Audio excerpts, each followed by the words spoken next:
So he's going to be judging the prequels. Yeah. I have watched this entire video. God bless you. We are about to watch it together. God bless us. 3, 2, 1. Let's go. Star Wars The Phantom Menace was the most disappointing thing since my son. We're already starting. He's starting with a Plinkett video?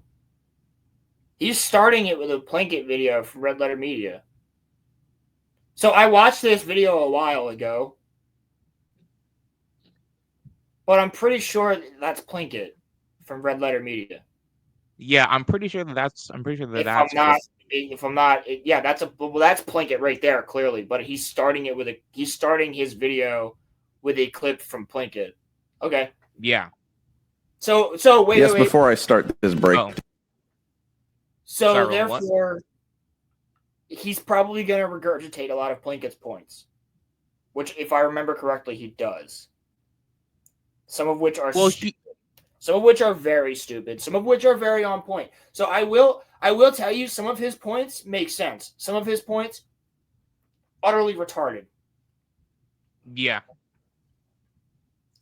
All right. Yeah. All right. Let's go. Down, I have to address the big red letter in the room. The Mr. Plinkett reviews by Red Letter Media are probably the best analysis of the Star Wars prequels.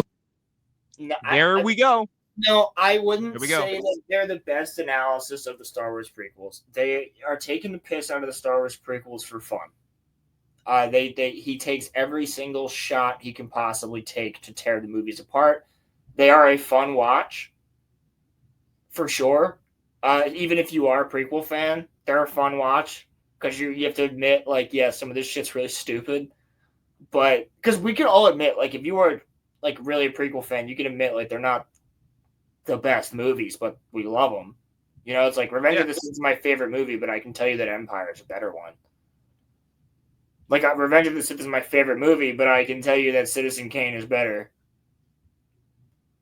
Yeah, probably. I mean, I've actually never seen Citizen Kane. I don't fucking plan on it either. I don't care.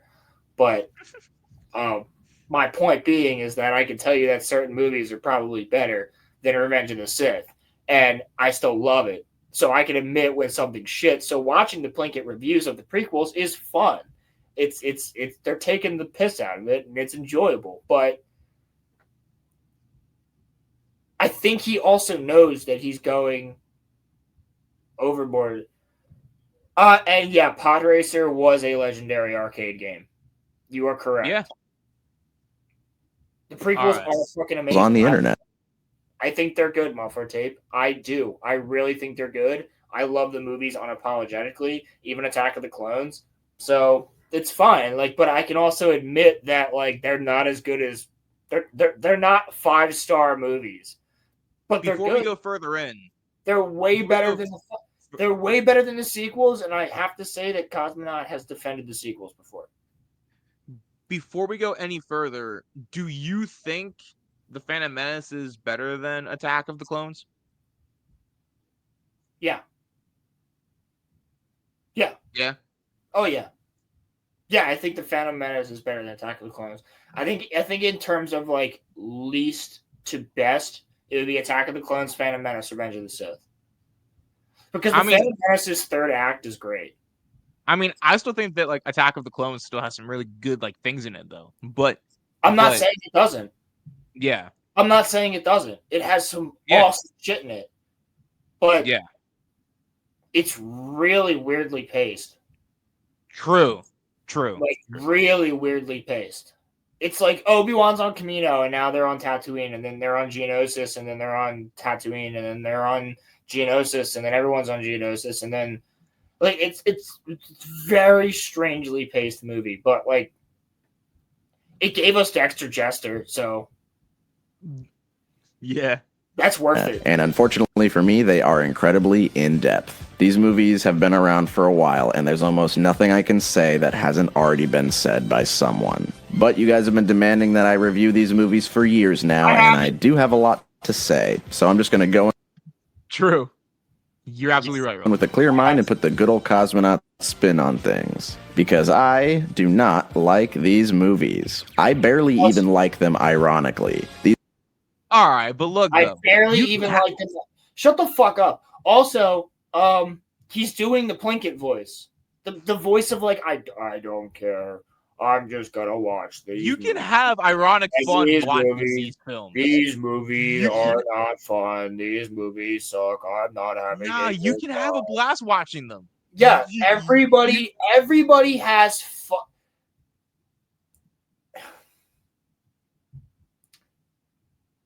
We're 38 seconds in. I can't even. Oh my god, 38 seconds. That's about how long as Heel versus Babyface lasts in bed. These movies are not a guilty pleasure for me because when I watch them, I feel no pleasure. Only guilt. Like I said in the last video. Bro, what? You feel only this is gonna take us so. It's gonna take us so long to get through this video, dude. Small time Republic. What's up? George needed someone to challenge him more on some of his decisions. Everybody has a bad idea or two. Exactly. That's it. But he was notoriously like very fucking regimented. George Lucas would literally come in and be like, nope, this. And everybody would be like, but George, that doesn't make sense. He'd be like, no, this. And they'd be like, okay. Like even things like, well, George, you've already established that's not how this specific thing works. And he goes, well, we'll change it. So, like, he literally has done that. So he changes his own shit all the time. We saw that with the originals. So he is very regimented in what he wants. It's that simple. But you're not wrong all the time. Not wrong at all. You have to be brainwashed into liking these movies. What? That's a fallacy. That's a fallacy. Brainwash? There's many kids that grew up watching these movies that love them. Me and Roman being two of them. And probably some of the people in chat. I don't think you have to be brainwashed into enjoying brainwashed? You might need to be brainwashed into liking the sequels. And you could argue that. Because everybody that likes the sequels is also an SJW. So. Not Santa. Mostly everybody. You're right. Santa is not an SJW. Santa is very based.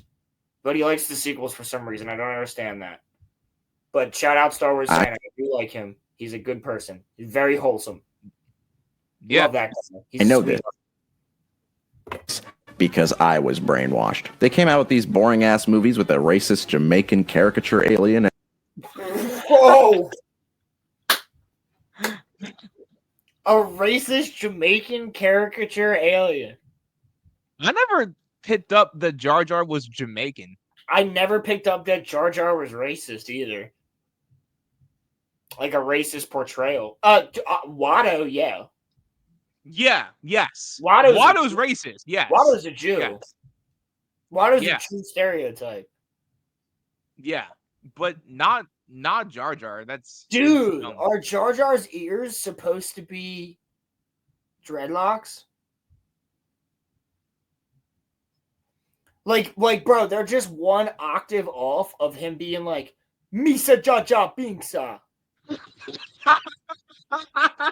Dude, wait, that's how Boss Nass sounds. Boss Nass that is how Boss Nass sounds. Boss Nass is like, Yusa, be thinking Misa.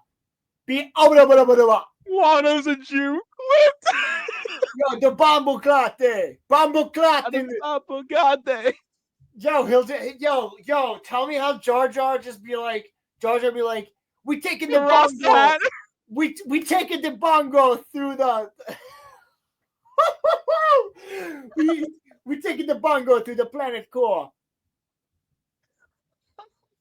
Ayo, Baka. We run thing Naboo. Ayo. Hey, bo. And they sold us toys and video games and Halloween costumes. And this was my whole childhood. I had that. You have what? I have that. Oh, the yeah. Yeah, that's sick. movie, new video games, new toys, Star Wars potato chips, Star Wars candy. Star Wars was everywhere, and I like Star Wars a lot, bro. I was watching Star Wars since before the prequels even came out. I've been in this fight since I was 6 years old. It truly fucking blows my mind that people are only just now mad at Star Wars for being a cash grab franchise that only cares about merchandise. I mean, nah. Bro, how many times I gotta say pause it? Sorry. I said pause it like 9 times. Okay, I'm sorry. I can't hear you. I gotta turn the video down. I'm sorry. Chat's probably like, bro, he's just ignoring him. And you were fucking with me, bro, because you kept hovering over the pause button over and over again every time I moved. I'm sorry. I have the video turned down. I was trying to say, muffler tape, I have a Rasta hat that I use for pirate cosplay where I tie a bandana over it because the Rasta hat has fake dreadlocks on it. And I look like Jack Sparrow. It works. But he also, in high school, did actually look like Johnny Depp for, like, a short time when he had his long hair. A short time? Like fucking a year and a half. I mean, that's short in the grand scheme of things, but... Yeah, that's short in 20 They seriously act So, can you still hear it all right if I have it like this? like Disney's the only reason Star Wars is trying to make money? No, Star Wars has been trying to make money since like the 70s. Disney's the only reason that Star Wars is trying to make money. George made billions of dollars before Disney. George specifically only took money from the distribution rights and the rights for the not distribution, the rights for the merchandise. By the way, I have that R2. It's like somewhere in my closet. I have that TIE Fighter. Nice. What fucking planet have you been living on? Star Wars has always been like this. Star Wars Micro Machines. There's a cool adventure in every collection. I have those. Dude, I always wanted to have one of those. I always wanted to have one. I have like fucking 20 of them. Dude. I hate that. No, I don't care. Yeah. New Star Wars Micro Machines. Machines so iconic, they're legendary. Yeah, I remember when the Micro Machines came. I remember when they came back. Yeah, but this says 2017. It's like literally the same product. It's like, yeah, bro, but nobody bought it. That's nobody true. Bought them because they were all sequel ships. But I'm saying probably the only ones that got bought were the original trilogy ships, the prequel ships that came back out, and the Rogue One like U-wing. Yeah, like and the TIE fucking TIE silencer. When the Micro Machines came out in 1994, they probably were like the biggest thing ever. Like, they're sick. And then they brought them back again for the prequel era, and they were dope. Yeah, they were dope as fuck. Yeah, I've got a Wookiee ship that has like 2 little Wookiees in it. One of them's got a fucking turret on the back. It's cool as fuck. It's like this big. Yeah, nice. My favorite one was the LHD. Nice. When the prequel train started revving up, it was just time for more merchandise. It was a good time to be an impressionable little kid who loves Star Wars. And I had that too. That thing was the fucking shit. The fucking Naboo Starfighter that made sounds. It was so cool. Yep. Dude. Oh my god, that was awesome. That was awesome. I didn't have the mental. That's the thing. Okay, so if nothing else, the prequels did so much for the lore of Star Wars, for the EU, for gaming, for action figures, for toys. Like, oh my god, if it wasn't for the prequels, like, dude, holy shit. There was 2 aisles in Toys R Us of Star Wars shit. 2 of them. Yeah. 2 of them. Back in the day before Revenge of the Sith, you'd walk into Toys R Us and it would say Revenge of the Sith and have the Vader helmet with the lava pouring up around it. It would be the biggest thing in the store, dude. Oh my god, it was awesome. Yeah. Awesome. Yeah. Mental capacity to judge these movies. Nobody in my age group did. We saw the lightsabers and we were on board. We didn't give a shit. I think I'm not gonna lie to you. Pause it. That's not true. he said we didn't have the capacity to understand this shit as kids. No, that's not true. That's not. Fuck you. Speak for yourself. I had the capacity to understand Star Wars. He said we saw the lightsabers and we were on board. That wasn't what got me into Star Wars. Was the lightsabers, bro? That wasn't it. Newsflash for you. It was the story. It was watching Luke Skywalker do what Luke Skywalker did. It was watching Obi-Wan Kenobi and Qui-Gon Jinn like find Anakin, train Anakin, and fight Darth Maul. Yeah. And then have Qui-Gon die and have Obi-Wan go crazy about it. It was Palpatine pulling the strings. I got that as a kid. Yeah, all right. It's like really kids aren't retarded, bro. Speak for yourself. Fair, it's not that complicated. So I didn't understand all of it, but I wasn't watching it for the pew pews and the lasers and the swords. I liked the characters a lot. The pew pews and lasers and swords are just kind of like. By the time Revenge of the Sith came around in 2005, I was invested. I had watched the first 5 movies countless times by that point as a kid. I was 5 years old. I was watching Star Wars probably almost every day. And then, going to watch Revenge of the Sith, I knew what was going to happen. I was like, Anakin's going to become Vader. This is going to be crazy. Dude, don't even begin to say that kids can't understand a story. I got a lot out of Atlantis, The Lost Kingdom.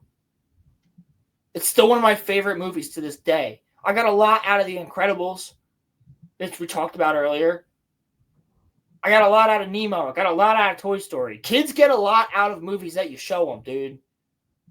Yeah. I still fucking hate certain types of crickets to this day because of not Jurassic Park, King Kong by Peter Jackson, where there's giant crickets jumping on Adrian Brody. Yeah, facts. Fucking hate them. That's stupid. That is stupid. Yeah. Everybody has that moment where they're watching the prequels after having grown up a bit and they realize, Jesus Christ, what did I like about these movies? Pause it. No. Everybody has that moment when they're watching their prequels after they've grown up a bit. I'm still watching the prequels, bro. What are you even talking about? I know exactly what I like about it. You dumb bitch. You stupid twat. I know exactly what I love about the prequels. I love the choreography. I love certain actors giving their all. Ewan McGregor is phenomenal. Yeah. Count Dooku's phenomenal in every scene that he's in. And you cannot tell me that Hayden is not doing a good job. Especially in Small Time. Have you seen this video before? Because I know Small Time and I watch a lot of the same content creators. Have you watched this? EFAP went over this on EFAP 60 or something like that. This years ago. It was I think it was right before The Rise of Skywalker came out that they went over this, or right after.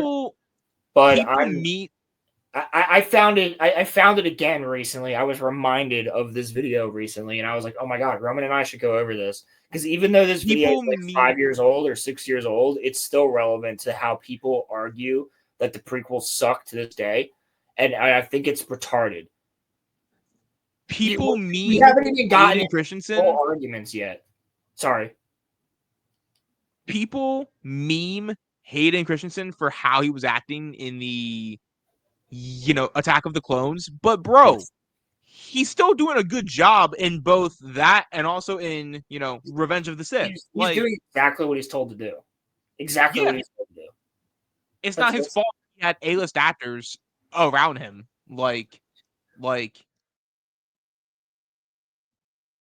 The fuck? Bro, you have Samuel L. Jackson, you have Christopher Lee, and you have Ewan McGregor. You have and Ian McDiarmid. You have so many scenes with Ian McDiarmid. You are not gonna look as good as Ian McDiarmid in any scene that you have with him. Yeah, it's not possible. No one acts as good as him. But then you also have scenes which, I will argue there is criticism there where it's like, it's because I'm so in love. No, it's because I'm so in love with you. Oh, so love has blinded you. Well, that's not what I meant. Like, yeah, that's fucking corny, but that's George dialogue. That's not them. Right. Yeah. I hate that sand. moment where I don't mind. I really don't mind the whole sand conversation.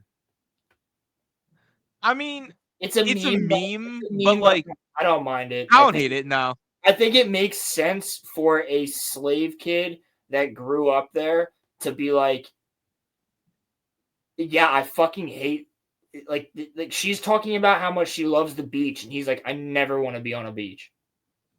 Yeah. I hate sand. I never want to be near it. Like that is a valid thing to say to somebody that you're friends with when they're talking about how much they loved it because they never got to experience it. And you're basically saying, like, bro, if you lived on a planet that was all, like, if I was talking to the homie, right? If you and I were having a conversation, I was from a planet with all sand. That's all I knew. There was barely fucking water. And you were like, yeah, my planet's so beautiful. I love to just go to the sand for fun.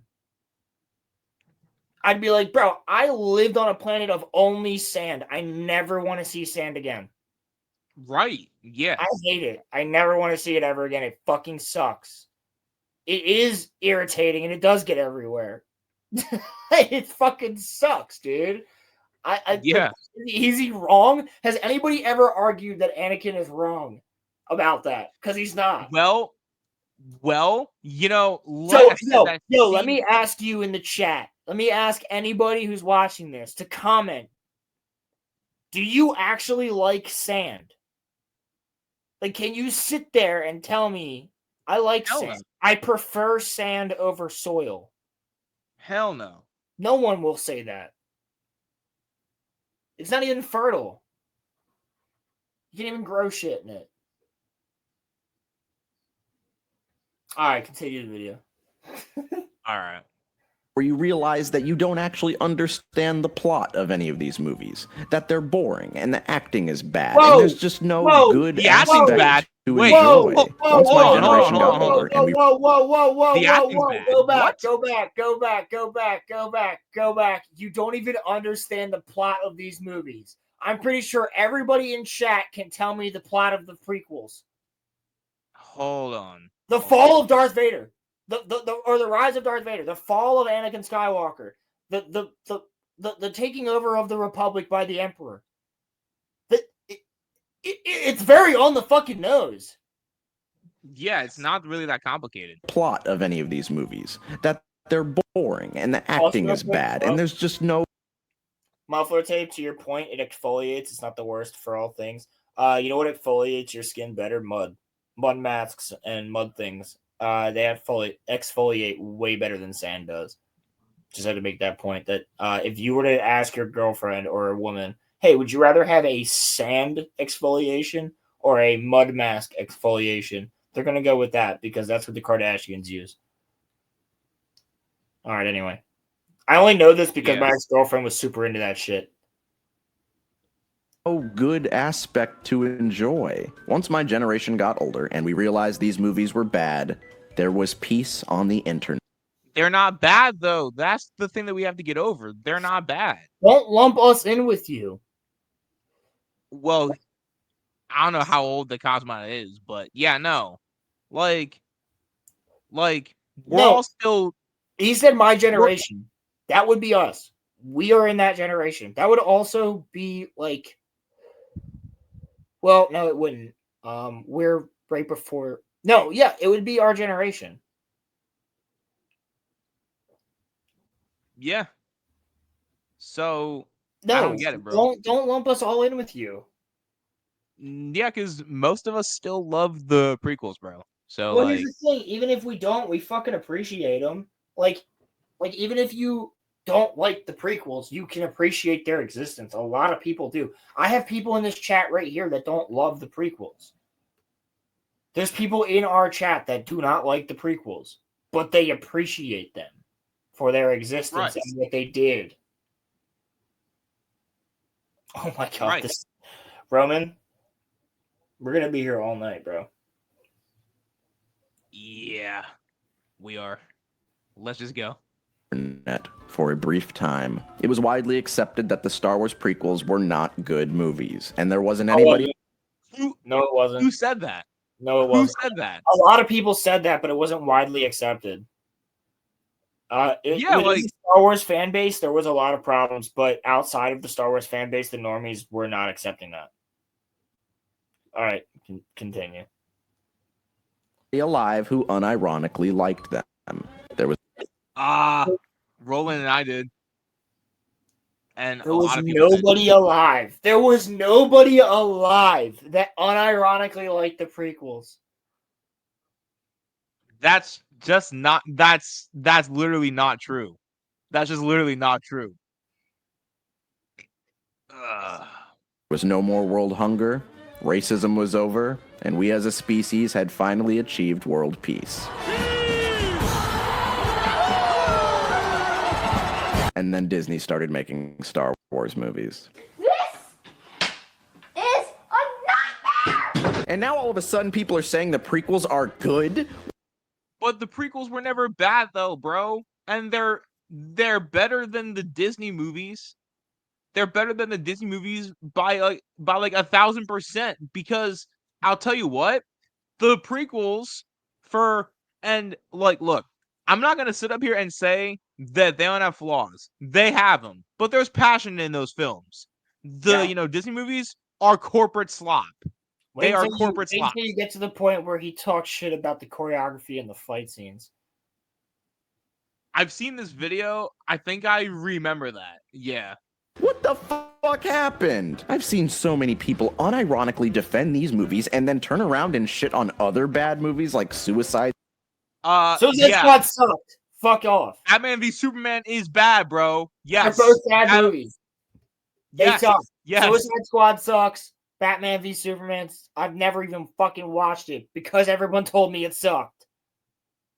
Yeah, it does suck. I have watched it. Both cuts. It sucks. Squad or Batman v Superman, even though they all share the same exact issues. By the way, overly expensive. Not a good idea when you're trying to talk about how bad the prequels are, and you're trying to compare them to movies that people said sucked but are good. I wouldn't use any DC movie ever. Except for maybe The Dark Knight. But no one said it was bad. No, but I wouldn't use a DC movie because they've all flopped.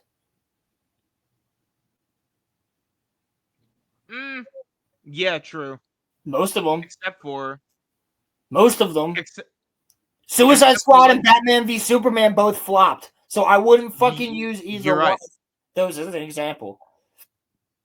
Out of like the 40 maybe movies, Batman v Superman didn't quite flop, but still. No, like kind of like to your point, out of like the 40 movies, 4 of them made money. You could use so many more movies as an example. Well, right, no, but like just like really fast. You use 2 movies that are widely like disliked.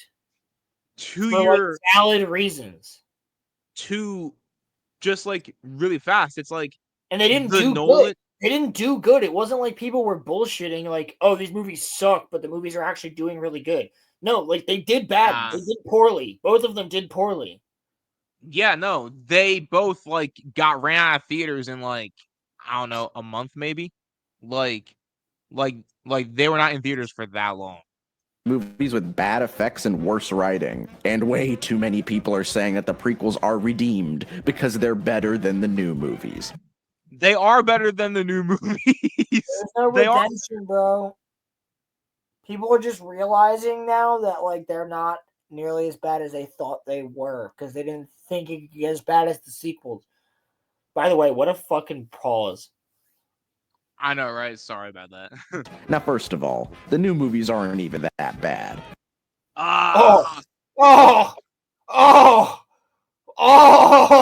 Famous last words, brother. I think this is new before the movies Rise aren't of even Skywalker. that bad. I think this is right before the Rise of Skywalker came out too. The new movies aren't even that bad.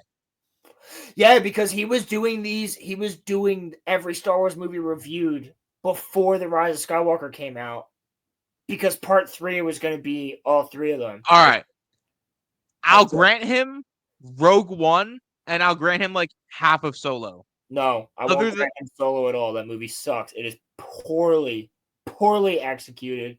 It jumps around so jarringly you get whiplash in the theater watching it. Like, did you see that movie in theaters? Yes, I've seen every Star Wars movie. Well, not every Star Wars movie. I've seen every Disney Star Wars movie, and Revenge of the Sith, and The Phantom Menace, and A New Hope. No, and Return of the Jedi in theaters. Did you see the Clone Wars movie in theaters? Fuck yeah, I did. Yes, sir. I don't love every aspect of them, but I cannot call them bad movies. Why? Why can't you call them bad movies? Can you explain to me that? I want you to extrapolate on that. Well, I think he might now. Well, no. Like, you've already told me that the prequels are bad, and you're about to extrapolate on that, but you're going into then say that the sequels are not bad. But I don't think you're going to actually truly extrapolate on that by telling me that they're good for certain I want to hear why they're good. Why are they better? What makes them better? Because if it's literally just like, well, the graphics look nicer, then like that's not an argument that I can take, because obviously it looks newer. It's a newer movie. I guess we'll see. You know, honestly, have full respect for people who hate the prequels and the sequels equally. I think that's totally fair. Okay, so what about the people that like the sequels and hate the prequels and the OT? Because I'm sure there's a person like that exists. You would have to be a masochist, but I mean, Small Time Republic's out here. Like, I agree with him. The Last Jedi is one of the worst sci-fi movies I've ever seen. Like, yeah. But physically, it doesn't look bad. Like, if I were to criticize The Last Jedi, I'm never going to criticize it's physically graphic. There's some like good shots in it. Yeah, like I'm not gonna criticize the shots in the movie. I'm gonna criticize everything else that it does. And the way that it breaks the world by having the Holdo maneuver and things like that. Like, I'm gonna criticize other things, but like, what about the person that does hate the OT and the prequels? Like, what if they got into Star Wars with the sequels and then they were like, "Hey, I'm gonna watch the other 6 movies now," and they don't like any of them? Like, what about that person, Cosmonaut? Because that person exists. There was a person out there that has never seen Star Wars before. And then in whenever the Phantom or the Force Awakens came out, they went to see that. They were like, "Oh, this thing called Star Wars. This is fun. Oh, The Last Jedi. That's a thing called Star Wars. That's coming out. I'll watch that. Oh, the Rise of Skywalker. That's the 3rd one. I'll watch that. Oh my God, there's 6 other Star Wars movies. I'll watch those. I don't like those 6. I like these 3. Like, what about that person? Because there is a person like that out there, right? I mean, can't deny that they're wrong, but like, no, are they though? Are they wrong though? That's like their opinion is that like that's how they got introduced to Star Wars, and that's what they like. They like that, right? They don't like the other stuff, and like that's fine. Like, who's to tell them that they're wrong about it? Like, I would never tell somebody that they're wrong can't judge for only liking the sequels. It's the same way that I won't tell somebody that they're wrong for only liking the OT. I would more so agree with that than somebody that only likes the sequels, but I'm not going to tell them that they're wrong. Let me rectify my statement. They're not wrong. I don't agree with them, but that's different.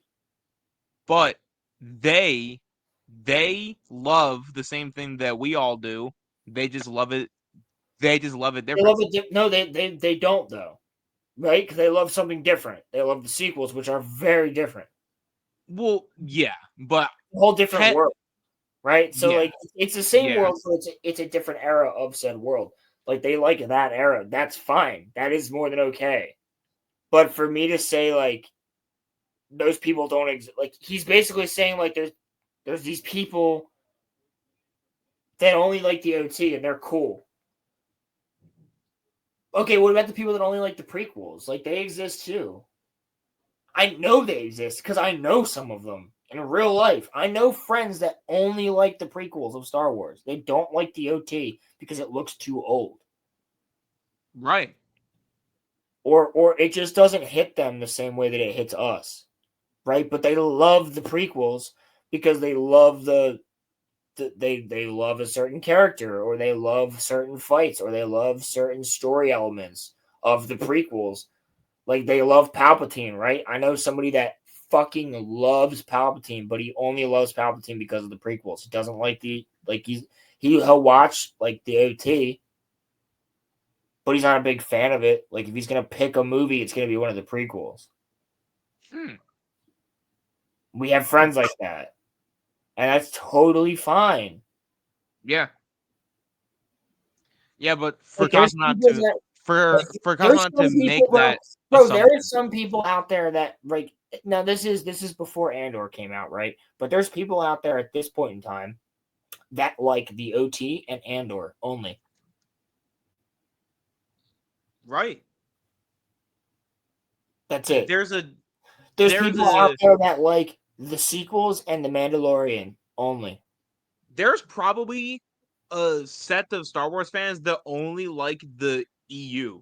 Yeah. And yes. Yeah. And that's fine. Yeah, that's totally fine. There is people out there that don't even watch the movies but love the games. Yeah. Half the kids that play Fortnite.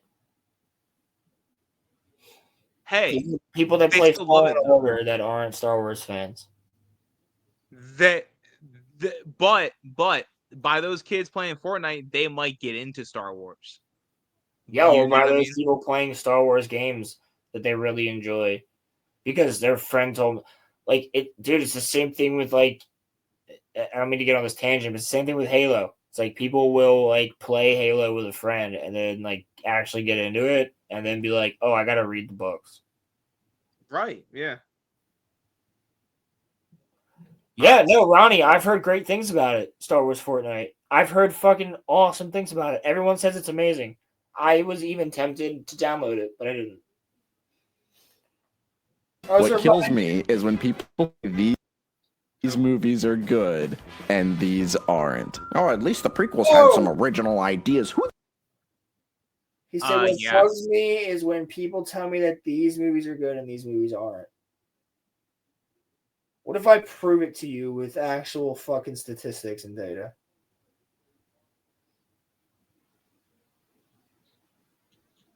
Do you have that though? I fucking could get it. I could get it. Revenge of the Sith made more money than The Rise of Skywalker and The Last Jedi. Probably combined, right? Adjusted to inflation. No, I don't know about combined. Oh.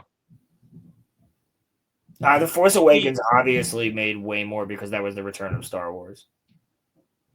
Yeah. Who the fuck says shit like this? Original ideas aren't enough to make a movie good, and something can still be good without having original ideas. Stranger Things doesn't have a single original idea at all, and it's generally seen to be pretty. I mean, wait, did you just say that Stranger Things doesn't have an original idea at all? That's not true. I've watched 4 seasons of that show, and I'm pretty sure there's some original ideas in it. You would know better than me. I haven't seen it, but I'm just gonna take your word for it and just the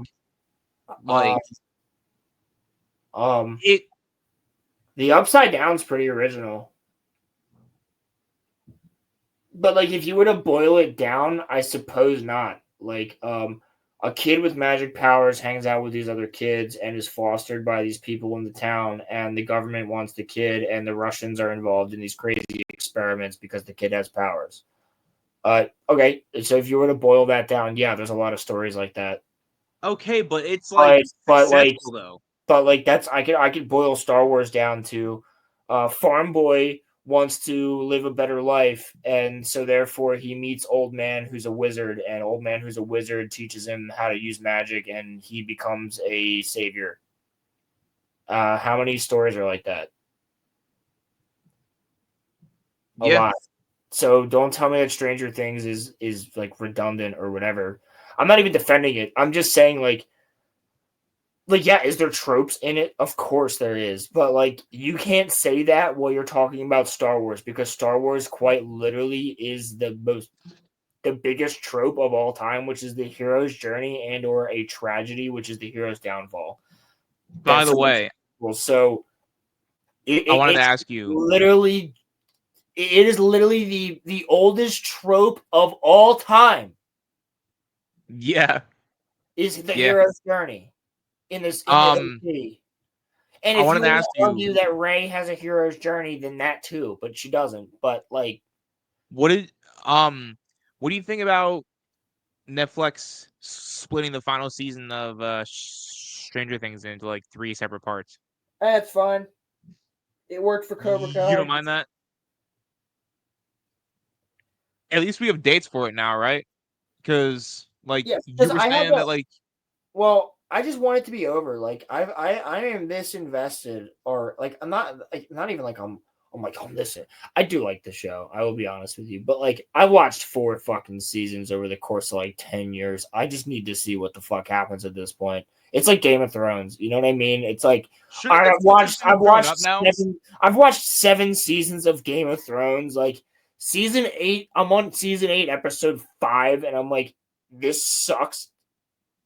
But like I gotta see it through because I've made it this far. Shouldn't the kids of Stranger Things have all like grown up by now though? They're all like 21. Damn. They're probably all doing coke and fucking getting high and drinking and shit. They're all partying together on the set at this point. Honestly, base as hell. But yeah, no. I hate to say that, but like it's probably true. Yeah. Good. Everybody likes it. The prequels have a lot of unique ideas. Yeah. And they're not presented in a good way at all in these. Okay. The prequels have a lot of good ideas that aren't presented in a good way at all. Okay, the Senate. The Senate's cool as hell. The Senate is presented in exactly the way it should be. People can argue that it's boring, but it's a good idea and it's presented exactly how it should be. Yeah, pod race is a cool idea and presented exactly how it should be. The arena in Geonosis is a cool idea and presented exactly how it should be. Order 66 is a cool idea, presented exactly how it should be. Yup. Mustafar is cool. Yup. The Battle of Kashyyyk is cool. Kamino's dope. Utapau's dope. Darth Maul is a fucking amazing and presented exactly how he should be. General Grievous is mind-blowing when you're a kid and presented exactly how he should be. Fuck off, Cosmonaut. Movies. Jedi! What do you know? If you thought this was going to be a video about me... Pause it. You know who actually is really fucking cool? When I was a kid, I thought Sebulba was dope. Yeah. That alien is so interesting. He's not one of my favorite characters, but like he's still like interesting though, yeah. All right, keep going. Facts. Praising the prequels, then I'm sorry. You probably don't know me very well. Maybe we can be friends in another life. Okay. I don't know you very well, and I actually... I've watched some of your videos. You remind me of Hello Greedo in a way. Damn. Today I'm going to try and bring these movies back down a peg. Because I hate them, and when people disagree with me, I feel uncomfortable. Bruh. I'm about to make you feel really uncomfortable. One platform, any website. Unlimited creation. Now, before I start tearing into the movie, I should be fair and talk about the good things. This isn't the worst movie ever made, so it has to have some positive qualities, right? So, the music is pretty good. The thing is, almost every aspect... Pause it. Yeah, you can't just skip over that. Duel of the Fates is the best song, other than Binary Sunset and the actual Star Wars theme. Duel of the Fates is the best song in Star Wars. Battle of the Heroes is up there, bro. Battle of the Heroes is only good because of Duel of the Fates in it. Okay, that's a good point.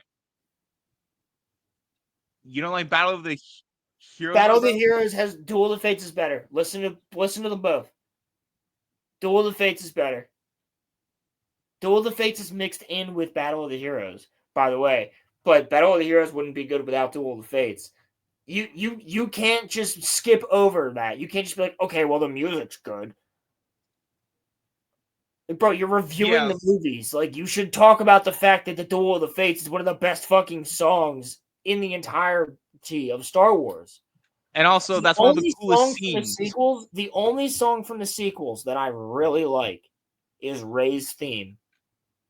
And that's because John Williams did it, and I genuinely like it. The one that's like dun, dun, dun, dun, dun, dun, dun, dun, did they use didn't he do something for Vader's Castle? Did they use that? Did they use Vader's Castle? Because I know that John Williams did that too. What do you mean? I thought he had a song that got cut from the movie that was called like Vader's Castle or something. Maybe. I don't know. Yeah, no. I could be wrong, but... This movie that's sort of okay has a little asterisk right above it. I want to say the effects are good because a lot of them are technically very impressive. For a movie that came out in 1999, Jar Jar looks pretty good. Yeah, I mean, he's not wrong. You literally can't even just say Jar Jar looks pretty good. He was the first thing ever to be this. Right. There was no full CGI characters before this movie. They didn't exist. Everything was practical, right? They didn't exist in this capacity. There was characters that were animated over, but they did not, or claymation that was like trick of the eye. But this was revolution. This is what gave way to Lord of the Rings. Well, this technology gave way to Lord of the Rings because they got it. It also came out in 99, I believe. But also, like, this technology was developed like 3 or 4 years before this movie to work on this movie. And we wouldn't have the technology that we have today, or we wouldn't have Marvel movies, or like Thanos, or any of the characters in Avatar with the blue people if it wasn't for Jar Jar Binks. Yeah, so just remember that. Even if you don't like him, Jar Jar is literally one of the most important characters in fiction. So, like, yeah. But the effects aren't always integrated into the movie in a convincing way. I mean, the pod racing scene is pretty cool because it's the only time in the movie where you feel like you're not dead. Pause it! I mean, this is the only time in the movie that you feel like you're not dead. So you felt dead during Duel of the Fates. Right, yeah. The Battle of Theed. And the battle on the fields of Theed. You felt dead. The Battle of Naboo is sick too. Yeah. That entire sequence, the whole third act, he felt dead. The third act is hard, bro. Like, what? What's he talking about? Probably the only enjoyable scene other than the final battle. And I... Oh. No, wait a second. You can't say that's the only enjoyable scene in the movie other than the final battle. I think the beginning's pretty solid with Obi-Wan and Qui-Gon getting out of the ship. That's pretty fun. I can say when they get to Tatooine, does it feel like a slog? Sure, but it's also like exposition and it's like, you know, world like building and stuff like that. I would say the same thing about all the Senate scenes and every scene that Palpatine's in. Every single scene Palpatine's in, I'm hooked. Yeah. Like like, yes, there are some slow scenes in this film, but it's for the point of like exposition and like, character building. Like, it's not, there's no like wasted scenes, I would say, in this movie. At least that's my own point of view. I'd say the final battle is the one scene that is so cool it tricked people into liking this movie for just a little bit after it. No, because the Battle of Naboo is badass. Like, that's a badass scene. And the space part of it, like, that's also really cool. So, I don't know, bro. I think you're tripping a little bit here, Cosmonaut. Sorry. Came out. Sometimes an exciting ending can fool an audience into thinking a movie. Hold up. So, you're saying an exciting ending can trick people into thinking that a movie's good. Are you trying to imply, because it's been years since I've seen his, Disney Star Wars movie review, is he trying to say here that Rogue One isn't good, that just like the ending is good, and that's what tricked people into thinking that like the movie's good? Because Roman, I need you to go back. I need to rehear. What did he say? Because I missed that. I'm sorry. No, it's fine. So I'll tell you, but also he said that an ending to a movie can trick people into thinking that a film's good. But here, I'll play it back. It's probably the only enjoyable scene other than the final battle. And I'd say the final battle is the one scene that is so cool it tricked people into liking this movie for just a little bit after it came out. Yeah, so he's saying that... I get what he's saying, but I don't agree with what he's saying. You know what I mean? I understand what he's saying, which is that people are only talking about the final battle. All right. Yeah, but like that's also the best part of the movie. But the Battle of Naboo is sick though too. Like, it's not boring. That's what he's referring to. He's referring to the third act. He's referring to all of it. But he's also showing Rogue One here, where people are like, yeah, the Vader scene. But I think people also enjoyed a lot of other stuff in Rogue One other than the Vader scene. I think that people talk the most about the Vader scene, but like Rogue One is still solid though. Again, overall. The third act. Like, it's the third act of every Star Wars movie that's pretty much the best part. Am I wrong? The first act of Empire is good. Yeah, and the first act is usually good too. It's usually the first act, and then it slows down in the middle in the second act, and then by the third act it revs up. That's usually the formula for a Star Wars movie. Generally. Yeah. It's the same thing. Sometimes an exciting ending. The Lord of the Rings. It follows the same formula. Yeah. Can fool an audience into thinking a movie is good, and this final battle is actually pretty dope. But at the same time, it's kind of hard to enjoy it when you realize that you don't care about any of the things that are happening in this movie. There is also one... That's not true. You don't care about anything that's happening in the movie. That's not true. So it's hard to watch the prequels when you realize that you don't care about anything. So you don't care about what's happening to Obi-Wan, who's a character that you like in the OT. But you don't care about him and his trials and tribulations when his master gets murdered in front of him, and he can't do anything about it. You had nothing. You didn't feel anything for Obi-Wan as a character at that point. I don't understand that. Like, what do you think about that, Roman? I think that if it's kind of like to my point that I said earlier, like a lot of the movie. So like, while I don't agree with it, I can see why people say The Phantom Menace is boring. Because a lot of it is slow and prodding. And yeah, but nobody ever talks about Attack of the Clones. That's way slower of a movie. Right. No, but I can tell you, like, I like Attack of the Clones, but it is way slower than The Phantom Menace. You don't have so Attack of the Clones, big jump in the beginning. And then after that, nothing. It's just slow. It's talking. It's scheming. There's nothing for like an hour and a half.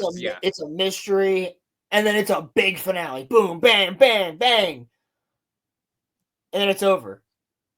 But the point that I was making about the Phantom Menace is way more broken up. Well, but like the thing that I was saying about the Phantom Menace is like even in the slow scenes, you get like the character building and you get like the world and you get like the world building.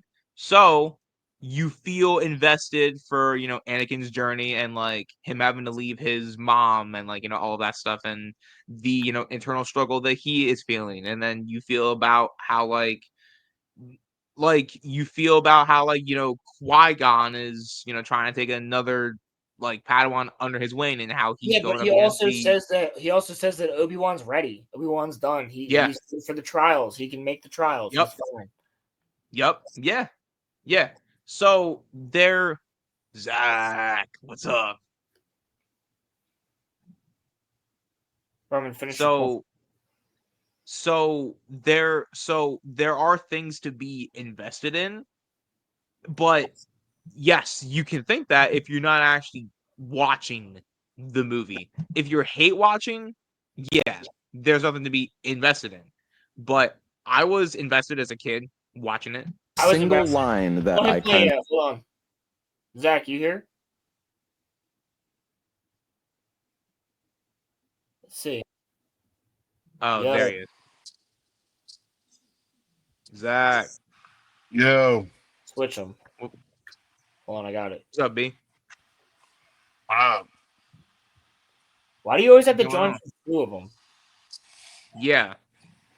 What are you doing with two? Because I join on my phone. You can just join from your phone. Yeah. Yeah, but it's very small on my phone. So I can watch you guys on my computer screen. You can just watch the stream. You can just pull up the stream on YouTube. Give us a view, motherfucker. What don't you understand? Oh, I understand perfectly. It's bigger on the screen so I can watch you guys rather than on the little ass phone. Aw. He wants to see us in big form. How sweet. All right. Zach, you're a fan of the prequels. Roman. Relax. I'm about to take control of this. Relax. Calm down. Zach, you're a fan of the prequels, correct? Yeah, Phillies are up 2-0. I know that. Hey. Let's fucking go.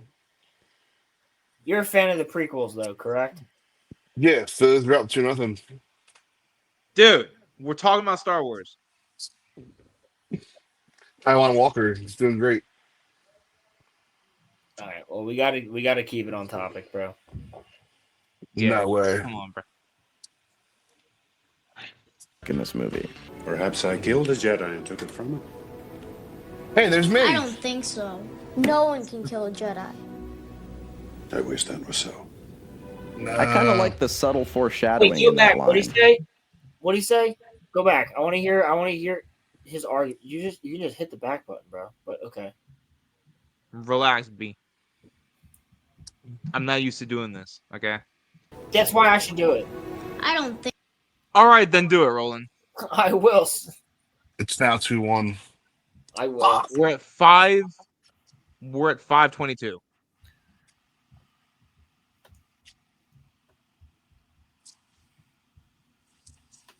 Crimson, that's honestly probably true. What did Crimson say? He likes you when you're bigger. That is honestly probably true. I mean, like, I can't speak for Zach, but that's honestly probably true. Roman, he's talking about you.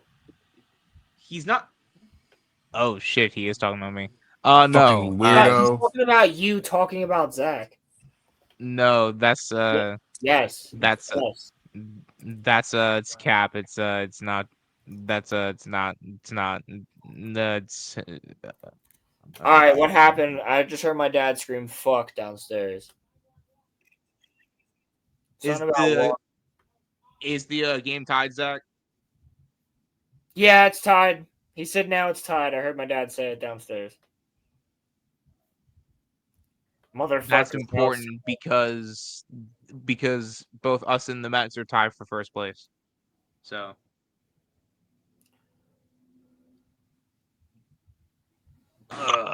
get him out of the fucking game. This is how I feel about Taiwan Walker. You're gonna end up in the shed tonight. That's how I feel about Taiwan Walker. You're gonna end up in the shed tonight. This is what I'm gonna do to Taiwan Walker when I see him. I'm gonna put some dirt in your eye. It is on site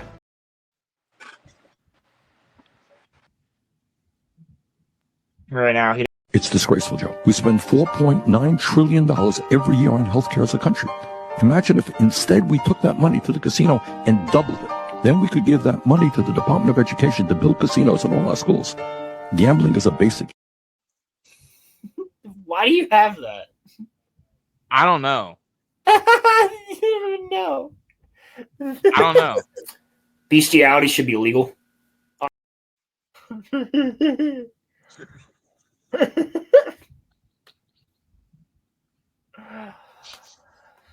All right.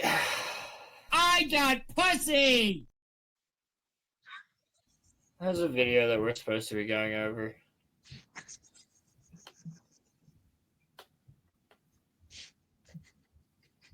One single line that I kind of like in this movie. Perhaps I killed a Jedi and took it from him. I don't think so. No one can kill a Jedi. I wish that was so. I kind of like.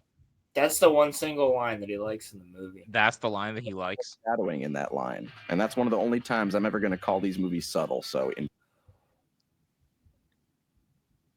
That's the only time I'm going to call these movies subtle. Bruh. Bro, this is the prequels we're talking about. Yeah, would he? They're kind of subtle. Palpatine's fucking speech to Anakin in the opera. Is that not subtle? I think that's quite subtle. Is he gonna sit here and say that the prequels are subtle? Because they're not subtle. No, sorry. Is he gonna say that the sequels are subtle? Because they're not subtle, even in the slightest. So, Zach, your background noise is fucking crazy. He muted himself. So. But the main positive in this movie is definitely the music. Not the song you should choose. You should choose. All right, but that song is like a banner, though. Use Duel of the Fates, bro. That's true. But that song is a freaking banner, though. Okay. Although Across the Stars is better than the John Williams score is always the one aspect of these movies that is on point. I want to believe that old Johnny saw these movies and was like, okay, I got to try to fix these as best as I can. But it is kind of unintentionally funny sometimes because you'll be visually looking at nothing happening in these movies, but the music will be popping the fuck off. It's not. There's something happening in this scene though. Like it's. Yeah, they're fucking storming the. Okay, I see what he's doing. Hold on. Is he talking about an establishing shot? So you're showing people running down a hallway into a room during the music. That's because it just cut from a fight, and they're running into something else, into the fight or into the throne room to take over the throne room. I think that's fair to show the people getting there with the music running. I think Marvel probably does that a lot, right? They'll probably play action music as Captain America's running. They do that a lot. They do that a lot. Or as Iron Man's flying to something, they'll probably play action music, correct? I would think. Bro, Iron Man was walking away and you heard a rock riff. Well, yeah, that was fucking sick. Yeah. Everybody knows that. But yes. Yeah. this point isn't valid. It's moot. Yeah, it's literally a moot point. It's stupid. I agree with the overall point, but the point that he's trying to make within his point is dumb. The music is good, but he's trying to be like intellectual with it, and it's not working.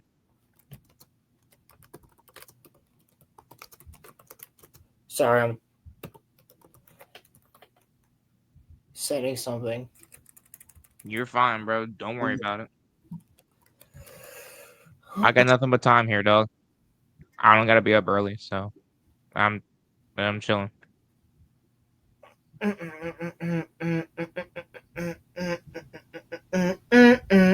want to wait for this person's answer. Yo, bro. This person. Interesting drop of knowledge there. Do I know this person? Yes. Okay. I just don't want randos on my stream. I mean, like, I don't have anything against randos, but like, I don't want them on my stream, if that makes sense. Like, chat, fine.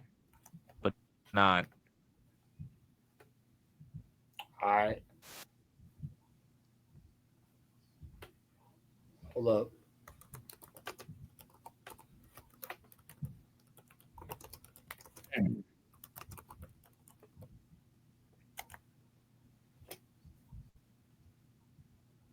I'm so tired, bro. I'm so dead from work.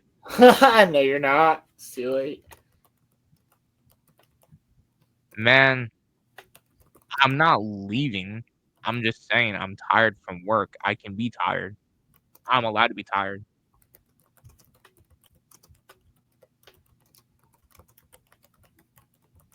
I mean,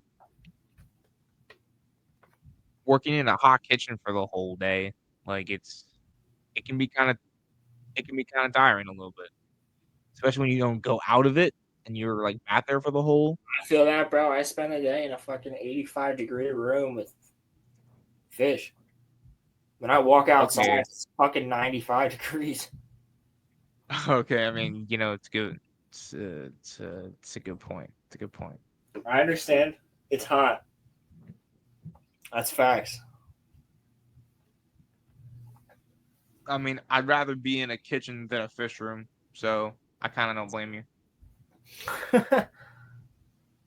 Because, like, in a kitchen, I know, like, everything there, whereas, like, in a fish room, I wouldn't know jack shit about it. I would be like, where does this go? What's this thing?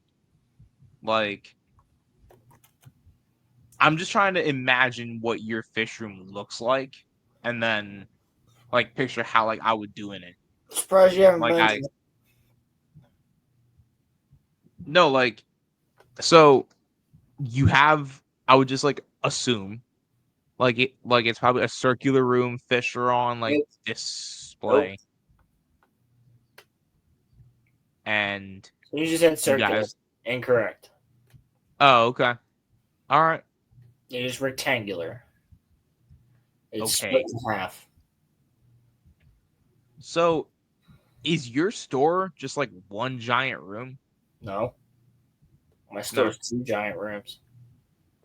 Okay. So, where do you work most of the day? Are you in like the fish room? Yes. Okay. So then what is the other part of the store? Like all of the like reptiles and shit? No. It's everything else. All the equipment, all the food, all the decorations, all the okay. Shit. Actually, it's 3 rooms if you count the pond room. And then the back room where we get receiving, and then the 2 bathrooms, and then the basement, and then the office. Who joined? I sent the link out to a couple people. Oh, Zach joined again. How? Because he probably had the link from prior. Oh, my bad. Hello? He said, Can you hear me? Hey, Zach. Yep. Hey, Zach. Hey, can you hear me? Yo, if I remove this one, keep talking. No, I want to add. You did this last time. Yeah.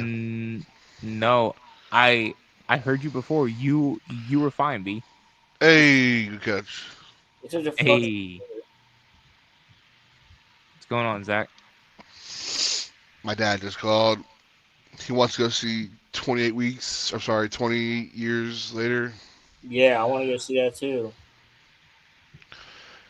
We're going tomorrow. Nice. Sick. I'm gonna be cleaning. I can't believe the Mets hit back-to-back home runs. I mean, it's Taiwan Guys, Walker, talk bro. amongst yourselves for a second.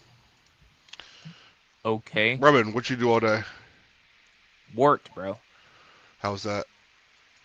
Well, as I was telling Roland, I was in the kitchen for the whole day. So, I mean, it's hot in my kitchen, so it was kind of a little bit grody. But I mean, it was cool because I'm off Saturday and Sunday, so that's nice. So, but yeah, I mean, other than that, it was fine. Bro, it was really like cool out this morning, and then it got was hot. It got hot at like so 12. Hot. Like when I went to take out trash at like 10, it was nice. And then like at like 1 or 2 o'clock, it got really hot outside. I was like, bro, where'd this come from? Because it was from like the rain last night. That's why it was cool outside. Yeah. I thought it'd be humid today, but it was not. Well, I mean, it got humid later. By the way, did your power go outside? Dude, my power didn't come on until 4 in the morning. I was just driving around like the neighborhoods and, up on Route 1 and shit. I was out till like 3:30. There was just trees everywhere down. All the traffic lights weren't working. That's wild. There's cops everywhere. That's crazy. That's crazy. Yeah, I was just sitting in my room like, fuck, dude. It's too quiet. It's too hot. I don't got a fan or nothing. Power's out. So, like, I just got up and left. No fucking way. Hello. It wasn't until like 4 o'clock. Oh my god. Everything came back on. No way! Oh my god. Your first hearing! What's up, yo? This dude's real hard to get a hold of. In the fucking crib, boy! I heard we were talking about the prequels. Yes, we are. Yes, we are. Oh my god, songs? What the hell? How are you guys? Doing great, oh my bro. god, dude. Jake, I miss you, buddy. Miss you too. Bro, I can't believe bro, you're the here. gang's all in here. This is fucking sick. Never mind. So, Jake, Jakuzzi. So, this guy is breaking down the prequels. He is a fan of The Last Jedi. Who? His name is Cosmonaut Variety Hour. Okay. We are watching his video. Okay. It is from right before The Rise of Skywalker came out, but it is why the prequels suck. Okay, it's his opinion on why the prequels suck. Gotcha. Yes. Okay. So we are currently 5 minutes into this video. It's quite a long video. You don't have to stay the entire time, obviously, but we will be streaming for probably the next 3 hours at least, going over this. So stay for as long as you want, but it's great to fucking have you, dude. I miss you, bro. Good to see you guys. Yes, sir. And I figured this is a good one to have you on because you are a fan of the prequels. Yeah, I'm definitely a defender of the prequels, I would say. Yeah. Cool. Mm-hmm. Alrighty, so let's get back into this shit. Cosmonauts. Jake, let me just tell you that one of his points later on in the video is that Count Dooku is the worst character in Star Wars. Okay, that's an interesting take there for sure. Interesting train of thought. The worst character. That's retarded. He's worse than any other character. He's the worst character in Star Wars. I have let me see if I can grab it real quick. Yeah. One sec. Dude, I can't believe that Jakuzzi. Psalms is We here. love having Jakuzzi on. Jakuzzi's the man. Jakuzzi's in the rap song that Roman and I made. So I do have this from many moons ago, where someone I knew made. I was like, I really like the way Count Dooku's saber is like a cane, the way he walks. And so I had a friend make a similar little. Yeah, look at that. Yo, let me show you something. Hold up. Yeah. Oh God. Hold Pretty up. crazy. Crimson, what's up, dude? Nothing much. I've been working Crimson? on an intro for a couple of hours now. Crimson, this is our friend from high school and middle school, Jakuzzi. How are you, Crimson? Howdy. Jake. So do like e-girls like take a bath in you or something, or is He had to one up you, Jake. No, I literally just No, got that is clean. That is so just, clean. This is the Theory Saber from Star Wars Theory. I just got it. Like over like Christmas time. Oh, I gotta find mine. That looks great. Where's hold on. Let me find mine too. Just kidding.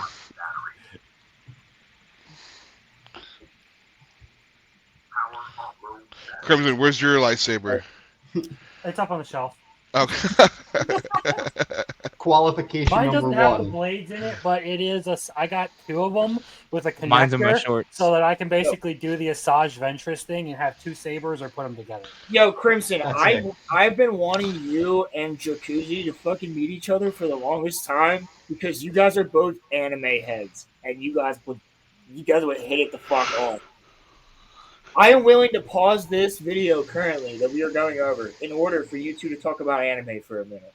So I guess just top five. What's your top five all time?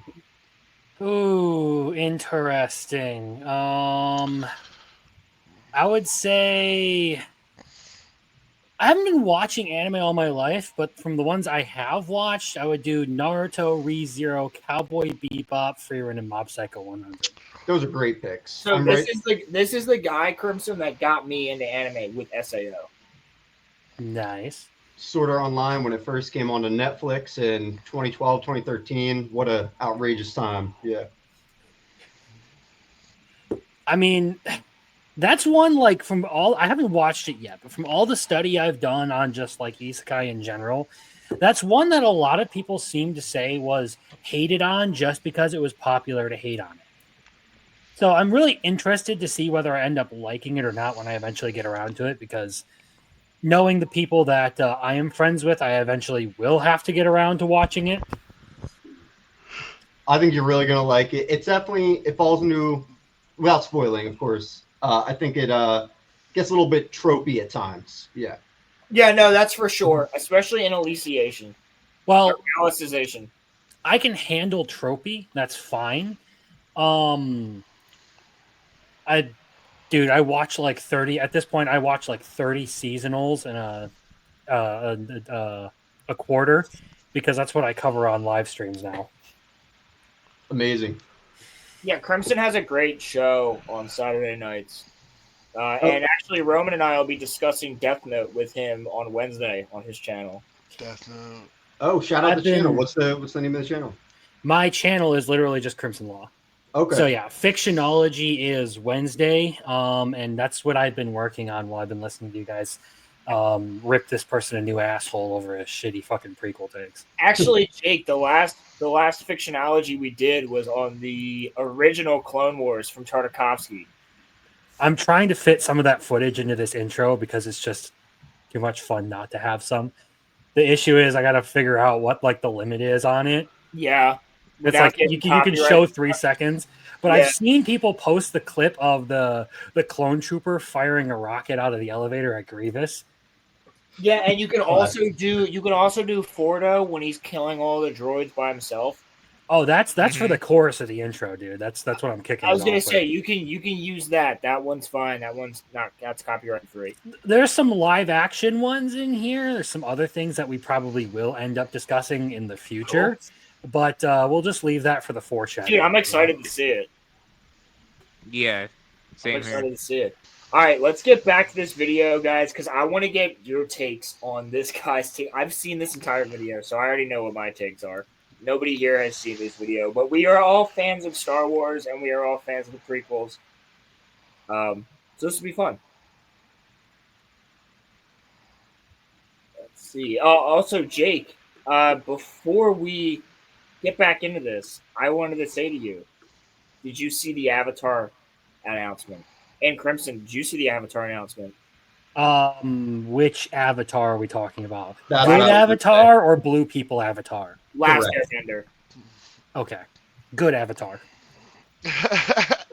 So they announced The Legend of Aang is officially coming out next year.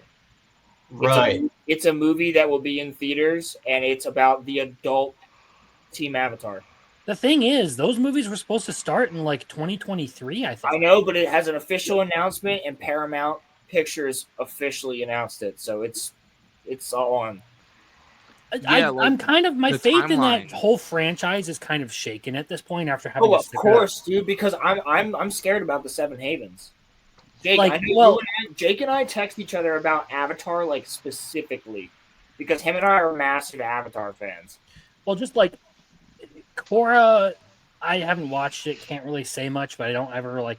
I hear a lot of mixed reviews. Ooh, the live action, I've watched both live actions. So Jake, give him your opinion on Korra.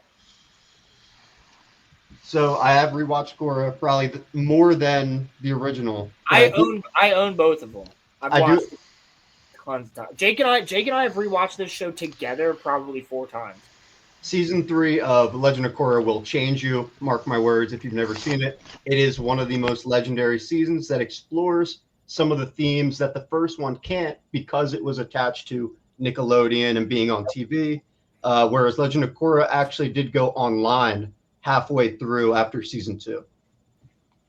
And season 3, Zahir is probably one of the best villains in all of Avatar. He's fucking amazing. Well, really what shakes my faith the most in all of this, like I said, I haven't seen Korra. I've only seen some mixed reviews of it and the gay porn that Daimyo decided to send me at one point. Oh man, lots of that. But the live actions are the parts that really like shook my faith in this franchise. The announcements around the latest season in particular, and just the general trend of entertainment in the West. Like if it's like a big thing, a big cultural thing, you can kind of expect it to be corporatized and kind of meh at best. A lot of indie stuff is still good. A lot of like smaller, lower budget stuff is still good because it's just a bunch of people who actually had a passion to do something. Yeah. But I generally tend not to have a whole lot of faith. The other thing that I'm going to tell you as well is that generally I'm absolutely going to review this, but I'm going to go into this with huge skepticism because of what's happened to the Avatar franchise. Especially Jake, I don't know if you agree with me, but like season 4 of Korra. Definitely a little bit shaky in my opinion, yeah. And then everything that's going on with like the franchise at large, between the comics, the Seven Havens rumors, and I don't know if you saw, there's a new book that's been rumored for years, and it was supposed to be like an encyclopedia like Star Wars has for all the creatures. It was called The Beasts of the Four Nations. I remember hearing something about this from the YouTube channel. Right. So the book has from the Avatarist, who's a good YouTube channel. He covers all this stuff. Shout out to the Avatarist. He's really good for covering any Avatar: The Last Airbender news. He's really good. That has me. Hold on, Roman. Hold on 1 second. So this book has been delayed for like 4 or 5 years now, and it's finally coming out, and it's all in black and white. And every page is from Aang's perspective. So when you get to the page about dragons, it's just like these mysterious creatures have never been seen before because Aang's trying to protect the dragons from like their existence being known, right? Because they're the last 2 dragons that he meets. So like the whole fucking thing is just him being like, yeah, I saw this animal one time and it was kind of cool. Or, hey, these dragons are mysterious and no one really knows about them and they don't exist. and they're all dead because Iroh killed the last one. Like, that's the page about dragons. Like, you don't get any information from this book that's supposed to be a bestiary, like an information book about beasts from the world of Avatar. Like, I would buy that because I have one. I have one right in the other room. I can grab it right now from Star Wars. I was going to say, yep. And Jake, you've looked through it. Mm-hmm. You like that book? I think I lent you that book. Did I not? At some point in time. I'm pretty sure in middle school I let you borrow, or high school I let you borrow that book to look through it because you were like, "This is really fucking cool." I was like, "Yeah, take it home. I don't care. Bring it back." The fact that there's a label to put on every single species you see or hear about in Star Wars is pretty awesome. Yeah, it just goes down the whole depth of Star Wars. Yeah. The thing that I was gonna say is that the thing that has me concerned but hype about this upcoming Avatar stuff is if we're getting the announcement for the Legend of Aang, what I'm hoping for. Now, do I doubt that this will come out? Because kind of like to Crimson's point, like this all kind of tepidly. Well, we're also getting a movie about Kyoshi afterwards. It did tepidly get announced in 2023, but not really. But you don't gotta worry about hitting your vape on stream, bro. I do it all the time. Okay, good. I'm hype, but scared about the Zuko movie. I want that to be good so badly. I think we're still gonna get Team Avatar in that though, because that's gonna be the movie that's about him finding his mother with Azula. Right. That's gonna show us what happens to Azula after, which I keep saying, and my snake is like fucking sitting right here. My snake's name is Azula, by the way, Jake. If you didn't know that. That's a good name for a snake. I have a ball python. She's like 3 feet long, and her name's Azula. Fantastic. When did you get that? I've had her a year now. A year in July I've had her, but I've taken care of her for a year before that at work, and then I brought her home because my manager was like, "Take her home for $20, bro. You got a free 60-gallon tank." And I was like, well, I guess I'll take a snake home, like $20. I was like, bro, I can't spend $200 on this snake because she was selling her for $289.99 because she's a pastel Mojave, which is her coloration and design on her.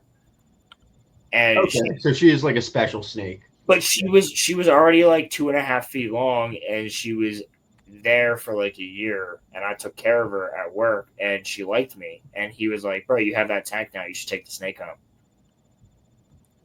So I have a ball python now, and she's a sweetheart. She's more afraid of her own shadow than anything. That's awesome. Yeah. Love her to death. And then it bit him. She's the best pet, dude. I feed her once a week. I don't even have to feed her every week. Bit him right in his leg. Oh, when Sheena first... Yo, Jake, when Sheena first saw her... Like, I bet it took a while, right? Yeah. No. Freaking the fuck out. And I was like, yo, calm down. She's good. She lives here. She's cool. She lives here. But she chilled out. And then she went up to the tank, and the snake, like, struck at her, hit the glass. Because the snake was scared of her. And now they're used to each other. Now they both go up to the glass, and they look at each other and shit. She's right here. She's right in front of me. Oh, that's sick. Yeah, I thought you have her like right next to the camera. She's literally looking at me right now. Hold on. Let's see if I can show you guys. Damn. Oh, I see you changed the office around a little bit, Roland. No, it's the same. That's it. No, he hasn't. The last time I was in there, you didn't have all of them figures in there. Yeah. When the fuck is the last time you been in my office? I've been to your house.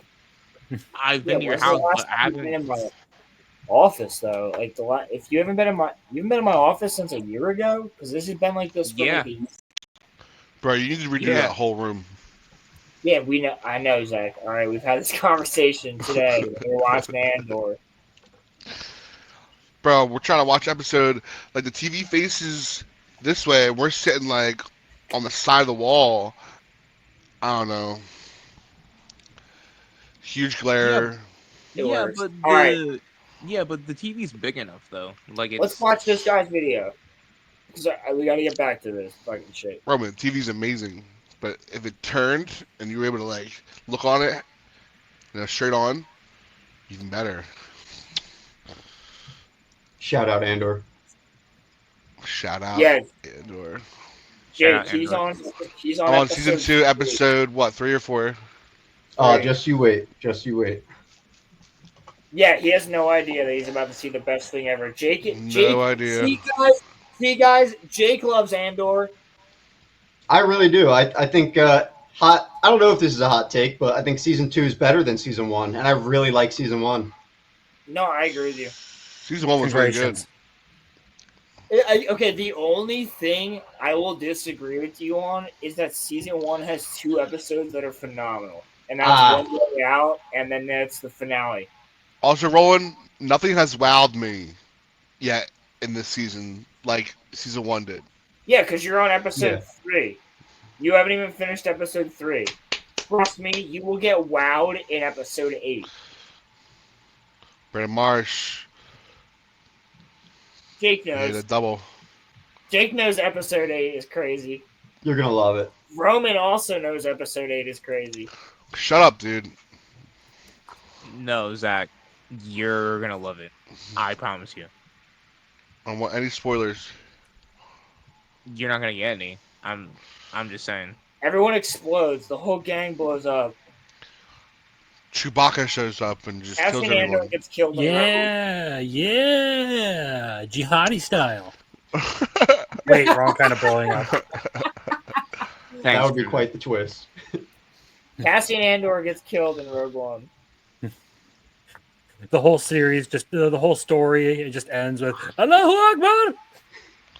Han Solo is. Him and Luthen have a kid.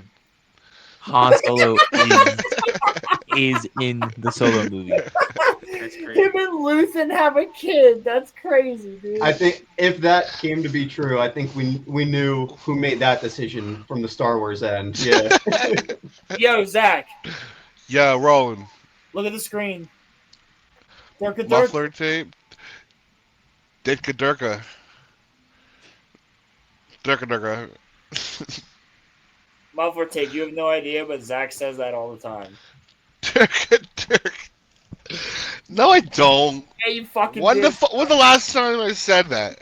Jake, you heard me say that before, right? I can say. I've heard all of you say it before. No, Jake just agrees. He knows, because Jake and I grew up with you, bro. We know you say that shit all the time.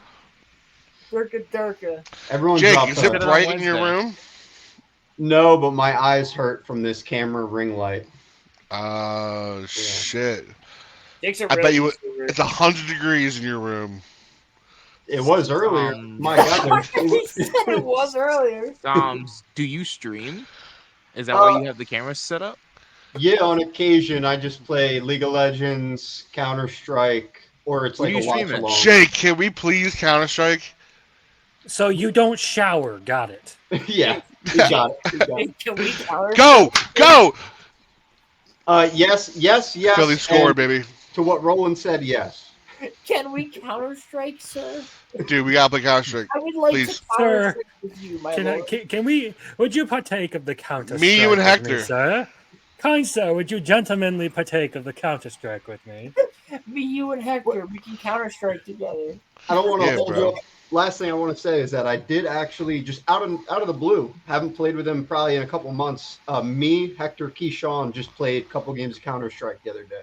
Yeah, Keyshawn's always on. Yo, Jake, I need to get some of your takes on this video.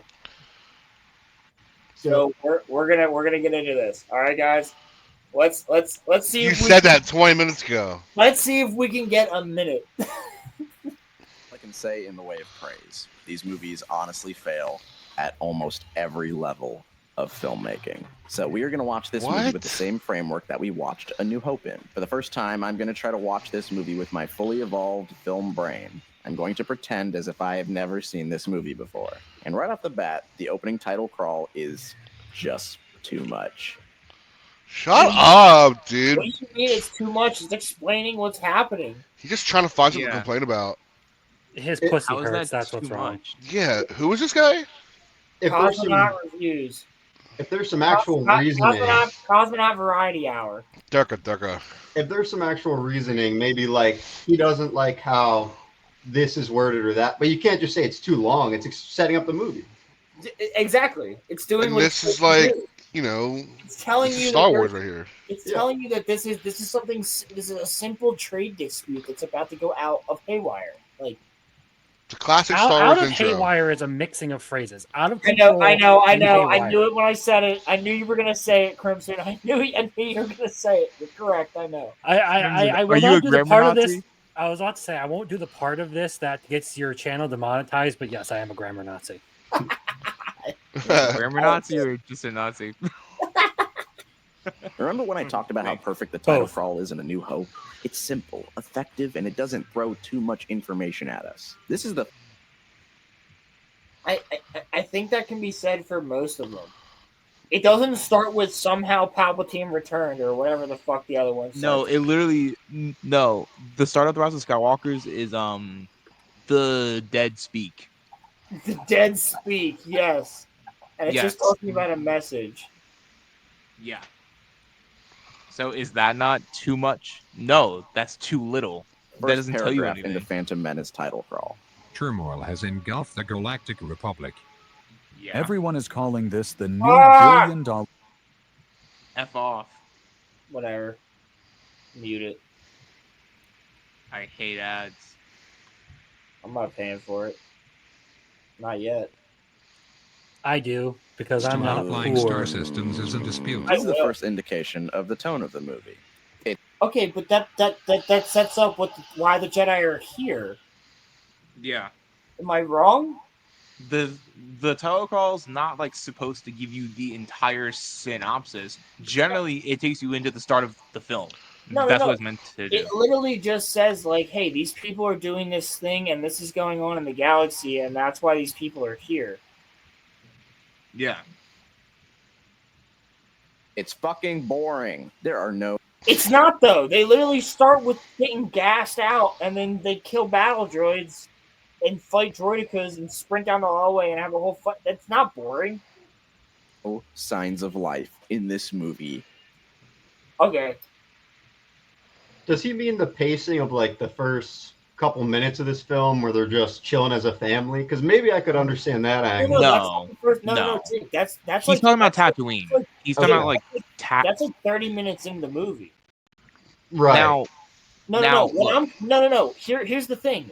What Jake missed in the beginning is that he quite literally says that the pod race is fun and the ending with Darth Maul is fun. So now he's saying that this movie has no feeling. So what are you saying? You're contradicting yourself within the first 7 minutes of your video. Agreed. Philly just scored. Sorry. Yes. 4-2. I can hear it because my parents are clapping. Good shit. Sorry. At all. The performances are stiff. The lines are dry. None of Palpatine's lines are dry. Yeah, why is he showing Palpatine? None of Palpatine's lines are dry. None of them. And lifeless, and the movie isn't even directed in an engaging way. Everybody kind of talks the same, and it's really awkward. Like, who the fuck talks like this? This is incredible. We recommend a commission be sent to Naboo to ascertain the truth. They're fictional characters, bro. Yeah, they're aliens. They speak a different language. Talk like that. That's a Japanese accent. Japanese people talk like that. What the fuck? Who the fuck talks like this? And he plays a guy speaking in a Japanese accent. I have a question. What's the device that like transmits an alien language? Here's a better one. Who the fuck talks like this? I don't know, maybe an alien fucking race with a language and a way of speaking that isn't normal for humans? Yeah, like, that's the worst example to fucking pick, dude. Look, what's the device that allows humans to hear aliens? What is that?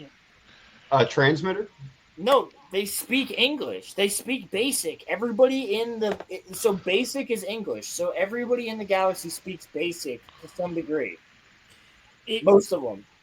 It's like this is the proof that he's literally just looking for reasons to hate on the series, because it's such an inane complaint to like bring up who speaks like that. It would be one thing if we're talking about line delivery, or we're talking about like words chosen in this, but in that section, it's not like there's any bad line delivery. It's not like there's anything that is out of place for this. So, like, if he was talking about, like, if you wanted to critique Yoda throughout the whole thing, like, who speaks like this, I might hear him out, even though I still think it would be retarded. But in this case, it's just Yoda yet. He's nitpicking. Yes, he's this literally is the salty fanboy who liked this fucking Mary Sue Star Wars trilogy, and got really upset that everyone else called it shit. Yeah. Damn. Speak your mind, Crimson. This is my truth. Jake, you got anything to say? Anything to add to that? I think you guys covered all the bases for what he said. Yeah. The Congress of Malastare concurs with the honorable delegate from the Trade Federation. When you start, what is wrong with that? The guy said the Congress of Malastare agrees with the honorable Trade Federation. What's wrong with that? I do know. Wasn't it Mark Hamill said some lines that George initially wrote for the script do feel robotic? I don't. That's also like something that you can criticize about. Like, bro, Jake, we've talked about this before. I want to go to Toxie Station to pick up some power converters. Like, yeah, that's a silly one. Like, dude, like. Yeah, there's a lot of silly lines in the original trilogy, so that's not really a point you can make with the prequels, in my opinion. Yeah, because that's literally just like the way that George writes. Like exactly. Yeah, he's a silly goofball. Start the movie, you might think that the Jedi just talk in this weird, overly wordy way because they're like warrior monks. I kind of accept the fact that they talk weird. But everybody fucking talks like this, except the Jamaican and the literal child. That's so fucking racist, bro.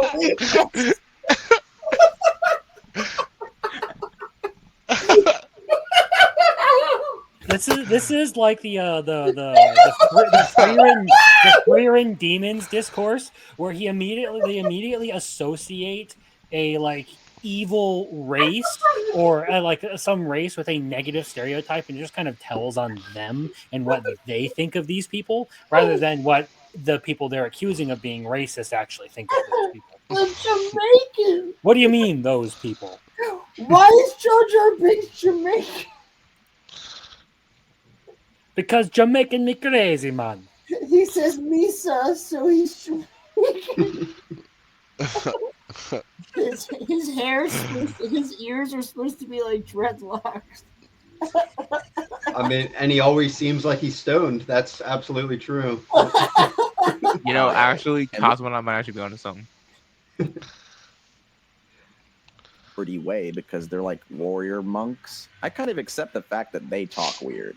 But everybody fucking talks like this, except the Jamaican and the literal child. So everybody talks weird except for Jar Jar Binks. And the child. And Anakin. Jar Jar Binks doesn't talk weird. He talks normal. He talks normal, apparently. What the fuck? And while they may sound different, their line delivery is on another fucking level. You mean I get to come with you and your starship? He was a kid. He's 9. He was a kid.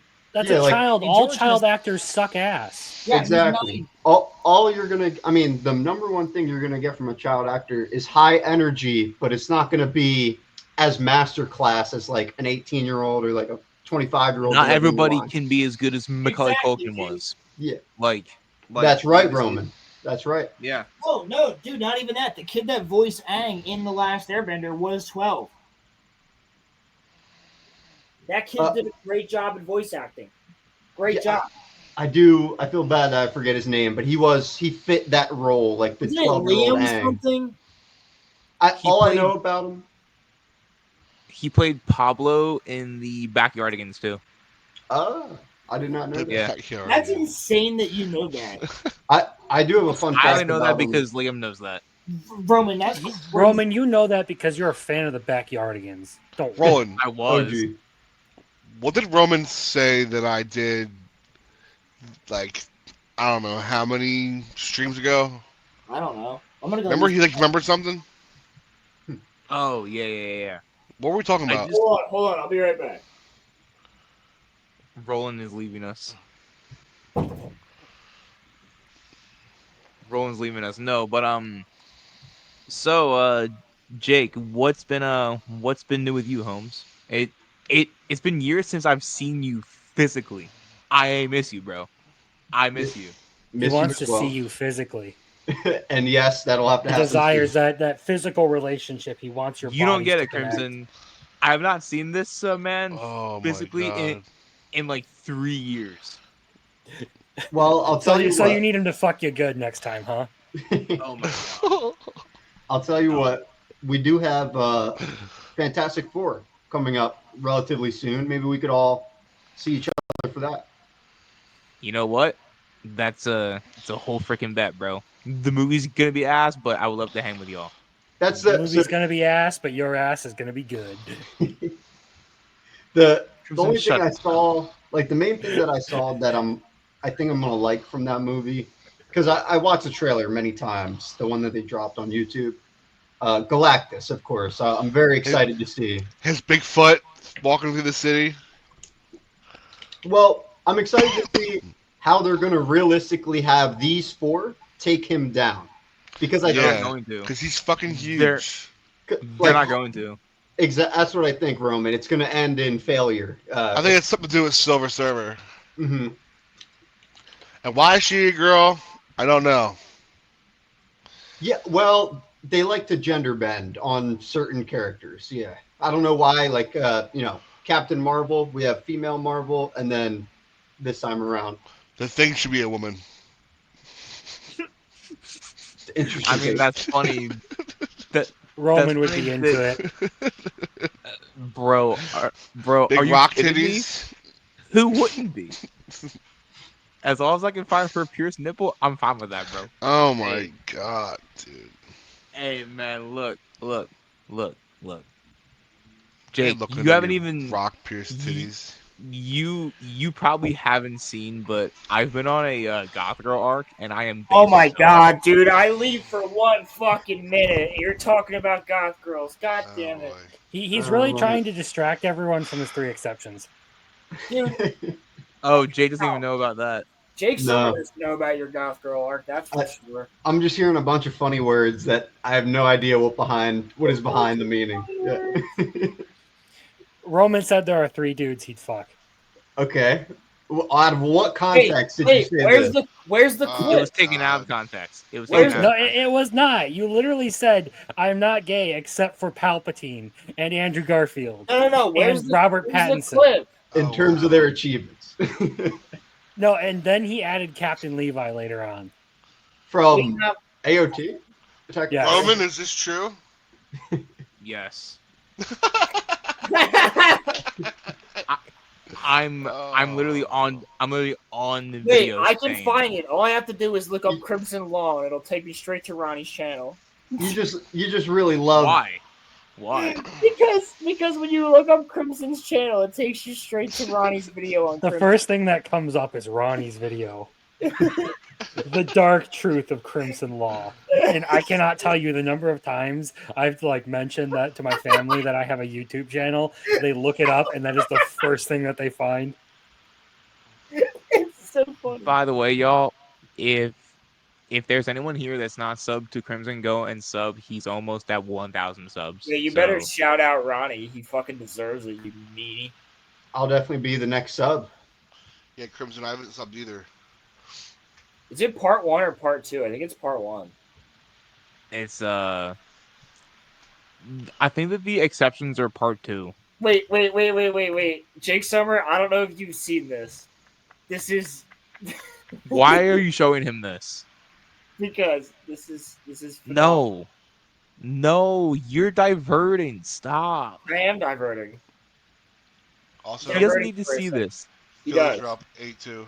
Gosh, No, how long Psalms. this fucking scene is. I have to read this to Palpatine. You gotta hear this tragedy and stop Roman mistake. No. Ironic. He could save others from dying. But not to himself. And we're gonna skip that part. Very good. Where's it at?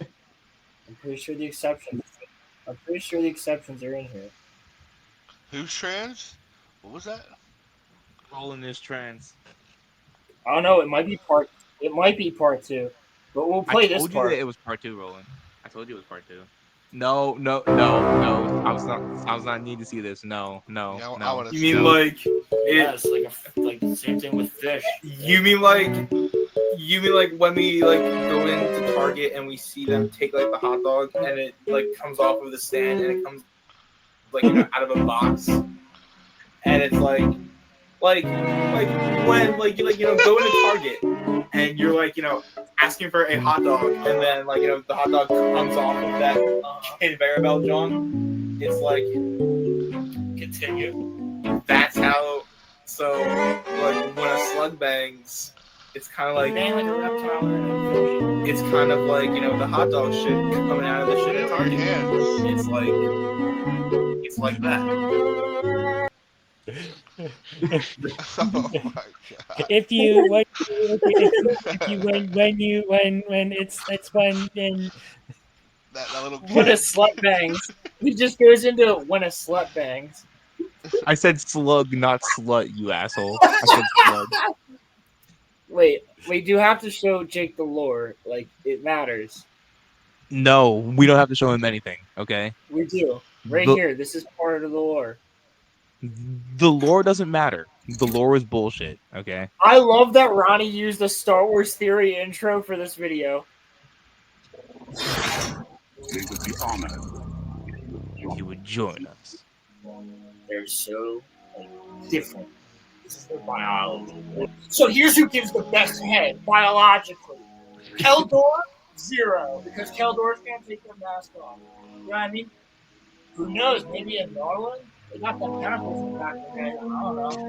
The answer, though, is definitely Twilight. They're all, like, sluts. Because every single Twilight that we talk about in the books or the movies is either sexual slave or Twi'leks. Twi'leks and humans are considered the most beautiful races on the planet. They're on in the galaxy, right? A lot of Twi'leks go into the That's explained in the Darth Vader book. Dark. Was it? What's the one where it's Darth Vader and Palpatine stuck on Ryloth? Like, Dark Apprentice? Dude, he's so... you're doing something right when Ronnie's making videos about you. I think you just passed it, Roland. I think you just passed it. Or no, wait. It might be right there. Yeah, that looks like there's me and Daimyo in the chat. That looks like that's it. When he revealed on the previous RoloRome live stream the manner he would give Swappy Top and get railed by. Take a look. I think they made him gay. Can I be totally and completely honest with you? I look good there. No. If Palpatine asked me to sleep with him, I totally would. What? He's my one. Him and Andrew Garfield. They're my two. Oh, you were gonna say Nicolas Cage for some reason. Him and Andrew Garfield are my two. Nah, Robert Pattinson as well. Stop now. Stop now. He's got fucking 3. He goes, no, wait, I missed one. Hold on. That's the lore about the 3 exceptions. I have said my own fair share of questionable stuff, but I have still never opened my mouth as wide as this dude does for old man dick. All right, look. I was taken out of context there, okay? No, you were not. You cannot continue to lie. There is no context that changes this. You literally give the context. If someone asked me to, if Palpatine asked me to sleep with them, I would. That was the context. There is no context. You are gay. But I'm not gay though. Like I'm probably not gay, a Lily Tino fan. Who? Don't pretend like you don't know. I don't know who that is. Okay. No, but so look, right? Do yourself a favor and look it up sometime.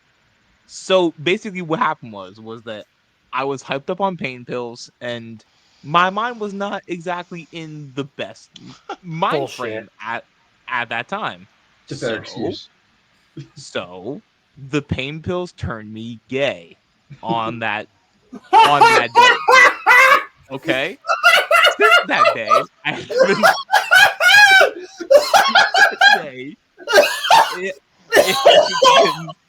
I haven't felt that way. Shut the fuck up! Fuck you, dude.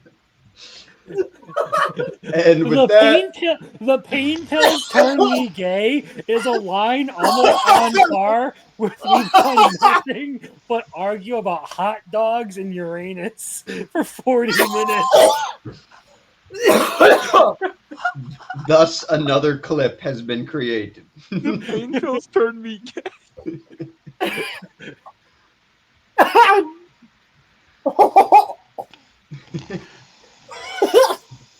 The pain pills turned me gay.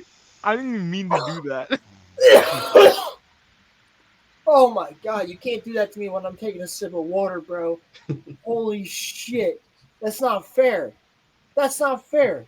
It happens to me all the time, Holmes. Oh my god. Where you start laughing while you're sucking dick? Holy fuck. You know what, Crimson? Right, we're gonna just do this. Do what? I'd rather not get into a gay orgy on stream. Thank you very much. This weird problem where his dialogue is kind of the worst thing about his movies. I'm not. Would you agree or disagree? George Lucas's dialogue is the worst thing about Star Wars. Honestly, as much as I love Star Wars, like, look, his dialogue, some of it's amazing, some of it's poopy. I don't think you can encompass some of it is poodoo, but like I don't think you can encompass it's George. That's how I see it. I want to hear you three's take. Zach, Jake, and Crimson. Like, what do you guys think? What do you think the worst thing about the prequels is? The worst aspect, I guess. I got something to add after. I can't really say that I have like one worst aspect. It's just a couple of things that just make them rough movies. Like the dialogue is one, pacing across the three movies is another. Yeah. And just like certain character arcs aren't really fleshed out as well as they could have been. Like with Anakin and Padme. Those are really the big three complaints that I would give of the prequels. So if you leave Revenge of the Sith the way it is, but you give a lot more flesh to Attack of the Clones and the Phantom Menace, Revenge of the Sith excels, right? Like, but they don't have that flesh that they need for Revenge of the Sith to be like as amazing as it could be.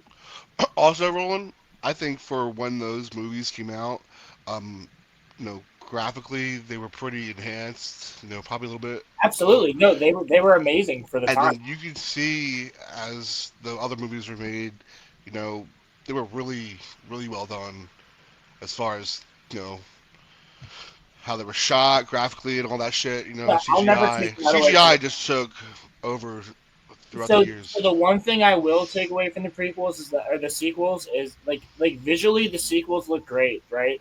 But what sucks about the sequels is that their lightsabers are actual like combat sabers, and like they're not CGI. Like they don't look as good as the prequel sabers do.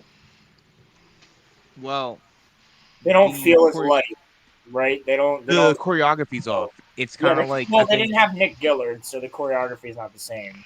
I think something that well, I mean, well, Jake Roland has has like to add, but yeah, no, Jake, go.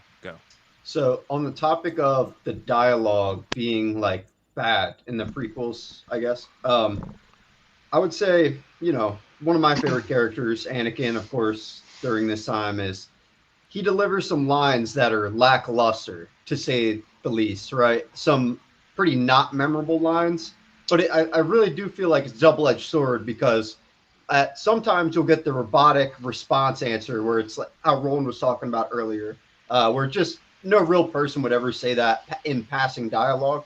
And then the good part of his dialogue is, when he faces Obi-Wan or when he's actually in those intense, crucial moments. Yeah. Dude, I've had people say that like I love the line of like my powers have doubled since the last time I met Count, and then he goes twice the pride, double the fall. Like that's good, and as well as like you were my brother Anakin. I loved you. I hate you. Like that's good. Like you will not take her from me. Like people say that's cringe. I like it. Good in the context, but could be cringe without context. Because Anakin is breaking. He's breaking.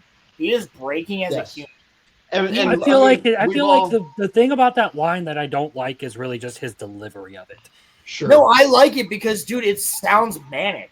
Well, yeah, it sounds like he's take her from me. That's my angle. It sounds like he's breaking down, which he is supposed to be. Yeah, it sounds manic. It sounds like he's losing. I don't know. I feel like you could have gone a little bit more with the. I love liar. The enraged thing. No, that line is great. The liar. That one's good. So good, dude. But I feel like you could have done more anger or rage in the "you will not take her from me" than just "you will not take her from me." Yeah, I get what you're saying. It is, but it's no worse than. Sorry for yelling. Oh, my mic. No, you're good. I was yelling, but it's no worse than like. I was going to Tashi Station to pick up some power converters. Oh yeah, that well, dude. Well, Mark Hamill is like the worst actor in all of Star Wars. With what Crimson delivered that perfectly because I remembered that exact scene as soon as he said it. It sounds like an engine is roaring over the line Christian Haydenson's trying to deliver when he's saying Christian Hayden Christensen? Yeah, you know what I'm trying to say. But it sounds like there's some background fuzz when he's trying to deliver that line or whatever, where it just should be one of the more intense pieces of dialogue. Yeah, I agree. The other thing about that too, I don't think there's a lot of bad dialogue. I think there's a lot of good dialogue in the prequels, and I think people mistake bad dialogue for exposition dialogue, which you can argue the exposition is a different argument, right? But it's not bad dialogue. It's just too much exposition, right? I think we can argue that instead. That the dialogue isn't necessarily bad. It's just a lot of explaining of things. Over-explaining, yeah. And people will mistake the over-explaining for bad dialogue, but it doesn't necessarily make the dialogue bad. Yeah, real quick, Phillies just scored another home run. It is 10-2. Fuck yeah. Let's go. Lion Man, even in the original Star Wars, the instant classic, his actors constantly made fun of him for his dialogue. And then I started reading, and it seemed to me the dialogue. I have to say that he, famously thought that Star Wars would fail. Did he give? What was his reason? Do you remember? He thought it was stupid. Space wizards. Okay, he just didn't think it would be practical to a wide variety. Okay. Yeah, he didn't think people would think it was cool. Basically, he did it, but he didn't think it was going to be a good movie. The true story: Harrison Ford, who plays the space pirate in the film, at one point threatened to tie George up and make him say his own lines at gunpoint. But back then, he had a team to help him fix up the script and make it sound like lines that real people would say. Not true. George change the script all the time. Star Wars should be simple. We just saw Han. Why should Star Wars be simple? That is a question. What does that mean? Star Wars should be... So does anybody here on this panel agree that Star Wars should be simple? What does simple mean? Because we got Andor. Jake, would you consider Andor to be simple? This is a weird route for me specifically to go down because I feel as though I'm not as hardcore as you, Roland, but I think I'm more in the camp of hardcore / like purist. Like I like the pure story. Jake, you're there after you watched. Okay, you and I've talked about this before. You and I, back when we were younger, we don't do this anymore. We took LSD and watched Return of the Jedi. Yes, that was fucking awesome. We watched every single Star Wars movie though, multiple times. Yes. And the thing here, yo, Rolando Ramirez, what is up, my dude? Rolando, what's happening? Taco Roland. Yeah, he's the Mexican me. But I would say that you are pretty hardcore. Like you've watched, like you know your lore. You've watched lore videos and shit. Like you know your Star Wars lore. You can hold your own. Like if you went to a con and were in a conversation, suddenly thrust into a conversation of Star Wars lore. Yeah, thrust into that conversation. You could probably hold your own. Just to finish it, just to, like not hold us up. Like I think it just depends on if I'm really, interested in digging deeper on the topic. For the instance of like kyber crystals, like why wouldn't you want to know more about kyber crystals? Yeah. Mm-hmm. I mean, and also like you're a big fan of the clones. I know that. Oh yeah, definitely. I mean, how that all came to be. Yes. So there we go. I would still consider you more on the hardcore side because you know the EU shit. You know what I mean? Absolutely. Han Solo talking like a regular fucking guy, and now all the characters talk like weird Shakespeare robots. I don't agree with that. No, that's not true. By saying that the death toll is catastrophic, that's what he just showed here. That's when that hologram says that. The death toll is catastrophic. Okay, that's legit. He's being forced to say that. They know that it's a trap. He's being forced to say that. So, what about that is Shakespearean? That is fact. That the death toll on the planet is catastrophic. That is fact to them. I don't see it. And that's a word that I've heard people use to describe this dialogue. Shakespearean. But that's honestly using the word wrong, in my opinion. I've always seen it work as Shakespearean when we talk about how the actions of the character... Crimson? Is Berserk is it Shakespearean Crimson? I need you for this, Crimson. This is all Phillies you. win, baby. Fuck yeah, Phillies won. Well, I haven't read much Shakespeare, so I wouldn't exactly. I want to hear his definition first. All right, let's see. Characters dictate their emotions. It's less about what they say and more about how they feel. It's not just Shakespearean because they talk funny. It's annoying and it makes it impossible to connect to the characters. Okay, you can pause it.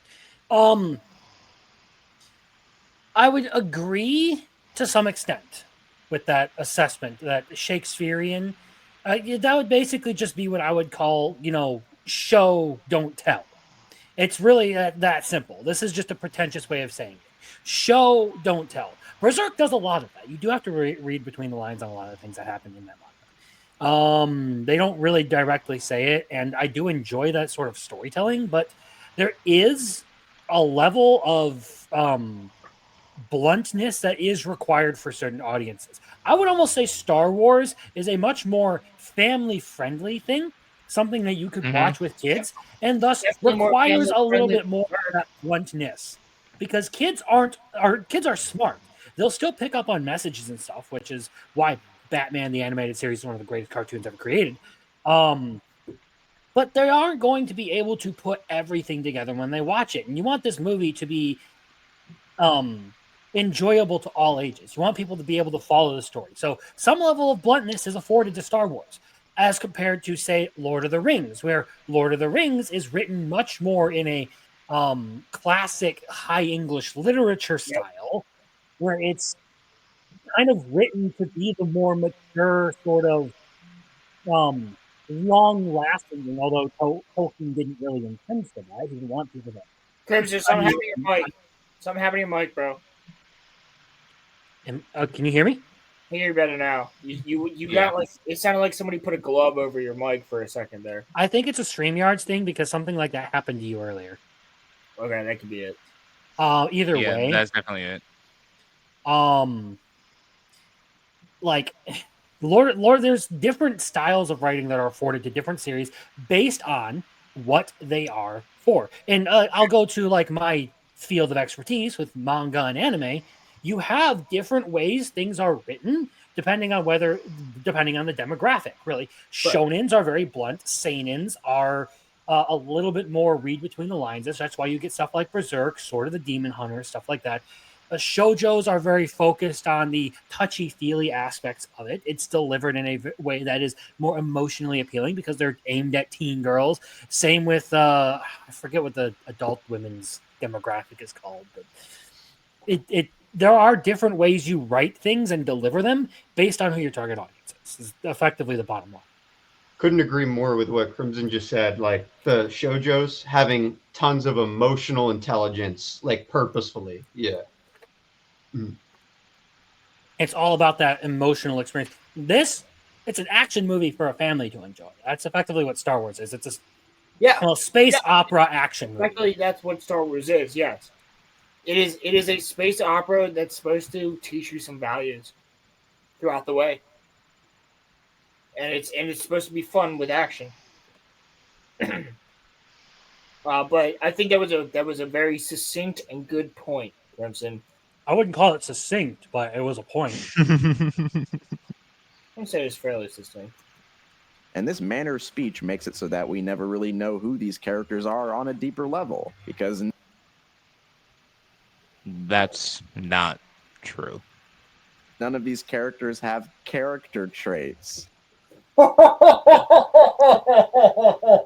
don't have character traits. I'm gonna let you guys take this one. They don't have character traits? None of the characters in this movie in the Phantom Menace have character traits. I can see the initial point, but it doesn't stand on any legs. Like, so his initial point, I think he should have worded it like, at some point throughout watching this film, you will feel some characters are duller than others. They don't get characterization. Yes. Yeah. Is what he means. Mm-hmm. They're not but you can't say that not every character has character traits. Right, like if you said that some characters are rather dull or bland, fine. That's fine. But, yeah, but to say that every character, no. Especially the main also cast. Never talk about how they feel, and all of the dialogue is just to tell us what is literally happening in the story. Okay, that's not necessarily a bad thing, but I get what you're saying.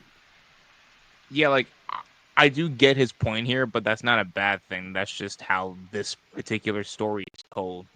Like, it's not... Take all the dialogue scenes in this movie and think about what their purpose is in the story. Two characters explaining where they are and what they're doing. Characters coming up with a plan.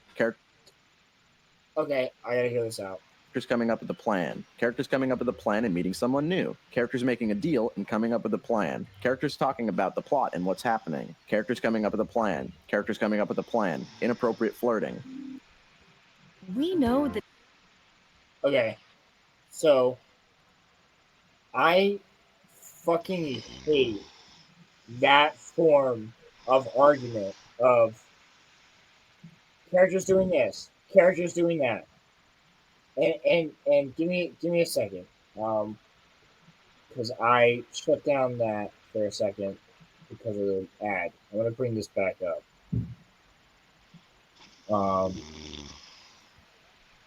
Zach, you falling asleep, bro? No, I'm watching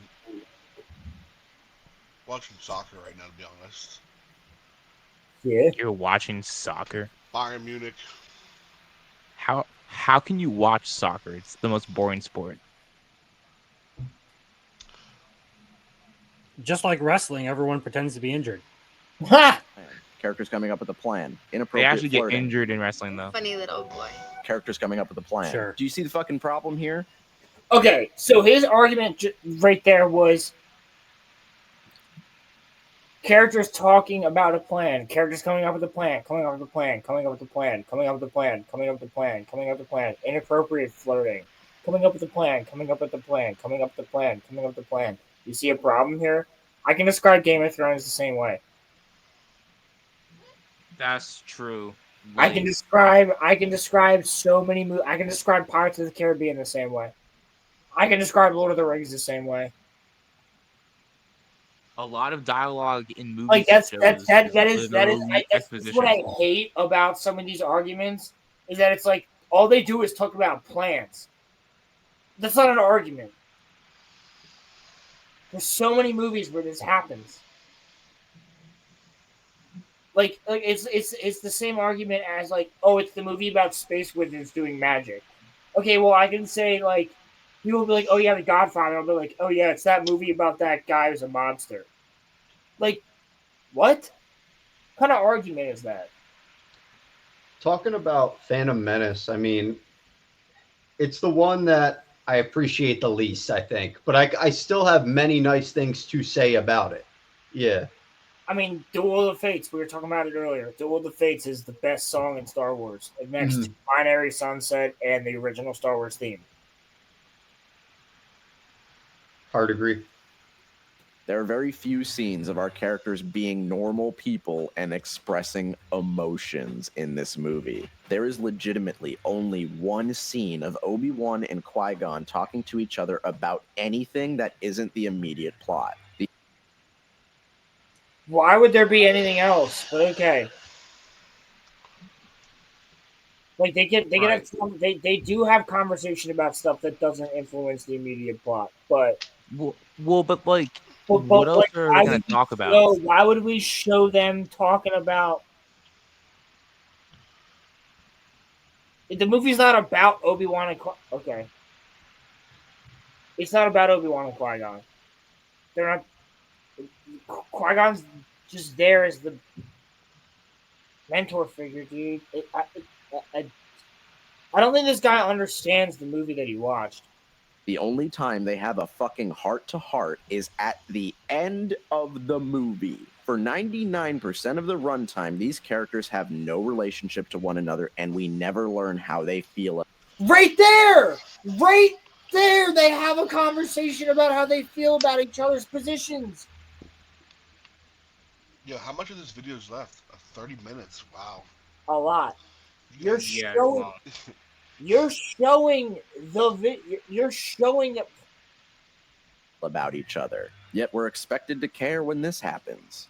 We do care when this happens because we care about Obi-Wan. Right. In the original trilogy, correct? Yeah, well, yeah. You want to know what the fate of Obi-Wan is after this. Yeah. Right. We've seen the original trilogy, and we care about Obi-Wan in the original trilogy, so therefore we care about the fact that he lost his master here. Yep. So yes, we are supposed to care about it. Even if you're not enjoying the movie, you still are invested in what happens to Obi-Wan.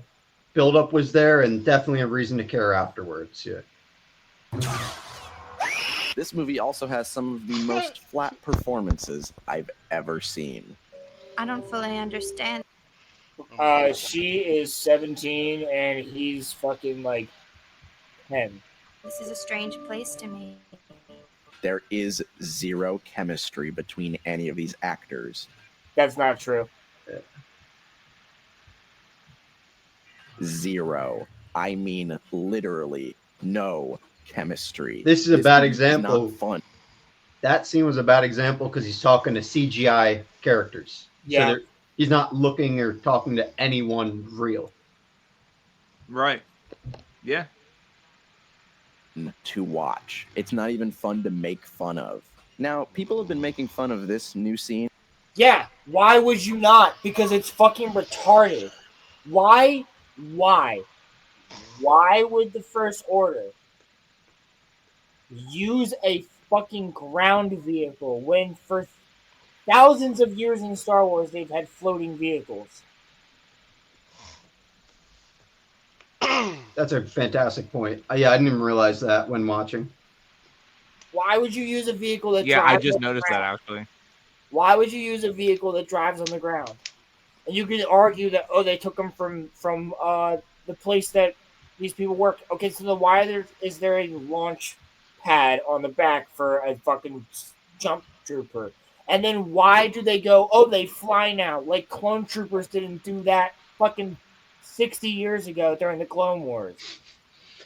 Reminds me of like how older folk talk now You've never about. seen a Mandalorian with a jetpack? Oh, people fly now. Jetpack Exactly. just now exist. Shut the fuck up. Yes, this is retarded. You know, in my time, we were getting mustard gas. Like, yeah, all that shit. Dude, it's like, oh, they can nuke us now. Like, oh, that never, like, what? This is something that has always existed for thousands of years. Why do you... Yes, people make fun of this scene for a reason. COSMONAUT, you fucking twat. From The Rise of Skywalker because of this particular line. Oh, they fly now! They fly now? They fly now! Oh, it's too quippy. It sounds like Marvel dialogue. Okay. That's not why people make fun of it.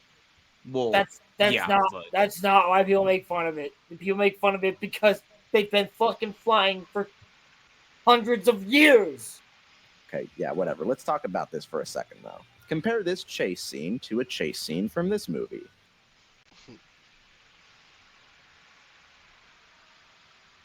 They're completely different. One's underwater, one's on land. One makes sense because they're in a submarine. The other one doesn't because they're not on speeder bikes that we've seen them use countless times.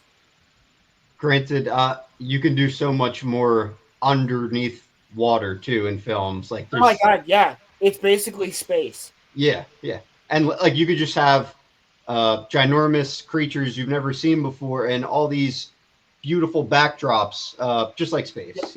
Yep, it's basically space. Mm-hmm. Our heroes are going to be eaten by a giant monster. I wonder how they feel. You can't critique this, dude. That's such a fun sequence. You might say it lasts too long or it's kind of stupid, but, like, it's fun. You can't deny it's not fun. The whole underwater sequence of there's always a bigger fish. All that is a fucking blast, dude. Feel about this? Oh, they don't really care. These characters just can't be bothered. No, the Jedi are staying calm because he's freaking the fuck out, and they're trained to be calm in situations like this. To give a shit at all. It's not that they don't give a shit, it's that they're trying to calm him down. They literally say that they're trying to calm him down. To each other. Relax. Oh, okay. Yeah. Yeah, he uses the Force to calm him down purposely. Yeah, because they're trained to be chill. Well, yes, they're trained for situations like this, dude. Before the war, this is the type of shit that Jedi dealt with. Disputes on planets and being in random ass situations where you're getting chased by a creature. Like, this is the type of shit they dealt with before they were generals. And after the Sith War. Yeah, man, I won't worry. Even when they're planning the final battle, they don't care. Once we're... What do you mean they don't care? inside, we shouldn't have a problem. Oh, yeah, it won't be a problem. Okay, that doesn't mean they don't...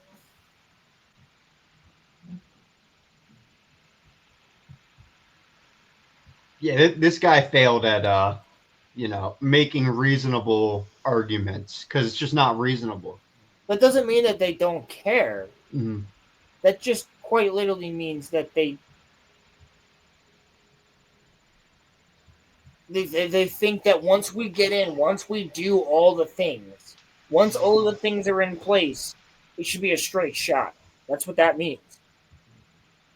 Based on the plan we set up. Emotionally invested. The movie has low stakes, low energy. Low stakes? It's a planet being controlled. Low stakes. It's the subjugation of a planet. This guy must be friends with Movie Bob. And it really doesn't allow you to engage with it in the same level that you would with any other Star Wars movie. So yeah, personally, I'll take these corny, energetic performances over this shit any day of the fucking week. But hey, that's just me. Oh my god. Yeah, you are right. It is just you, because it doesn't matter how you try and justify your fucking hate boner against people who don't like the sequel trilogy. The sequel trilogy is still ass. Dude, how?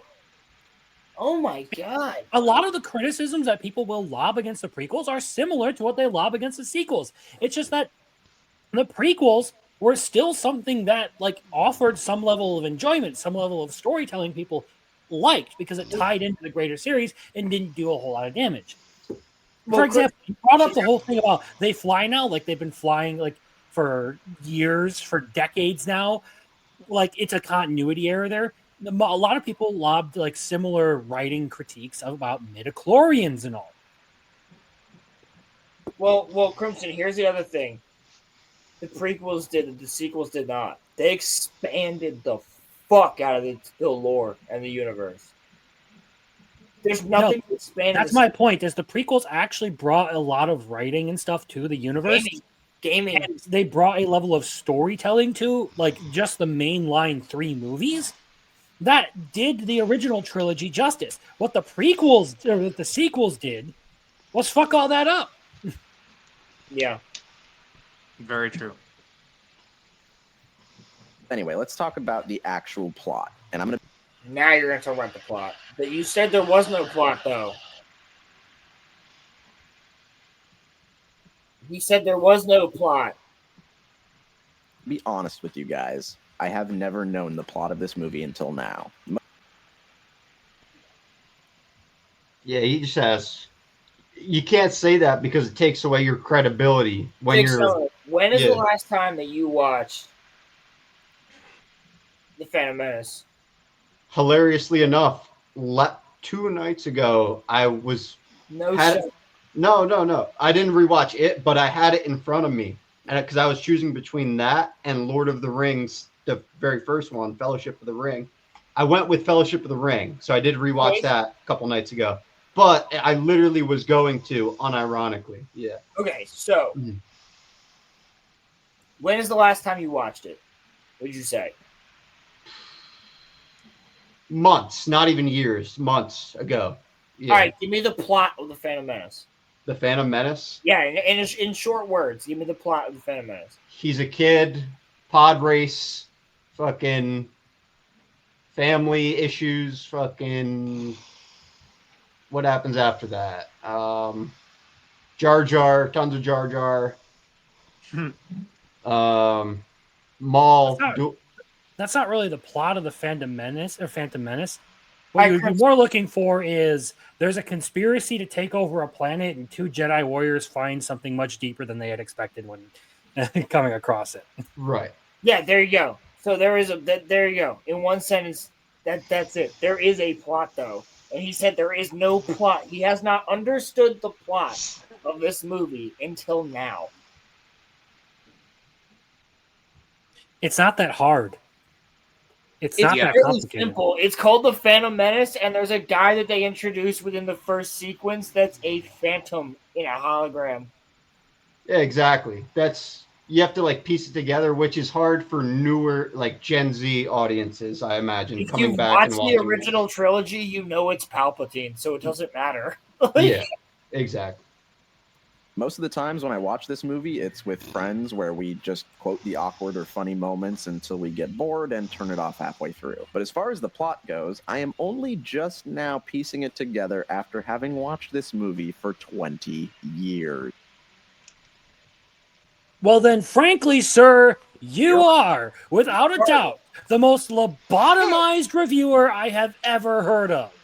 If you can't figure out the plot of The Phantom Menace over 20 years, I'm sorry, but your temperature is probably...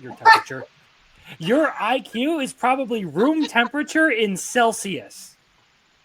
Your temperature. Your temperature's probably room IQ in Celsius. I agree, though. Yeah, same here. That is not a good sign. This But dude's hey, out here maybe it's thinking just he's me, right? Ervin, Maybe but he's I'm Aaron the dumbass instead. who just Wait. now piecing it together after having watched this movie for 20 years. That is not a good sign. But hey, maybe it's just me, right? Maybe I'm the dumbass who just doesn't get it. So I even asked you guys. I'm watching The Phantom Menace, and I'm just now realizing that I do not know the plot of this movie.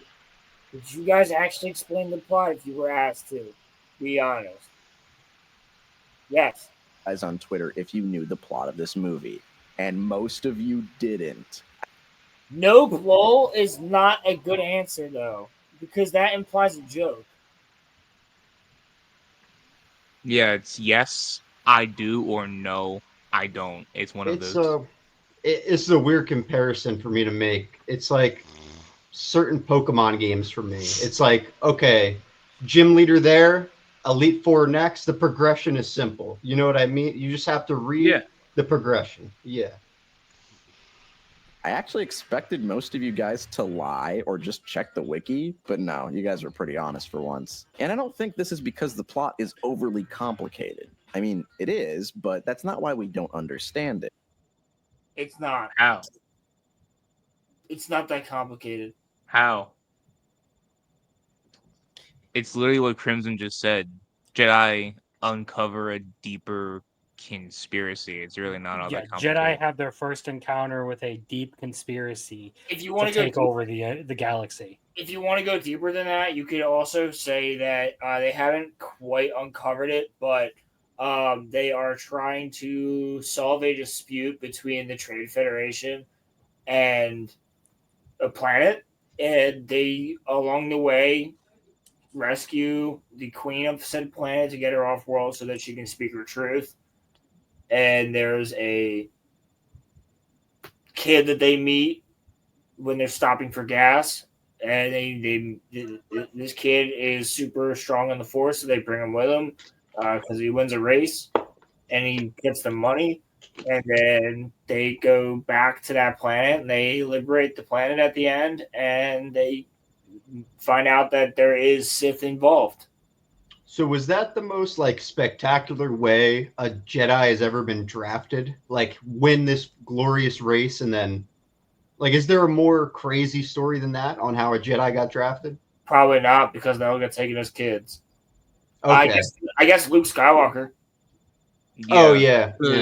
Luke Skywalker here. He's just a guy, and he's like, he goes to chase his droid down, and then he gets knocked out by sand people, and then this old man's like, "Hello there," and then wakes him up, and then he goes back home, and his aunt and uncle are burnt to a crisp, and then he's like, "Well, time to go," and then this princess is like, "Hey, help me, Obi-Wan Kenobi, you're my only hope," and he's like, "Oh my god, I'm going with you," and then he becomes a Jedi, and he meets this little green dude on a swamp planet. Yeah, so I'd say Luke's is probably crazier because he has no fucking idea what's going on, whereas like Anakin has people to tell him.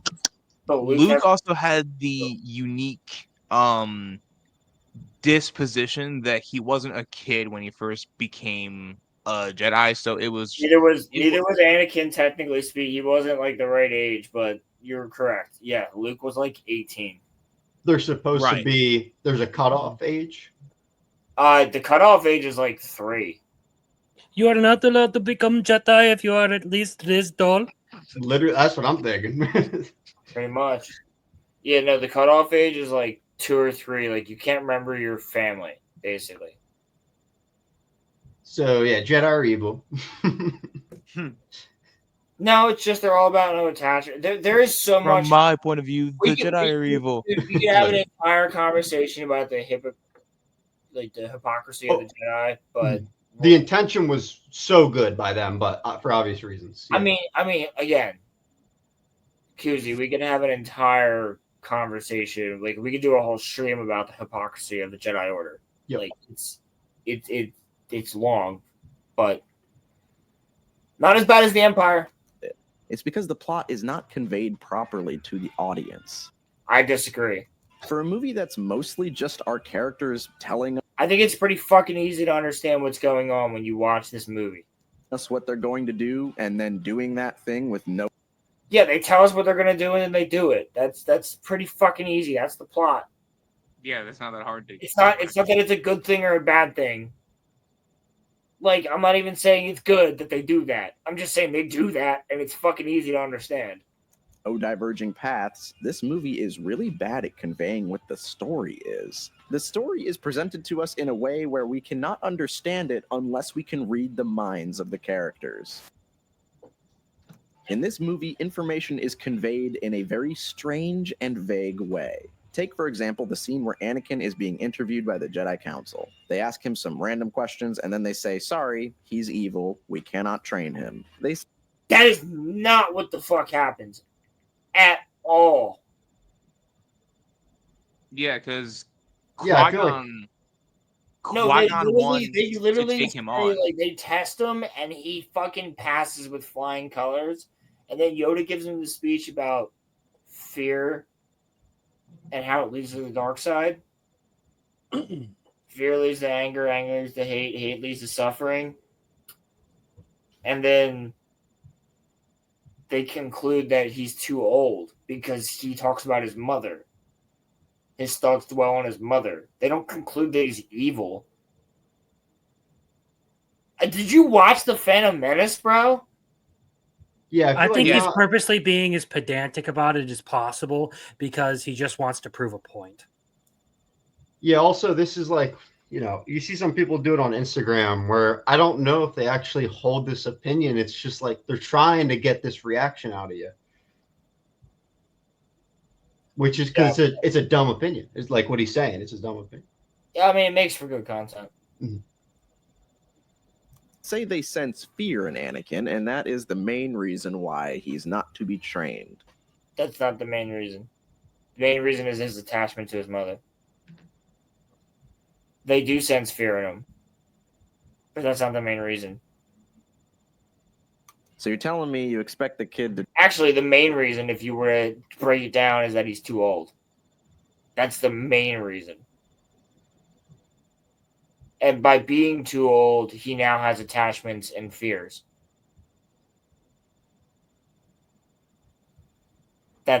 Which are the problems. But the main problem, therefore, would be that he's too old. Not that he has fear. The fear and the attachment come from the fact that he's too old. To just not be scared at all. Living with opioid addiction. Finally, a story I can connect with. Same here.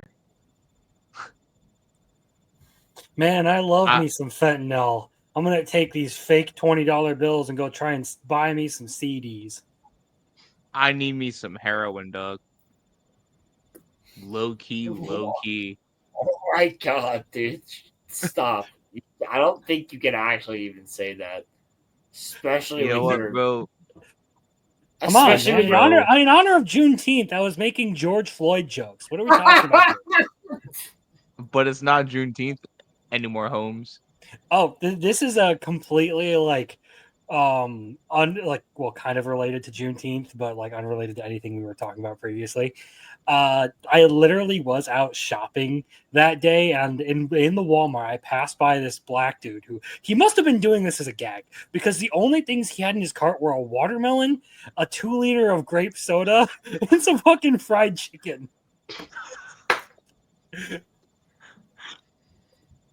I mean, are you serious? I am dead ass, dude. So he had to have been doing it as a joke. So my boy worked in Psalms, and Zach and Roman will know where I'm talking about. He was doing restoration or something like that, and he had a job in Kensington. Guy had a truck and he grabbed the guy was standing there with a watermelon outside his truck.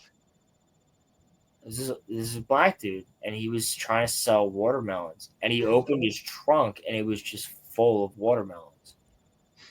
And he said that he drives down to Florida once a month, and he buys all these watermelons from this one farm, and then he comes back up and he sells them. And he gave them free samples of watermelon. And then they were like, "This is delicious," and they all bought watermelons from him. Reminds me of that one episode of Cowboy Bebop. He was the cabin man, bro. Yeah, and then Avatar. Yep. Wait, what Cowboy Bebop episode? I'm pretty sure it is the Mushroom Samba episode. Yeah, it's Mushroom Samba. The black lady goes and buys a watermelon right in front of Ed. Yep. It's like a food stand, like just on the side of the road. Yeah. You buy a fucking watermelon, really? Yeah. In that episode, absolutely. I'll never forget that because it was just random. Crazy. That's crazy. Doesn't really fit, where the theme of that episode is. Just like here's a watermelon. Hey man, them Japanese do some wild stuff. Japanese don't be giving a fuck. Fuck. They do know comedy and storytelling beyond our years. Yeah. Well, they still have people over there who actually give a fuck about. I don't know. Americans made ghost stories what it is. We have to admit that. That is we definitely made our contribution, but in terms of just anime. Sure, but it's not a Konosuba, a Love Is War, or a Nichijou. So. Yeah. Oh. So I'm putting Love Is War. That's on my that's actually on my years. That one is on my list next. I've been telling you to watch it for years. Oh, you know what, bro? I work at my own speed. Okay. No, Crimson. That should be February next year. we do Fictionology in February next year and just do Love Is War. Yeah, that'd be cool. That'd be a good one. That would, yeah. I can have it done by then. It's not as long as Attack on Titan. Right? You'll definitely have it done by then. You better. I was about to say, if you really struggle to get Love Is War done in half of a year, bro, the first 2 seasons, I will personally drive out to Pennsylvania just to slap you in the face. All right, well, Psalms, for the context, it took me 3 years to finish Attack on Titan in full. So were you just savoring it, or what was the? No, he was watching Dark Knight with his mom every night. Shut up. You really like that movie? So he does. It's a good movie, but so first of all, that's not true. Roland is capping. Sure.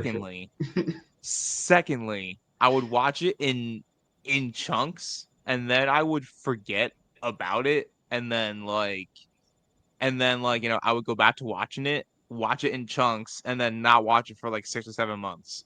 Yes. So I bullied him for like a year.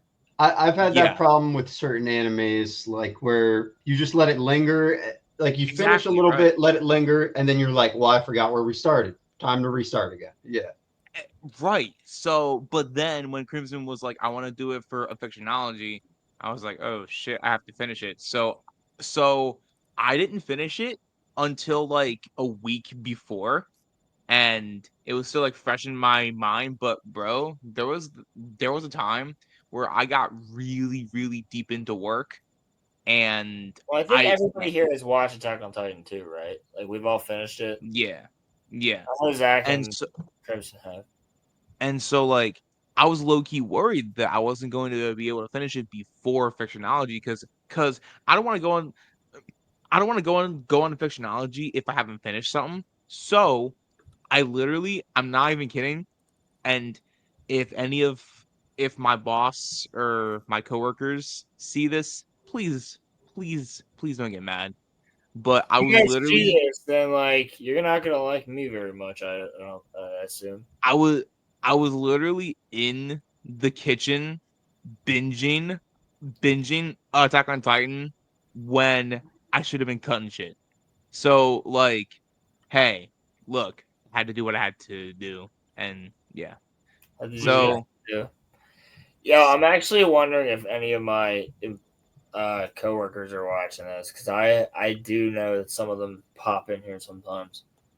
I'm putting this and sending this to your employer, Ronnie. Please do. So, Roland, are we continuing this video or are we just? I mean, I think I'd be careful because Ronnie might actually do it. Yeah, actually. Thanks to Zach. Yeah, Zach, thanks. Hot girl. That is the only thing. No. So he needs Padme with black eyeliner and a green streak in her hair. Yo, what the fuck was that? What the fuck? What the fuck was that? Did you just bust a nut on stream, dude? What was that? Just came in your pants. Did anybody see? I saw that. What the fuck? I thought I was the only person seeing that for a second, dude. What?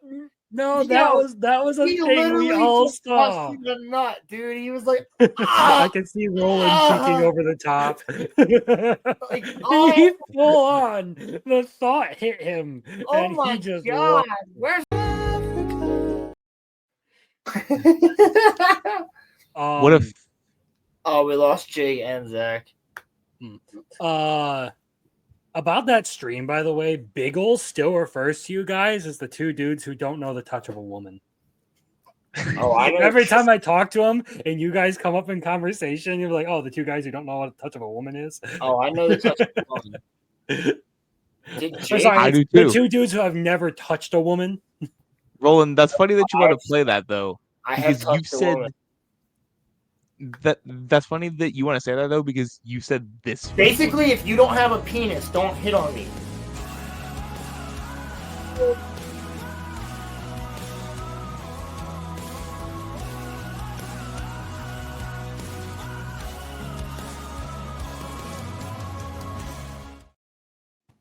Alright, well, we seem to have lost Zach and Jake. So, it was nice to have them while we did. I don't exactly know what happened or where we are. I am almost done with this fucking intro. There you go. Hopefully. I'm going to see you going through this video with Roman. Yeah, go ahead. I'm still going to comment on it. I'm basically just adding effects to everything that's going on here. We have much time to kill.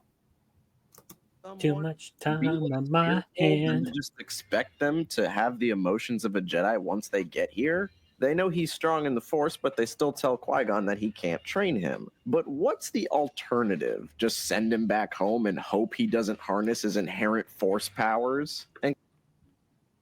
No. He might use the Force, but he won't be able to use it. He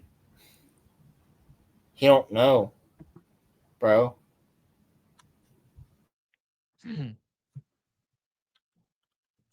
Yeah.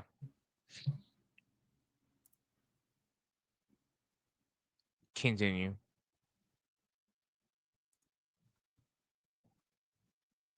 And Qui-Gon just says, "Oh, I'm just going to train him anyway." You're just allowed to do that? You can just do whatever you want? If you can do that, then why does anybody ask for permission? Well, he actually wanted to hand it over to Obi-Wan. But that's fine, I guess. Whatever. The boy is dangerous. Okay, but why? Literally just tell us why. Somebody please tell me something. Please, sir, may I have some movie?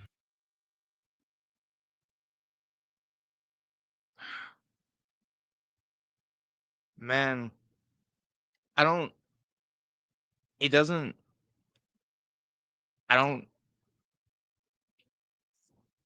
this is getting on my nerves, bro. Like, it's just, like, we're only 13 minutes in, bro. And, like, at this point, like, now that I'm watching this, I remembered this video. And I remember not liking it. And a big part of the reason... a big part of the reason is just because, like, it would be one thing if, like, he was saying, I don't like the prequels, but, like, y'all are entitled to like them and you're not wrong for liking them. But when someone has like a point of view on a movie or show or hell, even music, and they're like, my point of view is the correct one and everyone else is wrong, and here's why, automatically I can't hear your argument. No matter what it is, whether it's right or wrong, if you're coming off as a pretentious douche, I'm not going to listen to you. And so I think that's the issue, is that Cosmonaut comes off a lot of the time as a pretentious douche. Even when I agree with him, I still don't really vibe with him because he comes off a lot of the time as a douchebag. So, sorry, that's just a long rant, but that's just Well, when he says "fuck you" to the viewers, like literally, no, not even pretty much. Like he literally said it earlier. He's like, "I don't give a fuck what you think." Yeah, people don't like that.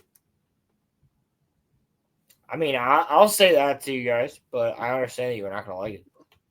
Even when you look at the finer details of the movie, there's shit that just doesn't make any sense. For instance, why would you bring Anakin to a war zone? Qui-Gon. Well, they have okay, I understand, but he could have stayed back at the staging area. But here's the thing: they didn't have to bring him with them back to Naboo, but let's say that they did. If he stays at the staging area and they lose, he gets captured. He's got a better chance with the Jedi. And then a Sith shows up and they're like, oh, fucking hide. John already has an apprentice and now he just grabbed another one. Okay, that's different because he explains that Obi-Wan's ready for the trials. And brought him along to the war. Anakin, stay where you are. You'll be safe there. But I... Stay in the cockpit. You stay here. But Rick... No buts. Also, why would you go down to Naboo in separate ships? It's kind of a throwaway line, and it ends up not mattering in the long run, but... Because hiding two people in one cargo bay is a lot harder than hiding one. Exactly.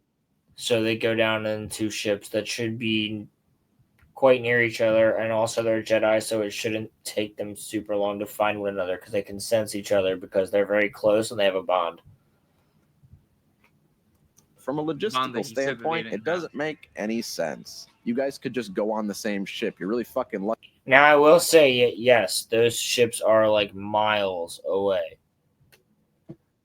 But that doesn't necessarily mean that there's not one, like, not that far from this one. But also,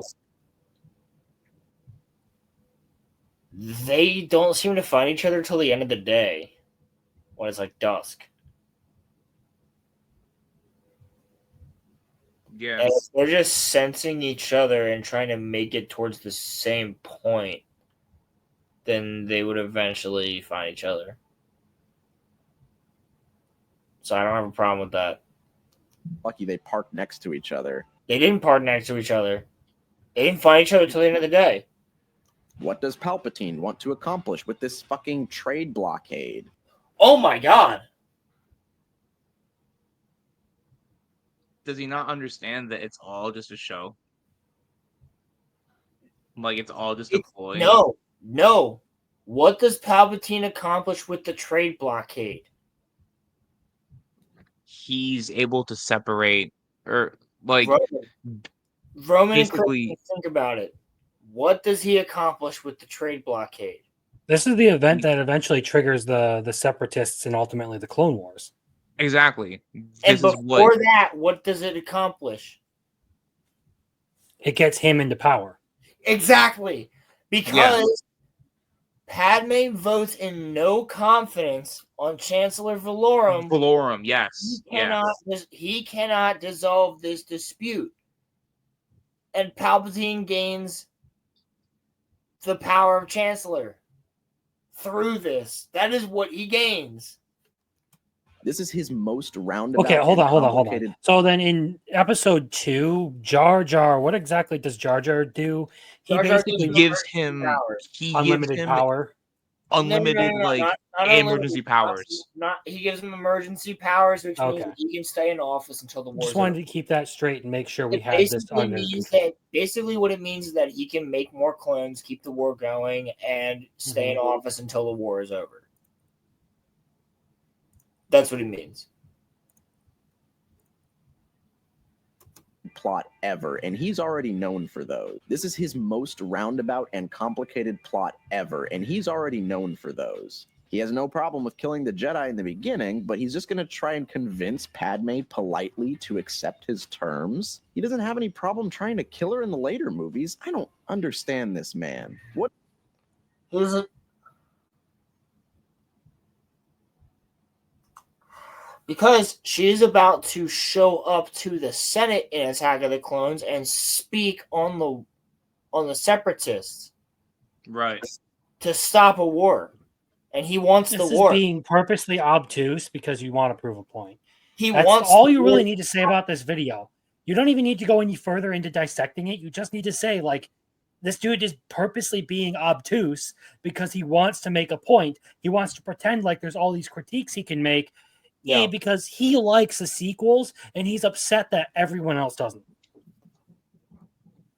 That's a good point. But we're gonna dissect it anyway. What does he even want? I always found it strange that Palpatine's ultimate goal is to just be president and rule everything. Bro, he is the emperor of the fucking galaxy. That's not be president and rule everything status. That's more than that, bro. That is I can think something and it will happen. I will make it happen. Right. Anyway, and it's in the galaxy. It's like I own everything in a galaxy. And probably just outside of it too. Yeah, like everything's his. That's what it's. Yeah. That's what it. Yeah, that's what it boils down to. That's. It seems like a really simple-minded goal for someone who's supposedly so wise and attuned to the Force. Normally, this is a movie that's trying to be more complex than the previous films, and it's just not very good at it.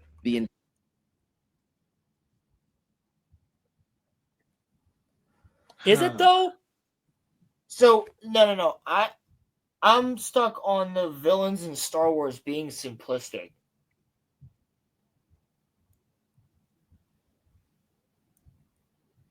I mean, Palpatine, the overarching villain, he's not simple at all. I wouldn't call him simple. I would say his goals of ruling the galaxy is like, yeah, okay, he's a bad guy that wants to rule the galaxy. Okay, Sauron's a bad guy that wants to rule Middle Earth. But, like, it doesn't make them simple. Right. Their goal is very on point. They know what they want. Yeah, but how they get there, how they get to that goal is not in the least bit simple at all. And Dooku, I wouldn't say is simple when you look into his character. Grievous, his motivations are not simple. And what happens to him is not simple. Maul's motivations are not simple when you look into that character. So, Vader is most certainly not fucking simple. Vader is the farthest thing from simple. Now, what you could say is that Kylo Ren and Phasma and Hux are fucking simple. And so is Snoke. They're simple characters. Kylo Ren just does evil shit and he's like, I don't know if I want to be good. But he just does evil shit. Hux is like, I'm just evil. And then he just goes, I'm actually a spy now. And Phasma just dies twice. So yeah, like you want to talk about I'm talking about simple fucking villains. You can't even talk about Grievous, Maul, or Dooku because each one of them is an aspect of Vader, purposely. Right. So, it's fucking stupid. Entire plot of all three of these movies revolve around Palpatine's schemes, and his schemes never make any sense. I mean, they're not that hard to pick up for me. Bro. And kind of... Bro. He just said teen schemes don't ever make sense. Now, wait, though. If you talk about the Rise of Skywalker, with the fucking I agree with him. Clone Troopers. The creation of the Clone Troopers. Into Order 66. If you talk about the Rise of Skywalker, I agree with him. However, he's not talking about that. Palpatine's plan in The Rise of Skywalker is dumb as shit. So yes, I agree with him there. But for the most part, I get. Yo, Jakuzzi, thanks for coming on, bro. Thank you, sir. Appreciate you. I get Palpatine's plans like 5 out of the 6 times that he has one. I think I understand every single one of Palpatine's plans. They're pretty easy to understand when they're explained in the movies. Do you really understand his plan in The Rise of Skywalker, Roland? I'm not talking about that. No, I don't understand. I don't understand why Emperor Palpatine was like, if you kill me, I'll take over your body. And then he dies and doesn't take over her body. No, I don't understand that. Right. That's one that I'm talking about. But COSMONAUT didn't bring that up. He was saying that Palpatine's plans don't make any sense. But there's also this thing with the prequels where you can sometimes take a single line and try to analyze it, and it just doesn't make any sense from a simple writing perspective. You can do that with any movie. Yeah, facts. You can do that with any movie. You can take a simple line from any movie and try to analyze it, and it doesn't make sense. Literally any movie. Even like... I'm serious.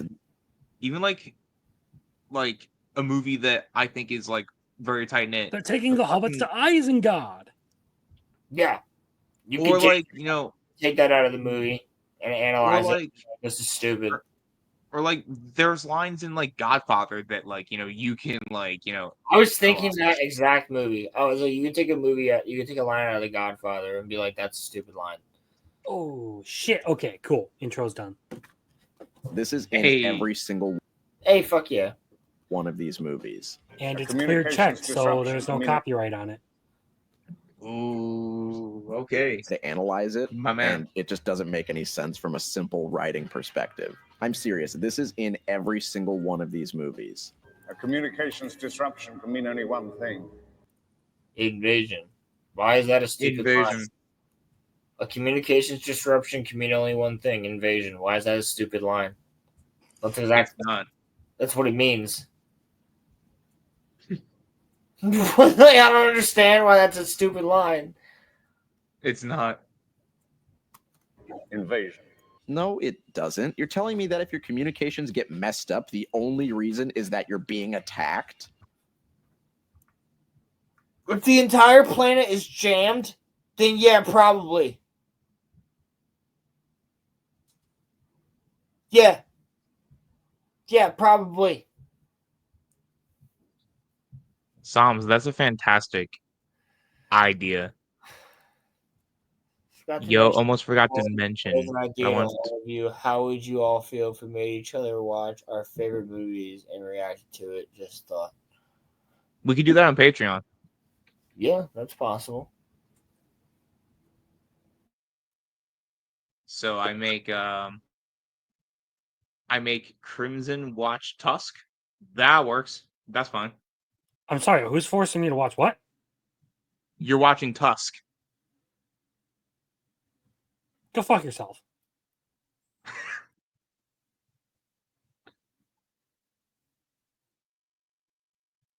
Rudy. I am not watching Rudy. No, but so Crimson. Wait, are we talking Mushoku Tensei? I'd watch that again. No, like I'm talking a horror movie. I'm talking about Tusk. I'm gonna make you guys watch Cuties. Hell no. Wait. All right, we're arresting Roland. I've never seen Wait a it. second. I've never seen Wait a it. second. Wait a second. Gonna That's make your you favorite watch movie, it. bro? No, I've never seen it. I'm just gonna make you watch it. No. Yeah. No. I would get put on a watch list. No. Exactly. No. I don't want to be on a watch list. You might like it, but I don't. I don't want to be on a watch list. I'd rather not be on a watch list, Roland. I don't want to end up on that island. Sure, I'd really, truly rather not be on a watch list. Shut the fuck. I don't want to go to that island, Roland. Why the fuck did you go to that island? Why the fuck would they go to that island, dude? Oh, by the way. Kanye, why would they go to that island? By the way, did y'all see or hear that Kanye dropped 3 songs and it's I didn't him? see or hear you put your camera back on. Yeah. Did y'all see and or hear that Kanye dropped 3 songs, but on the songs he's rapping on it's not him, it's AI. It's not him rapping. That is crazy work. But his songs about Nazis is him, but then these new songs where he just sounds normal as hell, it's all AI. It's not him. But they sound like official as hell, but it's not him. So I just thought that was interesting. But if you guys want to take a break from this, I do have the intro up on a YouTube file. It's privated, so I can show it. Or not privated, it is unlisted, so I can show it if you guys want to see this, like the preview of the. If you want to show it on our stream, then sure. That's fine. We've been around here for a while, and I'm going to be making. It's going to be public next week anyway, so it's not like it's a huge issue. All right, yeah, bro, show it off. Let's go. Let's go. Hell yeah, man. Let's top this down. Hell yeah, man. Let's do it. Hopefully, this will work. It's working. All right, there we go.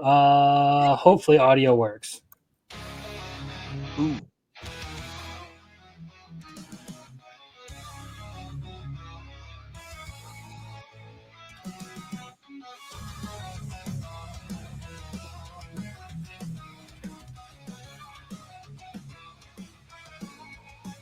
Great shot.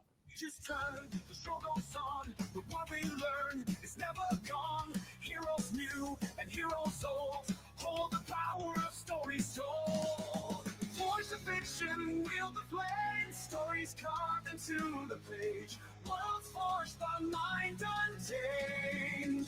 Legends not for greatest fame, silver screen and cluttered page.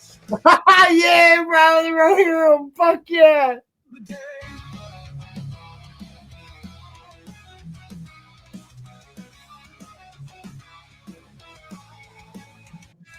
Legends clash, their echoes roar through the void. We crave for lore. Heroes rise and villains fall. Upon the page, we see it all. Forge the fiction, wield the flame. Stories come. Let's go. Worlds forged by mind untamed. Legends not for greatest fame. Silver screen and cluttered page. Comic books and anime. Just get through the day.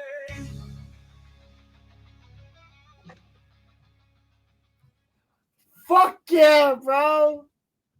Fuck yeah, dude. I'm proud of it. I'm really happy with how it's turned out. Especially with my very simple editing skills. So, dude, that was fantastic. That was fantastic. Dude. Good There's a bunch of like little Easter eggs in there of ones I do eventually, like ones we've already agreed to cover and ones that I eventually do want to. The bleach one for the blood war. Yeah, there's. If anyone recognizes some of the other ones that are in there, good for you. But yeah, it was cool. Yeah, that was cool. Now I have to get to work on my own like actual live weekend live show intro, so that I have something for that too. So, but that's another project all in and of itself. But I'm working on the outro for this. So animated's gonna get an intro, like a proper one. Yeah, I actually already have the song generated for that one. I just haven't done any of the actual video editing. It's in the same video file as all the stuff I just recorded tonight for making that. So some of the footage may be reused, but there are other things that I do need to get. Nice. Dude, that was awesome though. Yo, Roman, is there a way to format us where we're on the bottom? You should be able to make a custom format. Say, can you make a format where we're on the bottom? Yeah. I will be right back. I need to step away really quick. So that's fine. You don't have to wait up for me, by the way. All right, so we're not gonna wait for Chris. We're gonna keep it. Fuck, dude. His profile picture is me. I love that profile picture. That's hilarious. Hold on. Let me delete one of these layouts. Wait, no, that's not. What the hell? No, it should be awesome. Okay, no, I get that, but I'm trying to. To create more, delete one of your custom layouts from settings. Okay. So I got to do that then. You just play the video so I can figure this out. I can't. The video's not being shown on screen. Oh. Okay. There we go. Okay. Let me just figure this out, and then you just play the video, and I'll figure this out. You've made a commitment to the Jedi Order, a commitment not easily broken. Not easily broken? You mean not easily maintained. The oath itself is very easily broken. Only a Sith deals in absolutes. But Obi-Wan, that in itself is an absolute state. Everyone knows that, dude. Shut up. Yeah. That's stupid. Statement. George is not good at writing dialogue. It would be very funny if it wasn't so sad. And I should now probably mention the one thing people say is the biggest problem with this movie. Jar Jar. Honestly, all of the other issues in this movie are actually worse than Jar Jar. Okay, I would agree with that. Yeah, I mean, I would agree with that. I would actually agree with that, but I don't think he's gonna make the same point that I would make. Well, what is the point that you would make? The point that I would make is that there's writing mistakes, and that Jar Jar is not like as detrimental as certain writing mistakes could be interpreted. Do they bother me? No. Oh shit. Not as much, but they are flaws that I can point out. Oh my god, we're not on screen. Yeah. Yes, we are. Lifeless performances, bad dialogue, a convoluted plot, and an overall lack of direction are all things. Convoluted plot? Don't think so. Lack of direction? Things that I hate. Don't think so. I think it has direction. I just don't think you agree with what the direction is. And also, I've never noticed that you can see the Senate building from these windows here in this scene. Huh. That's cool. I also like the Senate Guard outfits because they're like a maroon version of the Tantive 4 Alderaan outfits that the Rebel Guards wear in the beginning of A New Hope. Way more than one dumb character. And if we're being real, while he's annoying, his role in the story actually makes more sense than Anakin's. You called him a Jamaican earlier, and why does Jar Jar make more sense than Anakin, dude? What? Yeah. Nah. All right, let's hear him out. The worst thing about Jar Jar is that you literally cannot understand what he's saying. I think I understand him most of the time, if not all the time. I watched this movie with subtitles for the first time, and I only now, 20 years later, have understood what the fuck Jar Jar has been saying. Miss Day starting pity or today with the... Misa day starting pretty okie day, so my day's been starting good. Brisky morning munchin. With a brisky morning munchin, so with an early morning breakfast. Then boom. Then boom. Ooh, I paused it right at the ad. Look at that. Slick, Roland. Ho. Stop sharing it too. Get fucked, YouTube. You can suck my cock. All right, Roland. Tell me if you dig. Hold on. I dig. Yeah, if you dig this layout.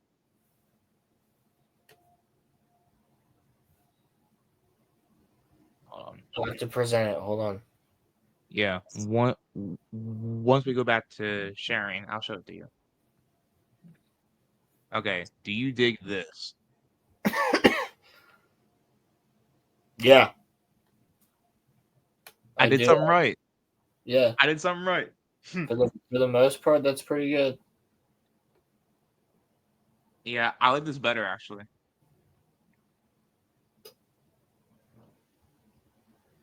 Yeah, that works well. And we got the chat right there. If we had more people, though, it might, like, people are going to get covered by that chat. Well, yeah, but if there's more people, I would just take away chat. Yeah, you could just make it disappear. We could just have it on the side. Yeah, that works.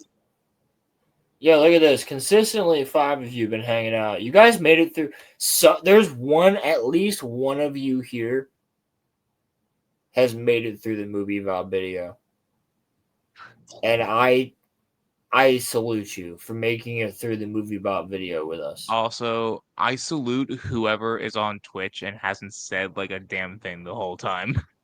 It's a bot. It's the bot that keeps dropping a fucking link. No, man, that's on Kick. Oh, you're talking about on Twitch. What's up, Twitch bot or person? Be nice to the Twitch bot.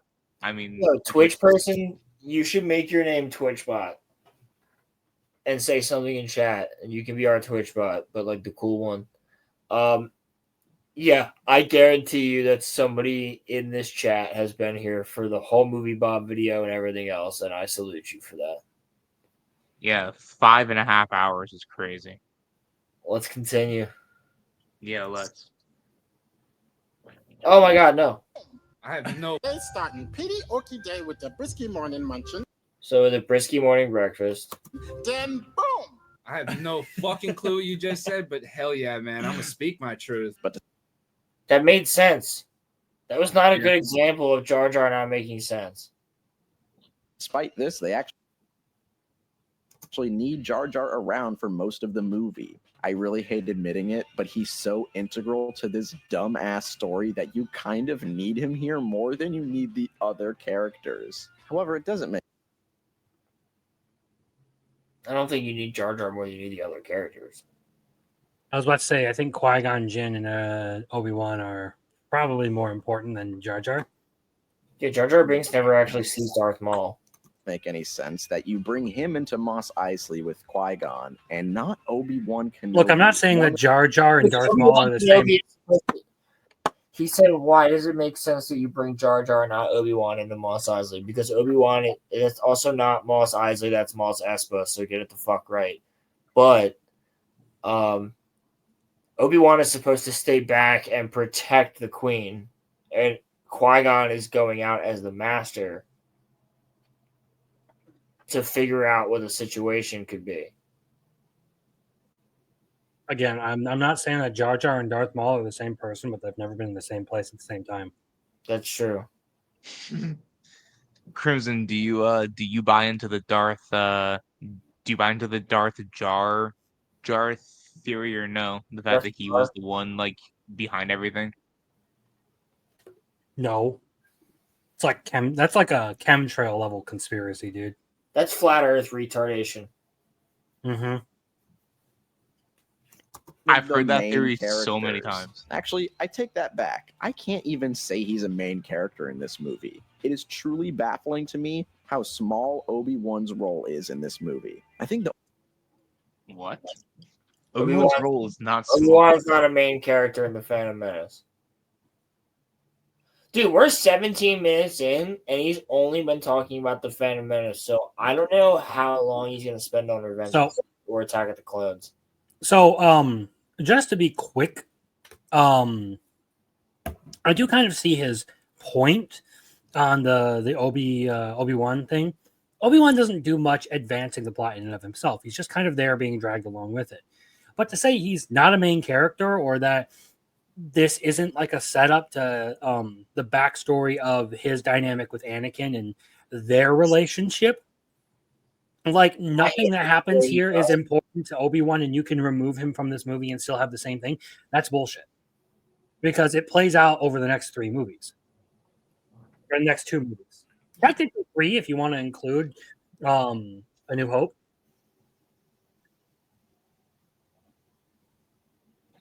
Yeah, man.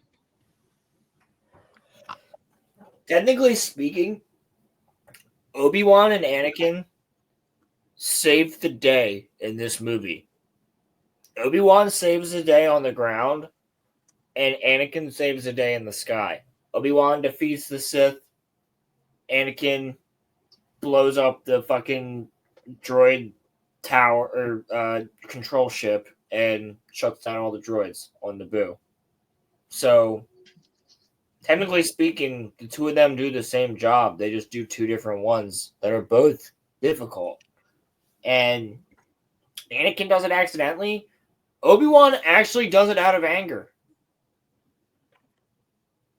Movie Bob probably loves that scene. because the guy gets bullied by Darth Maul gets revenge on his bully. I'm serious. Like years ago for a project I've been working on, I made this whole like the villain was basically meant to be a mockery of the sympathetic villain sort of thing. Where like right at the end of the story, he goes on this whole thing like, I was bullied. That's why I did all this terrible stuff. And the main character's like, shut the fuck up. You killed a bunch of people, nearly ended the world. I'm gonna kick your ass and be done with you. Yeah, well, it's that's like a Akira. Like it's the same thing. It's like Tetsuo, dude. So I'm changing his name to I'm changing the villain's name to Bob just to be You fucking please do, dude. I'm actually going to make it Robert, so it's less obvious. Yeah, Robert Shipman.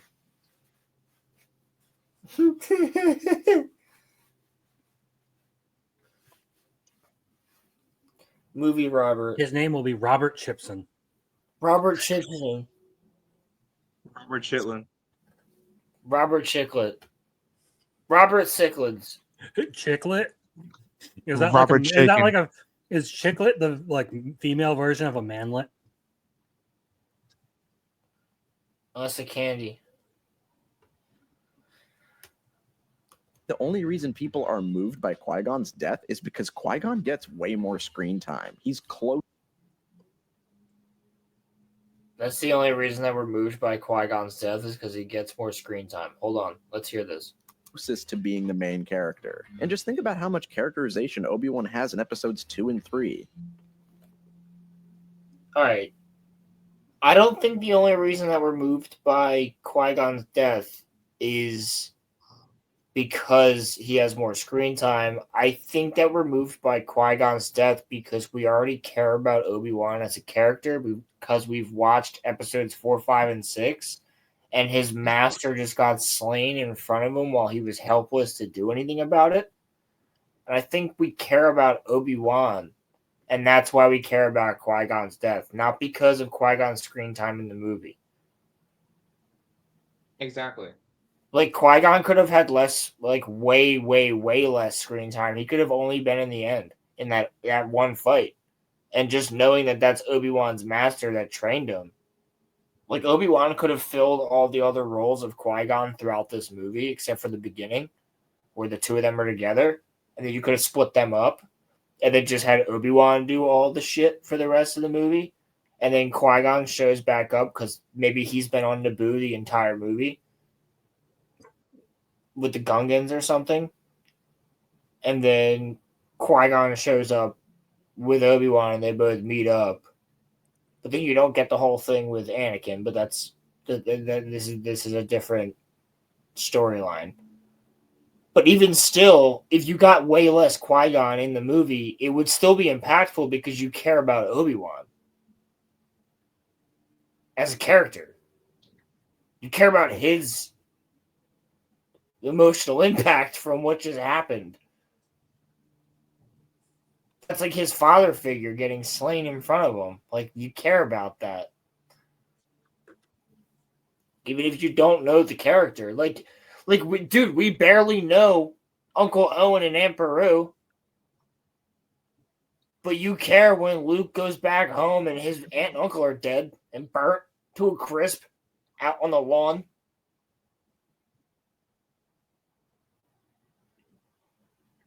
You know what I'm saying? Like, am I wrong there? Yeah. Yeah, no. You're right. In episode 2 and 3, you find out that he doesn't really like flying that much. That's kind of a cute character trait. I wish he had traits in this movie. He has traits in that movie. He has traits in this movie. He's young and brash and a little bit like Anakin in the way that he's like headstrong, a little bit forward, very action oriented, as opposed to where he is in Attack of the Clones, where he's very defensive. Because this is before he realizes that he's amazing at defense, not so much attack. Except for when he was fighting Maul, that was with full anger. And he admits that. The only character with traits in this movie is, again, Jar Jar.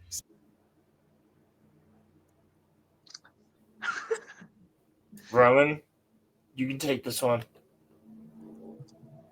The only character with traits is Jar Jar. So, does Palpatine not have the traits of, like... I was going to say Palpatine's in this movie. Like, does Anakin not have traits? No, he's just a kid. Does Padme not have any traits? No, she's just a queen. She's just a bitch. So even Qui-Gon's got traits. No, he's just a monk. Dude, even Maul's got traits. No, he's just a guy. He's just a guy with a sword. He's mean. That's his trait. He's mean. Like, every character in this movie has traits. It's not just Jar Jar. Now. Yeah. Now. So yeah, while Jar Jar is really awkward and a fucking stupid addition to the movie, he's the only thing in the movie that feels real. Whenever that feels real. He's not the only thing. Like, this is... Again, you're 20 minutes into a 45-minute video, and, like, you're almost 20 minutes in, and you're not even on the second or third movie yet, so let's see what you're on to. I watch this movie and he shouts this line, I seriously wake up. Okay, he's happy that he's going home. To go and save his home.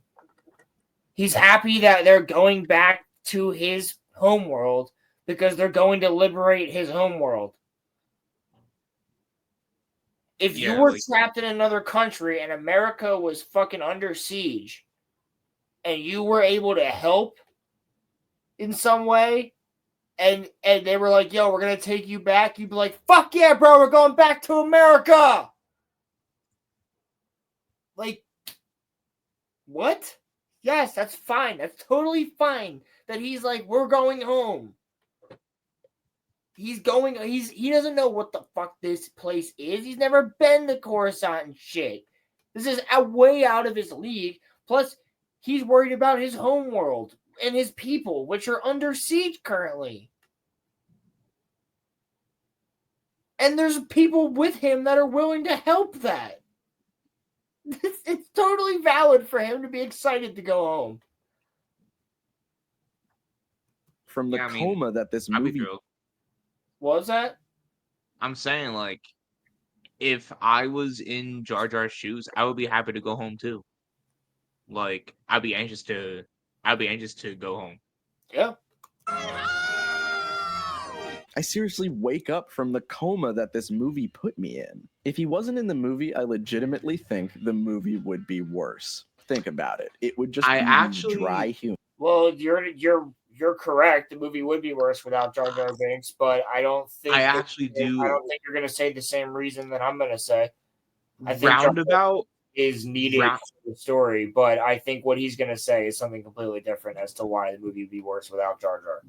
Roundabout, I agree with him, but like you said, probably not for like the same reason. But I actually do agree. Tell me that if you just tell me straight up, The Phantom Menace would be a worse movie without Jar Jar Binks, I'd be like, yeah, I agree with that. Yeah. But if your reasoning for that is because everybody else is a shitty character, then I'm gonna be like, whoa. I would argue that he plays a valid point in negotiating with the Gungans. That's why he's important. That's why removing him would be weird. But like, you telling me that removing him makes the movie have no good characters, I'm like, hold the fucking phone. That's completely different of an argument. That's like way fucking different. Like if we're talking about like Lord of the Rings, right? And you're like, oh, Gandalf should have died.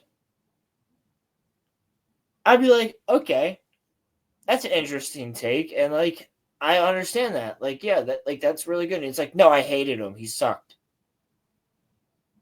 You'd be like, whoa. What? Gandalf sucked? Yeah. You know what I'm saying? Like, it's like one of those things. Like, wait, that's why you think he should have not been in the movie? He sucks? He's a terrible... No, Gandalf's a terrible character. He sucks. You'd be like, wait, hold the fucking phone, bro. I don't know if I can talk to you about Lord of the Rings. Right? So it matters on what your reasoning is for why these things should or should not happen. So let's see what he has to say about removing Jar Jar. Ultimately think the movie would be worse. Think about it. It would just be these dry humans delivering boring dialogue. It would be so boring that I don't think I'd be able to sit through it. Honestly, in order to fix this movie, So the Phantom Menace would be boring and have boring dialogue if it wasn't for Jar Jar saying Misa. And Yusa and big room temperature IQ, like I said earlier. Yeah. You would need to reformat the entire plot. Everything is broken. Yes, if you remove a character that is central to one of the plot points, then you would have to rewrite the entire plot. You are correct. You would have to rewrite The Lord of the Rings if you removed Frodo. Yeah, like that's fucking retarded. If Bruce Wayne was a woman, everything would be different. Then you would have to rewrite Spider-Man if you took out Peter Parker. If Peter Parker was a woman, things would be different. Yes. If Peter Parker had an uncle instead of an aunt, things would be different. Yes. I fucking agree. Like what is that? That is not a point. That is not a point. If you remove a character from a story, you'd have to rewrite the story. Yes. The character has a point. That's why they're in the story. How many fucking subscribers does this person have? 1 million. 1.44 million. Guys, anybody can be a YouTuber. And I invite Cosmonaut Reviews to talk to me about this. I will debate you on the prequels. You won't ever do it, but I'll do it. Most people agree that the biggest problem here is that you can just delete this whole movie from the trilogy and it changes nothing.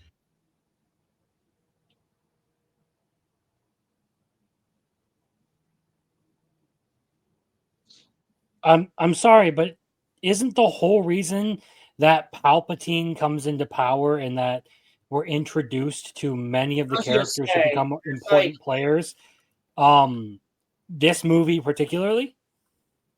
No, it's not even only that. It's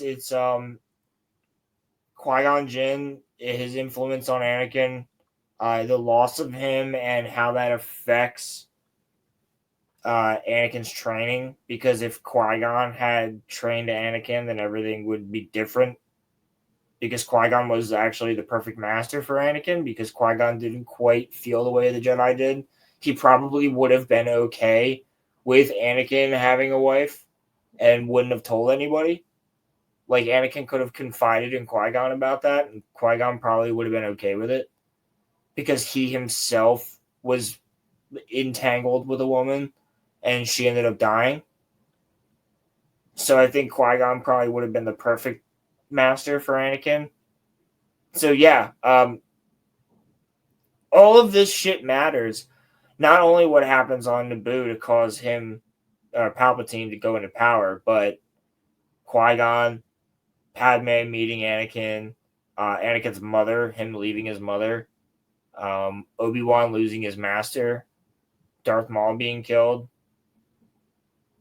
These are all very important things that need to happen for the storyline. Now, you could make it happen where you could just speed the timeline up where Anakin's like 16 instead, and then have Revenge of the Sith be where he's like 27.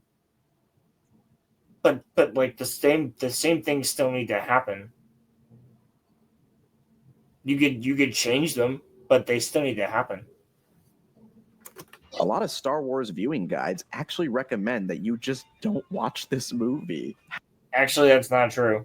How sad is that? It's not, because it's not true. Oh my god, you're showing Solo. How sad is that? Spin-off movies are equally useless in the grand scheme of things, but those movies are fun and a little experimental, so I don't really mind them. They don't really... Solo is fun and experimental, so I don't mind it. Not that it just randomly fucks with the lore a lot. Hurt anybody by existing. This movie really hurts my feelings by existing.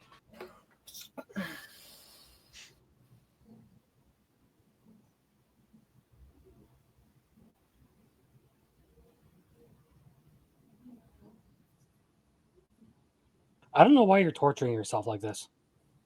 Yeah, it just genuinely bothers me whenever I watch it. There's no main character. The characters that are in this movie don't have any traits or personalities. And if you try to break this movie into a beginning, middle, and end, you would have trouble finding out where each part begins.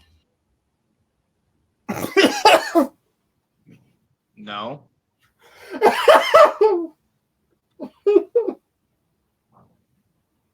No. I'm pretty sure that I can do Wouldn't it. the beginning be up until the very the escape from Naboo? The middle be all the way until they came back to Naboo, and then the ending, the final act, be basically the Battle of Naboo? Is the final battle? Yeah. Yes. Yeah. Yes. Nothing in this movie works at all. This one is a really big disappointment, and if I was an adult when I watched this movie, I don't think I would even like Star Wars anymore. And the worst part is, we still have 2 more movies to go. 3 out of... I know.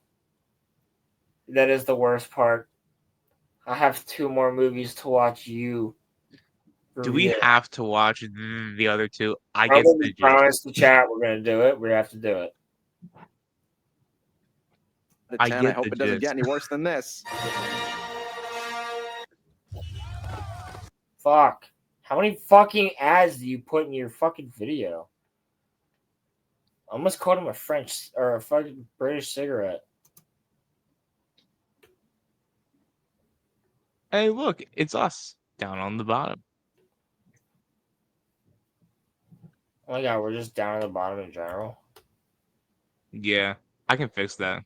Unless you want me to keep it in this layout. No. Keep it in that layout. Oh my god, you have Nick Rekieta as your fucking picture, dude. That's crazy. Dude, I changed that like right before I came back, and I was wondering if anyone knows. I also have professional Twitch bot in my tag, so. Star Wars Episode 2 is basically as bad as The Phantom Menace. I tried pretty hard to figure out which one of these movies is worse, and I'm having a really hard time figuring that out right. Attack of the Clones. now. But I think if you held a gun up to my head and made me answer, I'd probably say that this one is marginally better. Oh. Nah, by all metrics, Attack of the Clones is worse. Attack of the Clones is the worst movie. I like Attack of the Clones better. I like Attack of the Clones, but it marginally as well is a stupid term because it's not marginally better or worse than Phantom Menace. But it is not as good. It jumps around a lot. It's got a really weird plot that just like boop, boop, boop, boop, boop. And I want to see if he touches on plot in this. Phantom Menace is bad because it's boring and it doesn't really feel like a real movie. But The Phantom Menace is bad because it's boring and it doesn't feel like a real movie.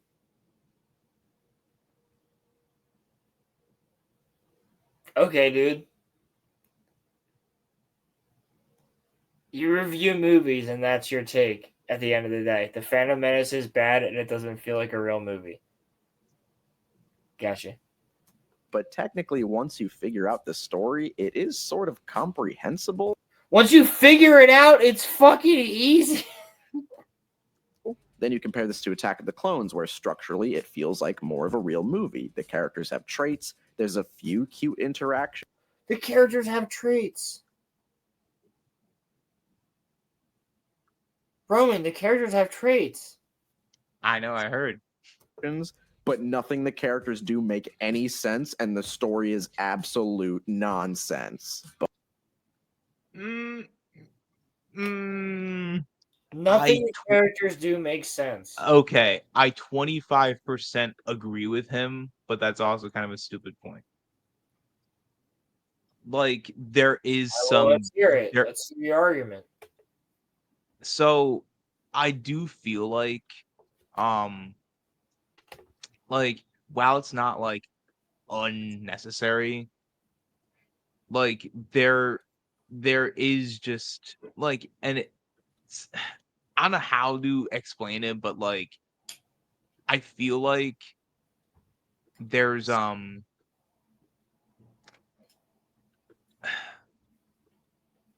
like every scene is necessary, but there's some that feel like if they weren't there, it wouldn't really change the movie all that much. Only just like because I'm more invested in like the mystery of, Attack of the Clones.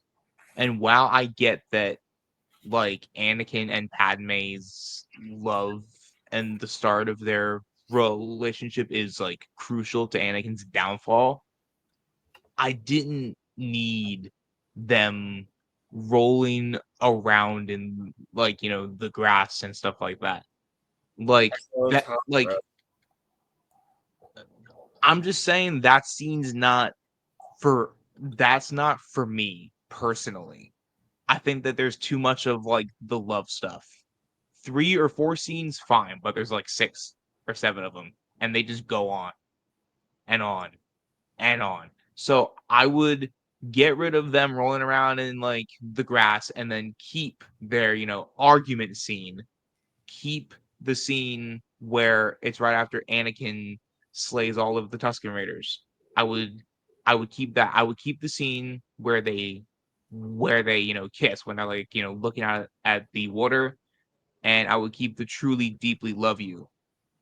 But all of like the other scenes, I'm not keeping them. I have a problem with the Tusken Raider scene because she just goes, it's natural to be angry. It's a mixed feeling. And I'm like, bro, he just told you he murdered kids. I was just telling you what like my point of view was. Well, from a certain point of view. But I'm saying my problem with Attack of the Clones overall is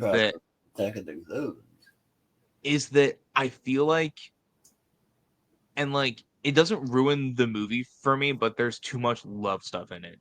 That's just my own point of view. It needed to be there to set up what happens in Revenge of the Sith. I understand that, but I'm just saying that's we like talked about this when they were rewriting the prequels. I'm just saying, Roland. That's all. I'm just saying. I just keep saying. I am keeping it all saying. Keep on keeping on, cuz. But for what it's worth, this movie is way more entertaining to watch because it is just a hot mess. It's probably the worst plot in the entire Star Wars saga. Didn't you say that the last movie had no plot, so wouldn't that make that the worst one? To the point where I could spend this whole review just explaining the story and you would fully understand what I mean. So that's exactly.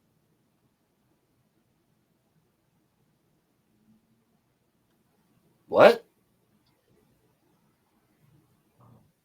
What does that mean? I swear I actually have an itch and I'm not just scratching my head to be a dickhead. I am, however, pausing the video to be a dickhead. What? So, I swear I'm not going to explain the plot. Wait, hold on. I gotta rehear that. You just explaining the story and you would fully understand what I mean. Yeah. Hold on. That the worst plot in the entire Star Wars saga. To the point where I could spend. So the plot is so bad that he could spend an entire video explaining the plot and you'd understand what he means. Okay? I can say that for any movie. I could spend an entire video explaining the plot and you'd understand what I mean. Yeah, like, isn't that the point? What? I'm not retarded, right? Like, you could also be referring to, you understand why I mean it's bad. But, like, yes, obviously, if you make a video explaining why you think it's bad, then I'll understand why you think it's bad. Right now, I'm understanding why you think these are bad. You're just not giving me good reasons. I just think that you just think they're bad to think they're bad. I don't think you have reasons. I'll debate you on it, but you won't do that. Well, this whole review just explaining the story and you would fully understand what I mean. So that's exactly what we're going to do. So the movie starts off and tells us this. There is unrest in the Galactic Senate. Several thousand solar systems have declared their intentions to leave the Republic. Okay, that's important. Why is that not important? Several thousand or hundred solar systems have left the Republic, have seceded. That's pretty fucking important. But joking aside, this is supposed to be the main driving force for the plot. These separatists don't want to be part of the Republic. But why not? Well, I hope you are prepared to die with that question in your mind because this movie is not interested in telling us. Yes, they are. Yep.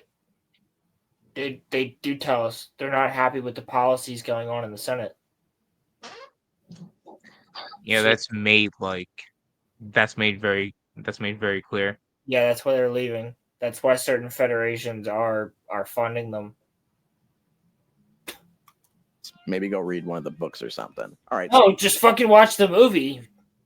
So the rest of the crawl tells us that the Jedi are overwhelmed by the separatists. But overwhelmed how? Because multiple planets are fucking leaving all of a sudden and are now very hostile towards the Jedi, who are probably stationed on some of these planets that were friendly to them and are now suddenly hostile to them because technically they serve the Republic and are now on hostile planets. Not necessarily hostile as in kill, but hostile as in we don't fucking like you. Because you're basically a cop. Yeah, they're not at war yet. That'd be like if you were like a U.S. Marshal walking around in Pennsylvania, if Pennsylvania seceded and was its own sovereign state or its own sovereign country. You know what I mean? They'd be like, why is there a DC U.S. Marshal walking around? No one would like you.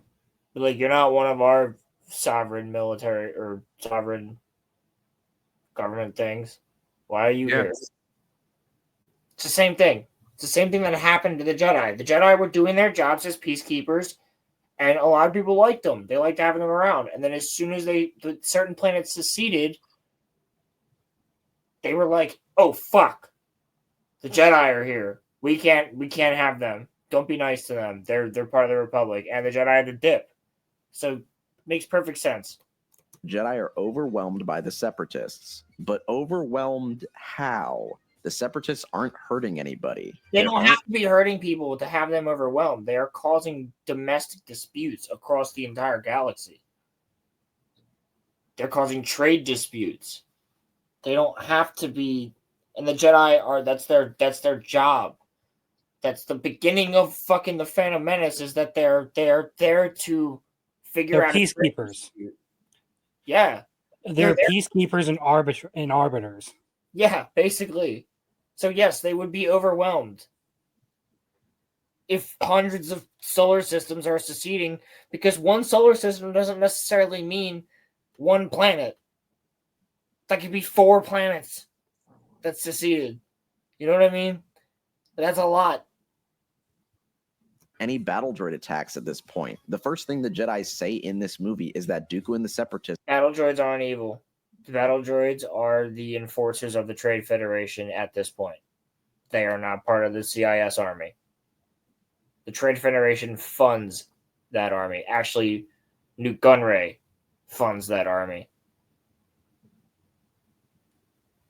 But the Trade Federation droids at the moment are just Trade Federation droids. They're not battle droids. Well, they are called battle droids, but they're not for war yet. Aren't violent, and they just have different political leanings. So why are the Jedi overwhelmed? Why do we need to create... Okay. Do I have to explain politics to this person? Why is somebody overwhelmed in politics when they're not at war? It's retarded. Create an army. What do you mean by civil unrest? Well, I hope you are prepared to die with these questions in your head, because this movie has no interest in telling you why any of these things are happening. Yes, it does.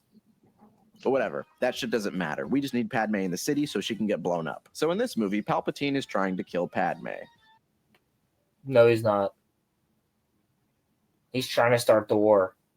Padme comes home, and he tries to blow her up or doesn't come home, actually comes to Coruscant, and he blows her up because she's about to speak on the fact that she doesn't want there to be a war. So yes, he is trying to blow her up, but there's a reason.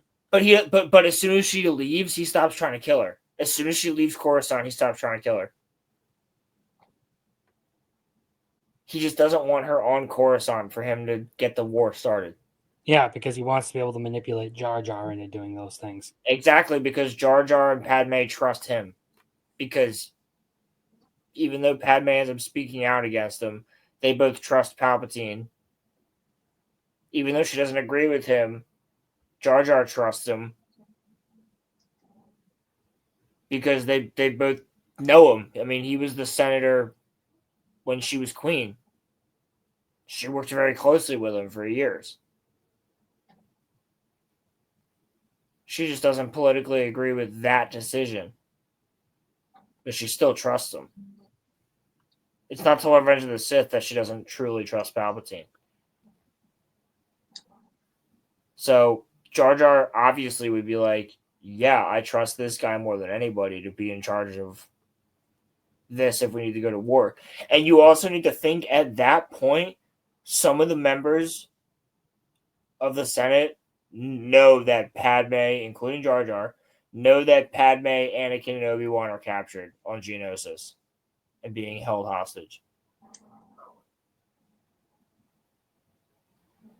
Now, you could argue that the Geonosians could just be like, bro, they fucking snuck onto our planet. Like, this is a sovereign thing. Like, we have all rights to prosecute them however the fuck we want. You could argue that. But it's better if the Republic just shows up in atmosphere and just fucking attacks them. But why? Well, it's because Padme is here to vote against creating a military force for the Republic. And I guess there already is one of the Galactic Marines. She's against creating a larger military force. Palpatine doesn't really want that because he has his own army and he wants to control. Okay, no. You can't show this yet. Control it. But the assassination attempts just stop about a third of the way through the movie, I guess. Yes, because she's off planet. It's so that Anakin and her can hang out more, but then he still has Padme thrown into an arena to be eaten. He does not do that. As I was about to say, that would be Dooku and the Geonosians. If anything, that's the Geonosians and Dooku, who doesn't need Padme. In fact, it would probably be better for Palpatine if Padme ended up dead, because it would be more cause for him to call for war. Yeah, but Padme, exactly. But Palpatine did not have anything to do with this. He didn't expect them to be there. He probably does not even know this is happening yet. Although, it could be, you know why I don't think he knows this is happening yet? Because Dooku tells Obi-Wan, he's like, there's a Sith Lord controlling everything.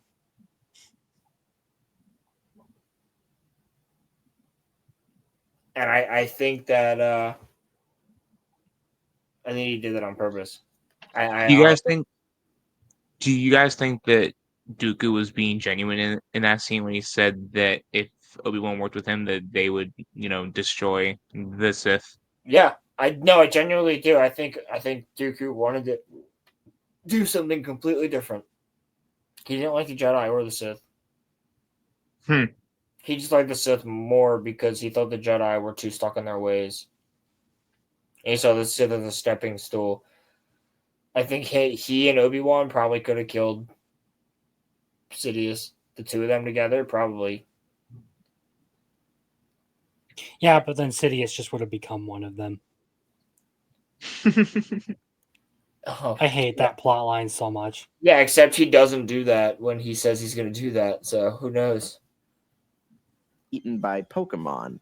So what's the plan here, buddy? Give me something consistent. Do you want her dead or not? Oh, don't worry, bro. It's all a part of Palpatine's plan. Can I just say that I fucking hate this way of writing? Oh, let's make it so our villain can predict the future. So then when anything happens that contradicts information we're given, we can just say, oh, it's fine. He knew it was going to happen. See? Oh, he Isn't that the entirety of the sequels? He doesn't know what's going to happen, but that is the entirety of the sequels. But he doesn't know what's going to happen in the prequels. He just fucking plans ahead. At any moment, it could go wrong. If Anakin didn't do what Anakin did during the scene when Mace Windu was about to kill Palpatine, he would have lost. If he didn't grab Anakin's leg when they were falling down the elevator, he would have died. If Mace Windu killed Anakin, not Mace Windu, if Dooku killed Anakin and Obi-Wan in their fight on Revenge of the Sith in the beginning, the plan changes. The plan is ever changing. He has so many different fucking backup plans, bro. Anakin could have gotten shot randomly, sniped in the skull randomly at any point in time during the Clone Wars. Palpatine's like, oh, well, there goes my apprentice plan. I got another one. You know what I'm saying? Like, it's... Come on.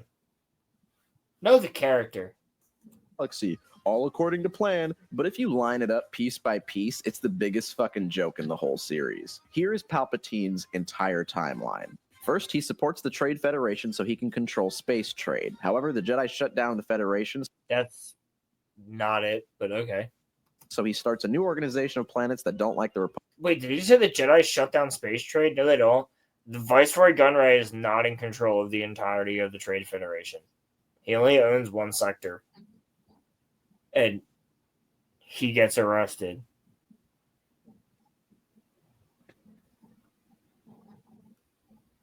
So, like, he basically just loses his estate. He's just a banker at the end of the day, or like a businessman. It'd be like let's say there's like Elon Musk, Bezos, fucking all the billionaires, right? And like Bill Gates gets locked up. It's like, okay, there's still like all these other billionaires out there. Like that's what Gunray is. They just all work for the Trade Federation. Public. At the same time, he's building a secret army. So now he has two armies, an army of clones and an army of robots. Oh, but Padme is going to make things difficult, so he has to kill her. But he messes up and doesn't kill her. But that's okay. He doesn't mess up. Zam messes up, which is retarded. We could talk for hours about the assassination attempt being retarded, but I doubt you're going to touch on that.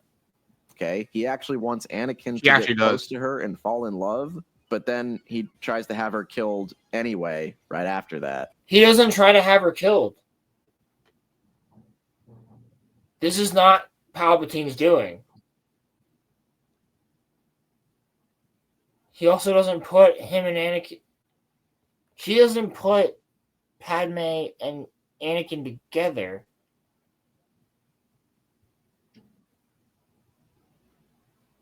Obi-Wan decides to go on the investigation and decides to put Anakin with Padme to protect her.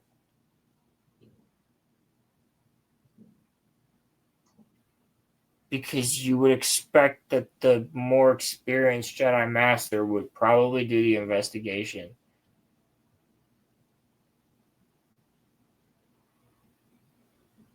I would think.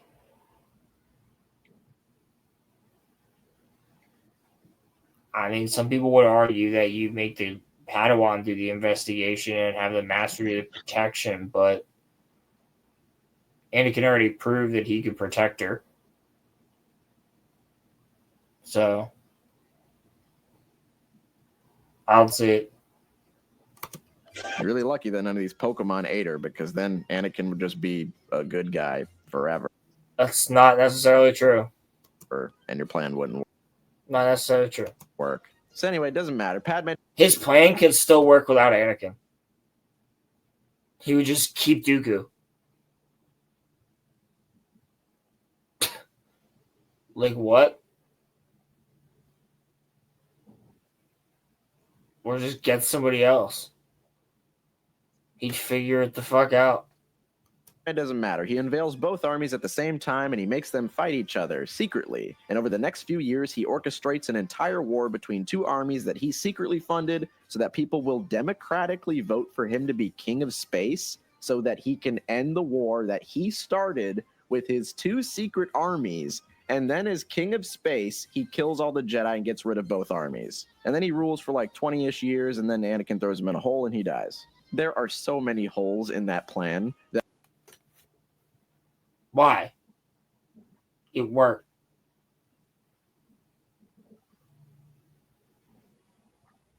It actually was really fucking good. You didn't mention the fact that it took about 40 years before it actually was implemented.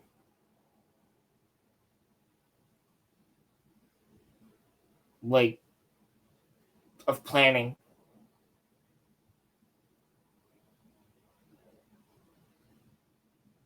It's pretty fucking solid.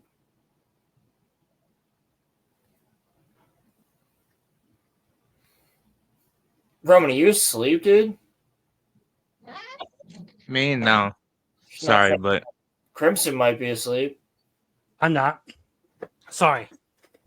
I was working on another side project of trying to retrieve a bunch of stuff that I had lost to a fucking dragon without alerting the dragon to my presence. And this required me to punch my way through about 3 miles of stone in order to get to where I died. I don't understand.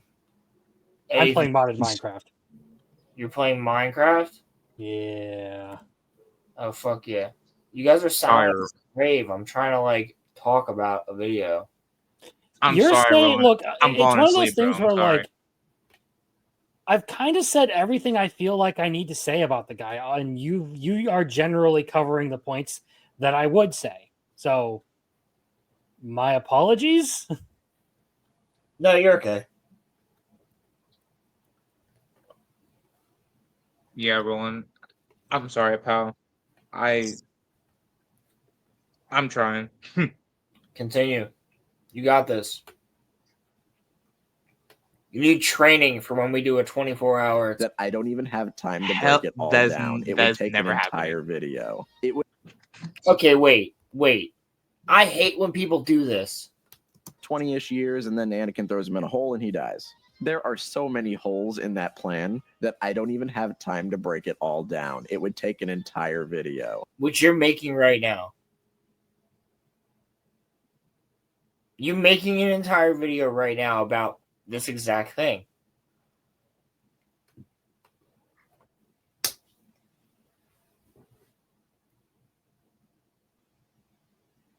You guys hate that too? I don't. When people say, like, well, I could talk about the entire point of my video, and then they just don't. I could talk about this point here. And they say that they're not, but then yes, they are. Yeah. Yeah. I want to talk about this point. In some cases, there is like a legitimate case to be made about that, but in this case, your whole thing is about how these movies suck. Maybe you should tell us why this sucks. Yeah. Instead of just saying it sucks, I'm not going to tell you. It would take me too long. It would actually be better for the story if you told me he couldn't predict the fucking future. He can't. He can't. I don't think he can. I just think he's really smart about how he does things. Now he can slightly do it through meditation like most Force users can, which is why in the Return of the Jedi, Empire or Return of the Jedi, he says, I have foreseen it. It's Empire when he's in the hologram, I believe. He says, I have foreseen it. Yes, he has foreseen it through meditation. He can't predict the future, though. He can see things. But he can't just, like, be walking down the hallway and predict the future. It's like, he's not like Anakin. Anakin has foresight. Palpatine does not have the gift of foresight that way. Because this plan reads like it's made by someone who can't. So anyway, Obi-Wan and Anakin go to protect Padme, and I love how the first person to talk in this scene is Jar Jar. I also love how he literally stops, looks at the camera, and smiles. Okay, that's kind of great, but as if to say, that's right, fuckers, I'm not going anywhere. I'd also like to point out that while we now have more scenes of characters actually having heart-to-heart conversations, they're all awful because that woke me up. It was funny. I never even noticed that. In the most unnatural way. For the most part, this movie has some pretty good actors, and they have. God damn. Rowan, that's the outfit I was talking about, but just give her some green streaks in her hair, some green eyeliner. You don't talk about? Bro, she needs like a nose ring. She needs like ear gauges. And fucking love you, small ew. Ear gauges, really? No. And she needs her nips pierced and her cooch pierced, and I would be Gucci. Roman's just describing his girlfriend. Not my girlfriend yet. Yet. Working on it. No way to make this I get one awful before you do, dialogue Roland. sound natural. I don't know why I keep dreaming about her. Guys, fuck you. I can't believe that they did that. Wawa sold out, bro. It's crazy. I hate these retards. Bro, they're in our neck of the woods. I hate it. I hate it. What's going on here? You don't. Logan Paul and Mr. Beast went to a store. That's gonna get clipped. I hate these retards. They're in our neck of the woods. Oh, you're talking about that shit. There's a Wawa ad, and I can't fucking stand it. I mean, I can't stand fucking Mr. Beast or dude. And here's either. the thing: Logan Paul's just standing behind him like this.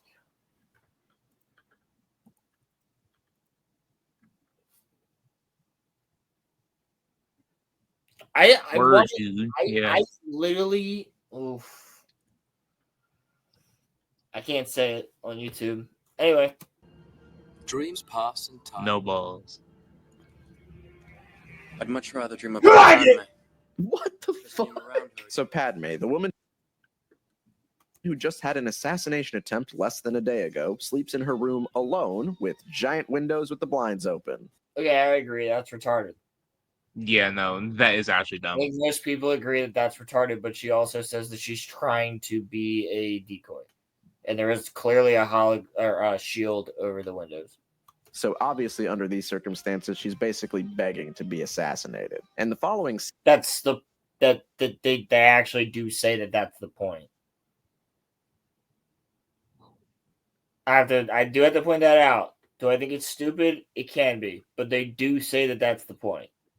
That she's purposely trying to get them... She's goading them into coming after her. Scene is probably the funniest shit in the whole movie. So this little probe droid sends in little poison bugs to kill Padme, but yeah, okay. So there's a lot I can say about the probe droid scene, and I think it's stupid. So the first thing is that the droid doesn't just shoot her through the window. If the droid has a little probe that sticks through the shield and allows bugs to come out of it, then why don't you just have a little probe that goes through the shield that allows a laser beam to come out of it and shoot her? Why doesn't the droid just fly through the window and explode? Right. Like, you know what I mean? There's a lot here of, like, why doesn't the droid just do whatever? Also, when Obi-Wan jumps out the window, why does the droid go back to Zam? Why doesn't it just explode? Why doesn't it just do its job, drop the little bugs, and then blow up and fall to pieces? You know what I mean? Become defunct. Yeah, there's so many problems with this scene, so it's okay. Whatever he says, I can't really disagree with it because there is a lot of problems with this scene. I'll admit that. I'm okay with that. Again, Attack of the Clones is probably the worst of the original 6 Star Wars movies. Yeah, I think most people would agree with that. Catch it right in the nick of time. And then Obi-Wan fucking jumps out the window. What? Yeah, that seems like... So you could argue both ways that feels like more like an Anakin thing to do, but also Anakin thing to do is to protect Padme. Yeah, but I'm not going to lie to you, though. Rewatching it as a grown-up, that is very out of character for Obi-Wan to just... Is it, though? Is it, though? Watch Phantom Menace. He's very reckless in the Phantom Menace. Yeah, but he's supposed to be like a master here. Doesn't mean he wasn't still reckless. I'm not saying that, but... He's hypocritical. The whole point about Obi-Wan is that he's hypocritical. Not the whole point, but like one of the things about Obi-Wan is that he's very hypocritical. That's true. He does exactly what he tells Anakin not to do. A lot. And I think that's purposeful from George's point. Is his plan? What's his end game here? And why is he the one who jumped out the window? Anakin just got done talking about how much he loves Padme and how he's obsessed with her. So I'd almost accept this if Anakin was the one who jumped out the window. Isn't he supposed to be the brash, headstrong apprentice who acts without thinking? But then the worst part is that later, Obi-Wan gets mad at Anakin for doing the same thing. That's on purpose. He has no right to get upset when Anakin jumps out of the fucking car. He's like, oh, my apprentice. He doesn't get upset. It's just a sarcastic remark. Did you guys take that as him getting upset? I never took that as him getting upset. I take a lot of things that Obi-Wan says as just his sarcasm towards Anakin, as in, like, I'm just used to Anakin being Anakin. Yeah, like, I don't see this as I don't see this as a like annoyed or angry. I just see this as like, oh no, he's doing it again. Is so headstrong and stupid and he acts without thinking. Bro, 2 minutes ago you jumped out the window to grab a tiny. Well, yeah, he acted. You like Anakin's first reaction was to check on Padme. Obi-Wan's first reaction was to get the killer. Am I wrong about that? Like that? Yeah, no. And I'm sure as he was jumping through the air, he was like, fuck. You know what I mean?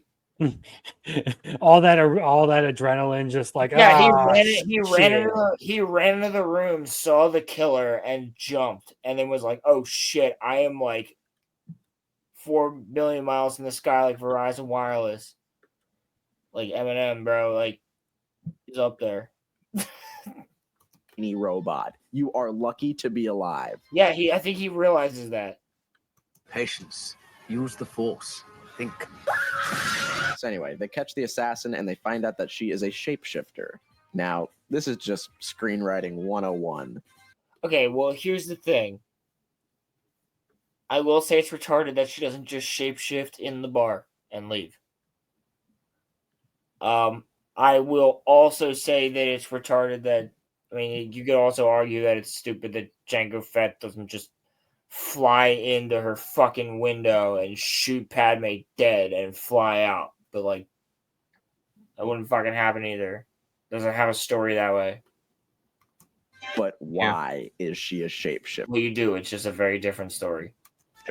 What does this actually bring to the plot? Why is she a shapeshifter and what does it bring to the plot?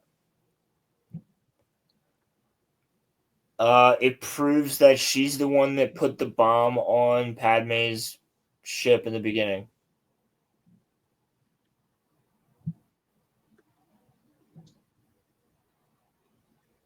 She's the one. She's the one that blew up Padme's ship in the very beginning of the movie. Because she shapeshifted into somebody else and planted a bomb. That's what that proves. Of this story. Does she at any point shapeshift in this movie to affect the story? Yes, what I just explained. Nope. Even when they're looking for her in the bar, this would be a great opportunity to have her turn into something else to avoid being found. I agree. I can't disagree with that. That is true. But no, she doesn't do it. Nope. Why did George make her a shapeshifter? I would say again because of what I explained, but this is the stupid part that she doesn't shapeshift again in here. Because you could still have her try to kill them. You could have her shapeshift into somebody else before she does it. You know what I mean? Like she could be the Sleaze Begano guy. Like the Death Sticks. Sleaze Begano. Yeah, she could be the Death Sticks guy. You know what I mean? That'd be cool. Mm-hmm. If she was like, "You want to buy some Death Sticks?" and he's like, "You don't want to. I don't want to. You don't want to sell me Death Sticks." She fails her assassination attempt all because she got mind tricked. No. She doesn't actually get mind tricked because maybe it doesn't work on shapeshifters the same way it doesn't work on Watto. And she's like goes to walk away and then turns around and shapeshifts back into Zam and goes to kill him. And then gets her hand cut off, it gets pulled out and turns into the lizard. That could work. Yeah, no, that could work better. So I don't disagree with this point. And I did say when we went into this video that there's probably some points he'll make that I won't disagree with. That is the first one so far that I really don't disagree with. The characters bring it up in a way that shows that it might be significant. This is also true. And I think she's a changeling. And then she doesn't change. In the bar. He goes, "Look out, master. I think she's she's dangerous, and I think she's a changeling." And then nothing happens. She doesn't change. The one thing I can say about this bar that's really cool is that the original arcade, which shout out to Muffler Tape mentioned earlier, the original arcade version of the Pod Racer game is on the TV in this room. Oh, really? Yeah. Okay, be extra careful. It's on the far left screen when you see them walk into the bar. But if you go back into this movie and you pretend that she's just a regular person, it doesn't change anything. Actually it does. It changes how the fuck Padme's ship got blown up. These are just the basic rules of writing a story. Now, this scene is funny to me because if you take it and try to figure out exactly what's happening and why it's happening, it becomes hilarious. It's happening because Anakin's... Okay. So I'm going to have everybody try to follow along with me real quick. I'm going to attempt that. I'm going to attempt to follow along with you real quick. So Palpatine needs Padme dead, but he doesn't want to do it himself. So he asks Count Dooku to go kill Padme. No, he doesn't. But Count Dooku doesn't want to do it himself. So Count Dooku asks Jango Fett to go kill Padme. But Jango Fett doesn't want to do it himself. So he asks his shapeshifter friend to go kill Padme. But the shapeshifter sends a robot to go kill Padme. And if you really want to be an asshole and get even more granular, the droid says, "I'll send these little bugs to go kill Padme." Palpatine sends a man who sends a man who sends a shapeshifter who sends a robot who sends bugs to go kill Padme. And what's even funnier is that after they chase the robot and the shapeshifter, Jango has a chance to go kill Padme. No, he doesn't, because the entire building is on lockdown and there's security everywhere. After the assassination attempt. I'm actually going to sign off here, so you guys have a good night. I'll watch the rest of this. I'm going to pull out of the call here. All right. Peace, Crimson. Later. So, what I have to say about this is, like, that's just ridiculous, because I don't think Dooku's involved yet. Directly. I think Dooku is probably like, yeah, I got a guy. Here he is. He'll probably do it. And then you got Jango. The same way that Palpatine hires Bane throughout the Clone Wars. But instead, he goes out of his way to assassinate the person he hired to assassinate Padme. Yeah, because she was about to say his name. A bounty hunter named Jet.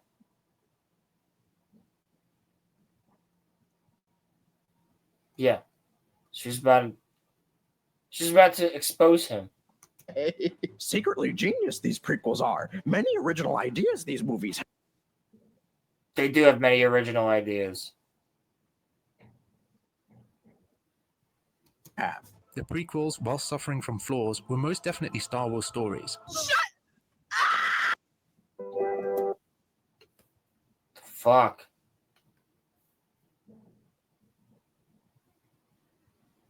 What the fuck, YouTube? Why are you parading ads? Did you see that they're moving to triple unskippable ads starting in September? Of course they are. Yep. Ronnie said he likes Attack of the Clones better than the Phantom Menace. That is a fair take that I will not argue. To each their own. To each their own, indeed. Obi-Wan manages to track down the assassin, and he finds him on a planet called Kamino, a planet where they are growing clone soldiers. And what is truly strange to me is that wise Jedi Master Obi-Wan goes to this planet where he literally sees the clones being grown and trained. Yeah. And he learns that Jango Fett is the man that the clones are based on. Okay. All of this makes sense so far. That is what happens. So Obi-Wan shows up, and they're like, hey, this guy named Cypher Diaz had these made. And he's like, who's the template? They're like, oh, we keep him here. He's like, can I meet him? They're like, yeah, we were expecting you, by the way. And then the template says, I met a guy named Tyrannus. I don't know Cypher Diaz. Obi-Wan goes, interesting. So I don't know what's wrong with that. We'll see, I guess. Jango Fett lives in this facility. He also learns that Count Dooku hired Jango Fett. No, he doesn't. No, he doesn't. No one knows who Tyrannus is. They actually don't ever find out who Tyrannus is. They find out in the Clone Wars. But if you remove the Clone Wars from existence, they still don't know who Tyrannus is even after Dooku's death.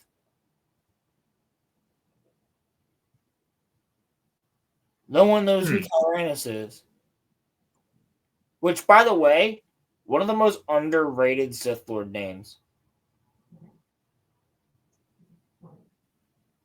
I was thinking about that the other day. I was thinking about all the Sith names, and I was like, Darth Tyrannus is underrated as fuck. That's sick. Like, I was recruited by a man named Tyrannus on the moons of Bugden. So fucking cool. And he later finds out that Count Dooku and Jango Fett are evil. And yet, I don't know if you'd say later. I think he finds out Jango Fett's not a good guy when Jango Fett tries to kill him. When Obi-Wan starts asking him questions on Kamino. He still doesn't know he's working for Dooku until they end up on Geonosis when he tracks him there, fakes his death in space, lands on Geonosis, and then sneaks into the Geonosian facility and sees Dooku. And then gets captured and sees him with Jango. That's when he realizes that they're working together. Yet never at any point does he figure out that Dooku and the clones are connected. He wouldn't, because he's not Tyrannus. Or Cypher Diaz. Dooku could have completely hired Jango Fett for this entire other job.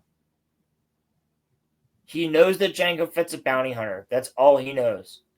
He knows that Jango Fett still goes out and does bounties. He asks him where his last bounty was, and Jango tells him it was somewhere else. So he knows that Jango still goes out and does bounties. So this doesn't necessarily prove that Jango Fett or that Count Dooku is connected to this at all.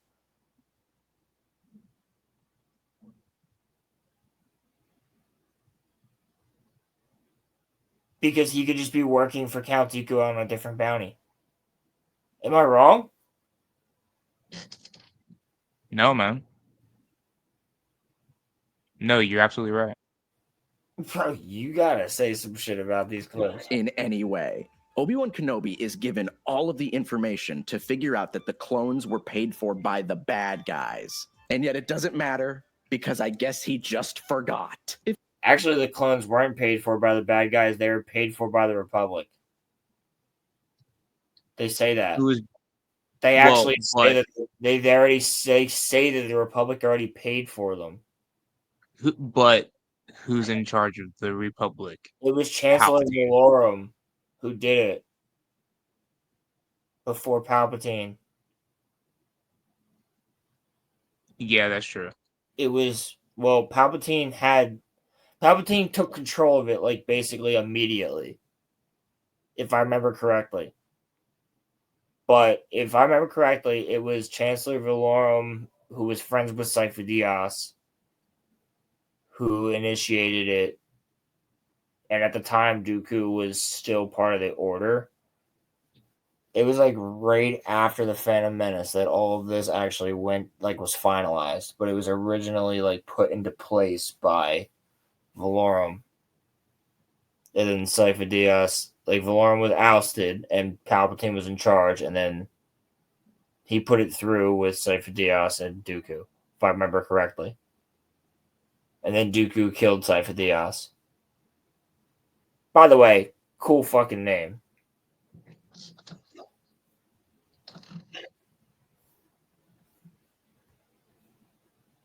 If Obi-Wan just remembered that Dooku... Yeah, facts. And the clones are connected, he probably could have stopped the whole war. Yeah, he could have, but there was no way for him to know that. He could have saved the galaxy. Yeah, but there was no way for him to fucking know that. It's such a small thing that would have changed the entire course of the Star Wars saga. Yes, but there's no way for him to know that. And it's just based around Obi-Wan forgetting a crucial piece of information. No! So anyway, that's the A plot, and it's dumb as fuck. But meanwhile, we have the B plot, and it's just as bad, because George Lucas does not understand romance. In this movie, we get to watch Padme and Anakin flirt and go on dates. And this... Okay, you can admit, a lot of this is cringe. Wouldn't be too bad if it wasn't so painfully written. Half of the shit they say to each other is pretty cringe, bro. Here everything is soft. This is not a good example, though. Because of my explanation earlier about the sand line, this is not a good example. And smooth. Oh! Now, I wouldn't say that these two characters don't have any chemistry, because it's not really like that at all. I think that they could have made something work if they were better directed and if they had a better script. Yeah. This is the scene I have a problem with, and I also explained that earlier. But I agree. They're good actors. If they had a better script, they would do better. If they had better lines, they'd do better. You could say that about a lot of things as well. I mean, look at the scene where Anakin talks about how he just murdered a village full of people. This is how you can tell it's the director's fault, not the actors. I killed them. I killed them all. Natalie, can we get a reaction to this, please? They're dead. Roman. Yeah. Switch the layout back, since we don't have 3 people anymore.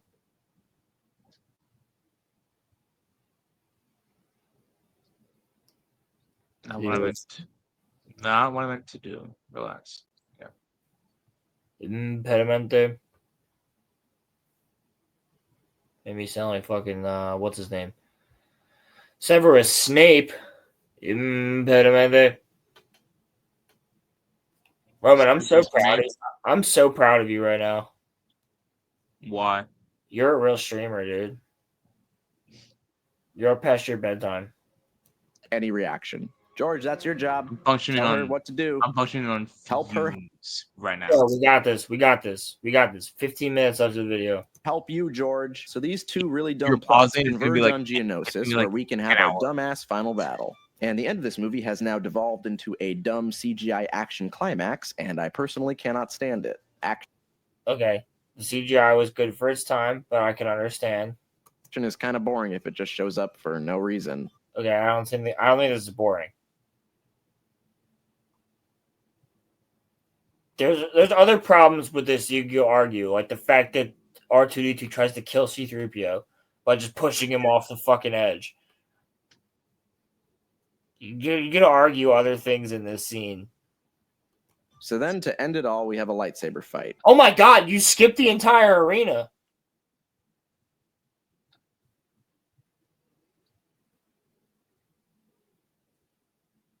He skipped the entire arena.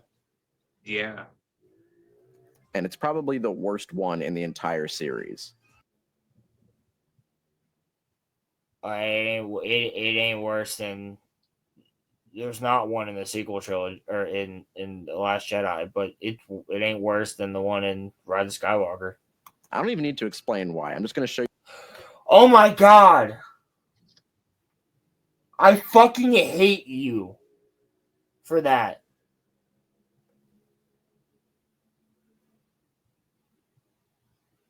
It's the worst lightsaber duel in the entire saga, and I don't need to explain why. You actually do need to explain why. You can't just say something like that and then not explain it. That is like a huge take. Because, like, you know what I would argue is worse than this? Roman, do you have a lightsaber duel that's in one of the mainline movies? Worse than this? Because I can name one right now that's from the prequels that's worse than this, that everyone forgets about. Worse than this? Yeah. And I think he forgot about it when he was making this video because everyone forgets that this duel even existed. The first Qui-Gon and Maul fight. There you go. That's worse than this. Is that what you were also gonna say? Yeah. That's about 20 seconds. That's not a duel. They just scrapped for like a few frames. It's a skirmish, but it's a duel. They have full choreography and a full fight. He just jumps out of it real quick. He jumps straight off of the speeder bike. They go right into battle. They're fighting. They show it through the cockpit of them fighting out in the desert. They're fighting the entire time, and then they fly the ship down next to fucking Qui-Gon, and he jumps in. That's a fight. That's a duel. There's 2 duels in the Phantom Menace.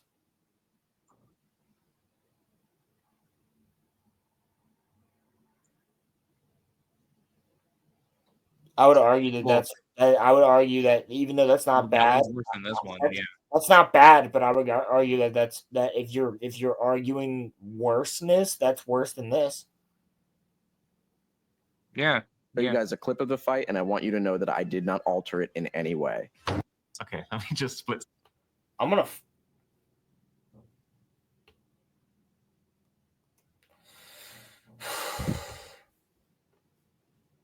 I want the ability to dislike ads. Never. Show you guys a clip of the fight, and I want you to know that I did not alter it in any way. Okay, that's fine. By the way, I don't have a problem with this. They are connecting sabers still. They're fighting, and Christopher Lee is also in his late 80s. They wanted to get face shots of Christopher Lee in the fight, but he can't do the same fucking moves he used to be able to do.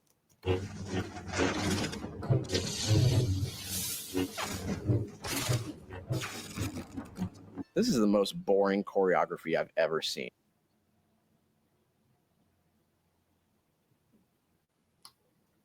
That's a fucking hot take. The most boring choreography you've ever seen. I've seen choreography more boring than this just because it doesn't have lightsabers. The only time it's visually impressive is when Yoda enters the battle. And while it is impressive that the Dooku stunt double... I think it's pretty visually impressive that Anakin cuts the wire and it goes into dark. And then it's just the lightsabers illuminate their faces for like 10, 15 seconds. And the music changes. I think that's cool. Impressive is when Yoda enters the battle. And while it is impressive that the Dooku stunt double is fighting with literally nothing and somehow making it look convincing, it doesn't change that this is by far what I consider to be the biggest problem with these movies. He was fighting with an actual saber. It just was a green stick. This no, but what he's saying is that there's no Yoda. Like what he's... Yeah. Okay, yeah, that is impressive. But there's not a problem with that. I have no problem with Yoda jumping around. He's fucking small. What I don't think he was saying that there was a problem with it. I think that problem he was actually giving rare props. Is Yoda. It absolutely hate about Oh the my prequels. god. And that problem is Yoda. It absolutely blows my mind that people don't have a bigger problem with Yoda in this trilogy. Because if you ask me, this is blatant character assassination. What about fucking Luke Skywalker in The Last Jedi, bro?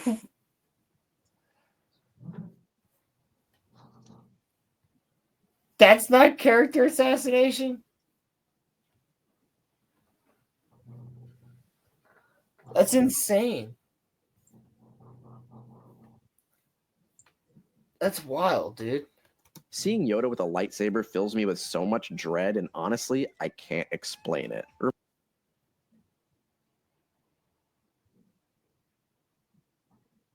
Roman, speak on that. I mean, I don't know what you want me to. Seeing Yoda with a lightsaber is a problem. I mean, I kind of just view, like, I kind of view it as like two different Yodas. Like, the one in the original trilogy is like the sage old hermit dude, and then the one in the prequels he is like loses his lightsaber in Revenge of the Sith.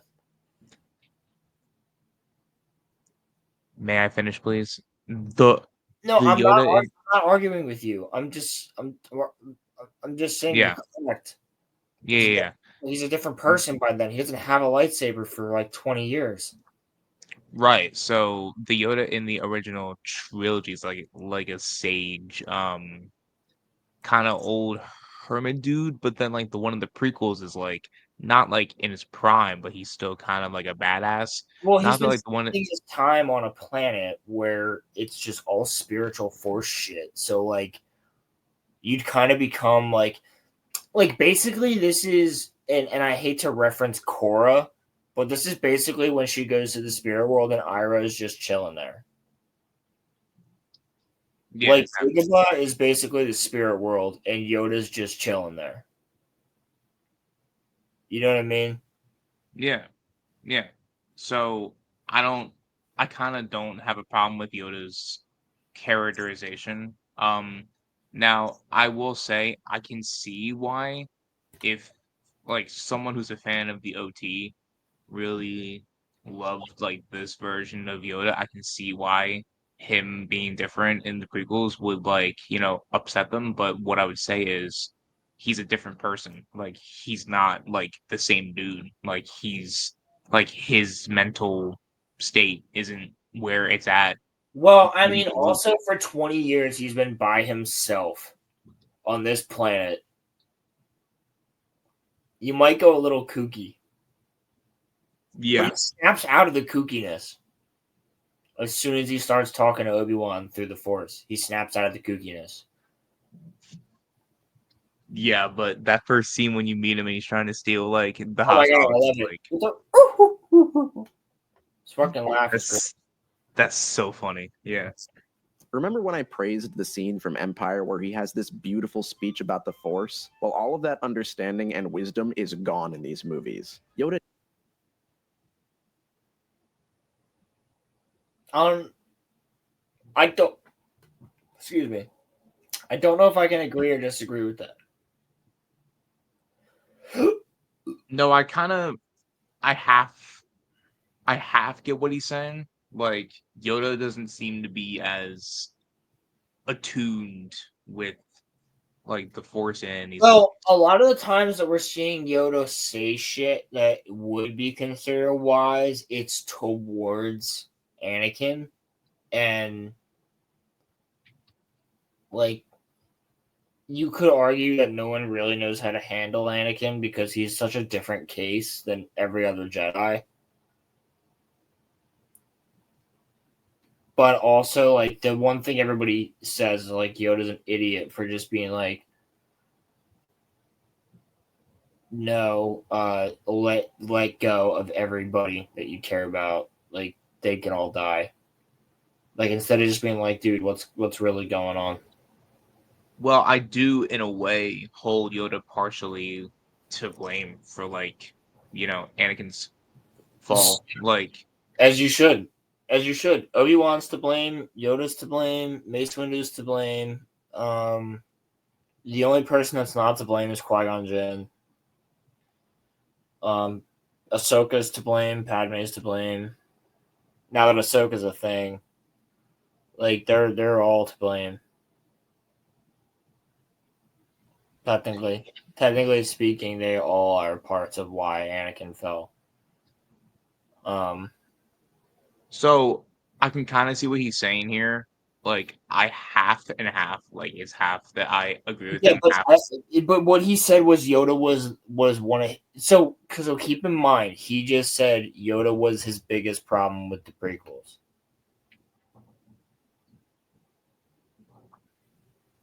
That's all I gotta say. Yoda never makes a single good decision in these movies, and it's because he always says, "Oh, the dark." Yoda never makes a single good decision in these movies. I think showing up with a clone army at the end of this movie is a pretty good idea. Dark side is clouding my judgment. Come the fuck on, man. I need real plot elements. That is a plot element that is important because that wasn't happening in The Phantom Menace. It didn't start until 10 years after Palpatine was, or almost 10 years after Palpatine was in office.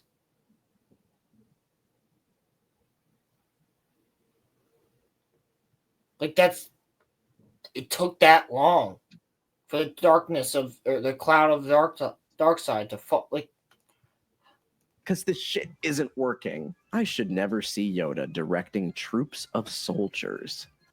Why? Some people can argue this. I don't think he's going to have a good argument for it. I should never hear Yoda say these words. Concentrate all your fire on the nearest starship. Seeing Yoda doing ninja flips is just so upsetting for me, and maybe this is why I like that Luke dies without hitting anybody with a lightsaber.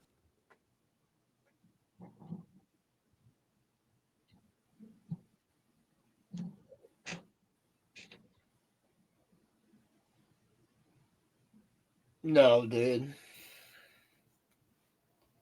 I knew it. Show your cards. Last Jedi Defender. I have my problems with The Last Jedi, but of course you do. I'm sure you do. I'm sure you have problems with The Last Jedi, but you defend this. You literally defend Luke Skywalker overdosing on the Force. I'm sure you have problems with The Last Jedi.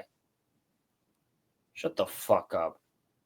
But this is how a Jedi should operate in my mind. I love that once Luke arrives on the scene, nobody else dies for the rest of the movie except for him.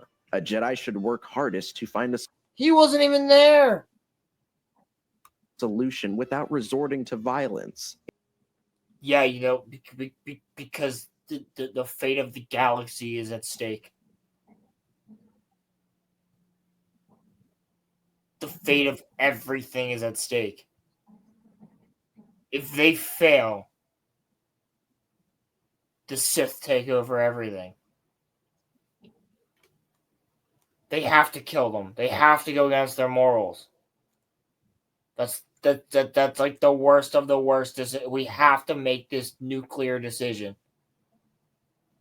In these movies, Yoda's number one solution is to kill the bad guys. He never at any point tries to negotiate. He always goes in, guns blazing. There were hostages here that were about to be executed.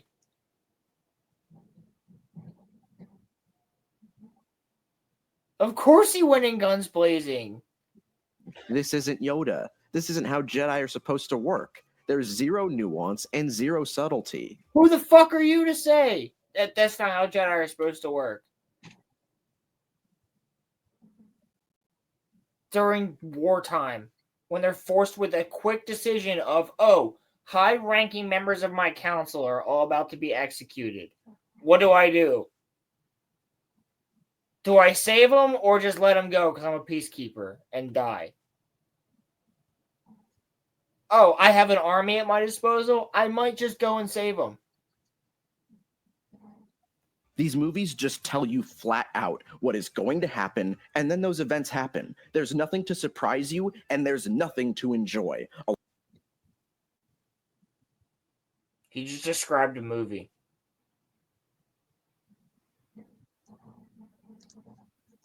The movies tell you what's going to happen, and then they happen. Roman, you got this.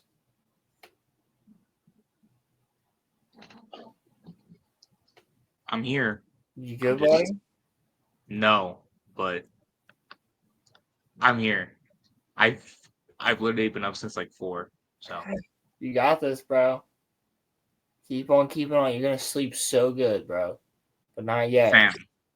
Fam. You're gonna be here for like another hour. No, I'm not. We got this. Come on. Along the way, you're going to see classic characters acting stupid, acting out of character. But no, remember, these are the movies that are better than the new movies. Remember, guys, these movies understand Star Wars. The Last Jedi isn't a real Star Wars movie, but this one is. This one gets to be a real Star Wars movie. And guess what, guys? We still have one more to go. 3 out of 10.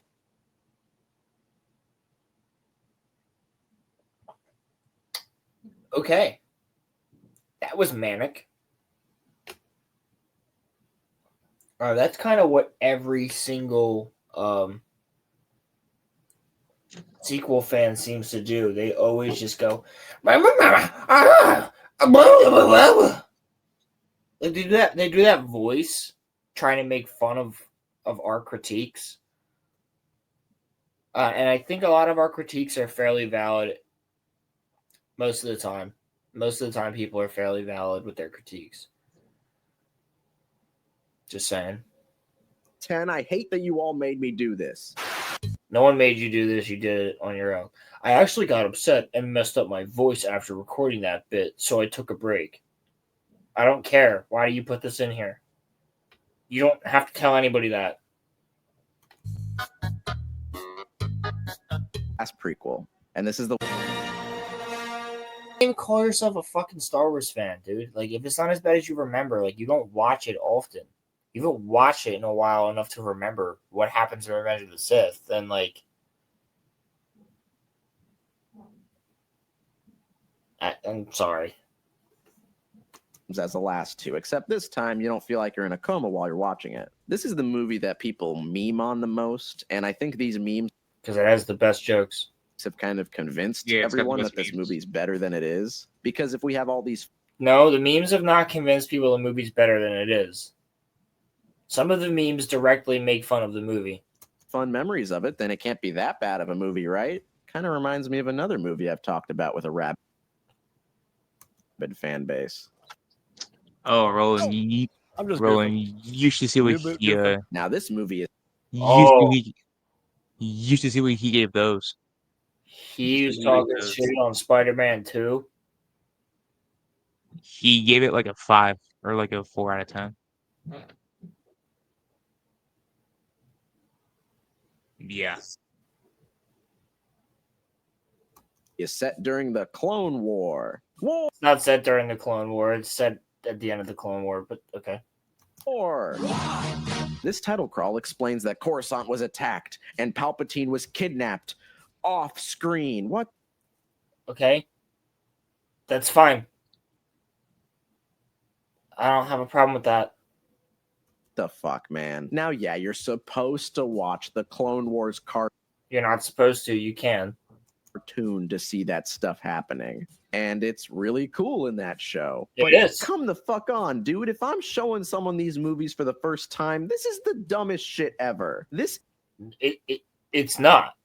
It establishes very easily that they shot into the fucking... They for all we know, they hyperspeed jumped directly above the fucking Senate building in a capital ship and grabbed Palpatine and then shot back up into the atmosphere.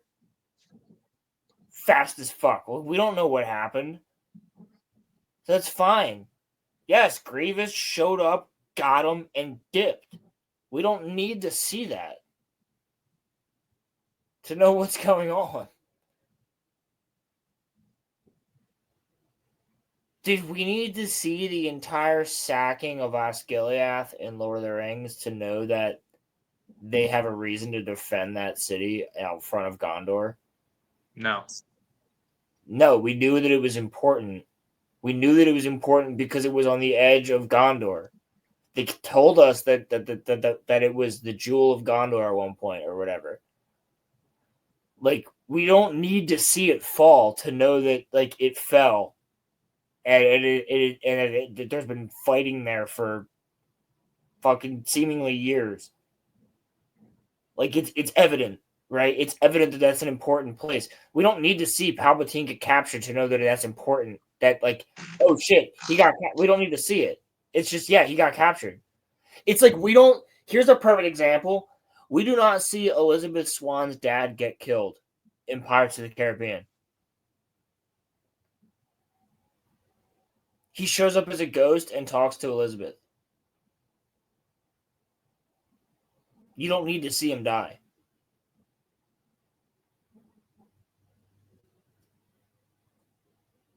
That would just add screen time. Incredibly, that would have been a really fucking cool intro to the movie. Yeah, it would have, but you don't need it. And the whole point of it was for comics and this to introduce this was to introduce Grievous. That opening crawl was written the way it was because of this.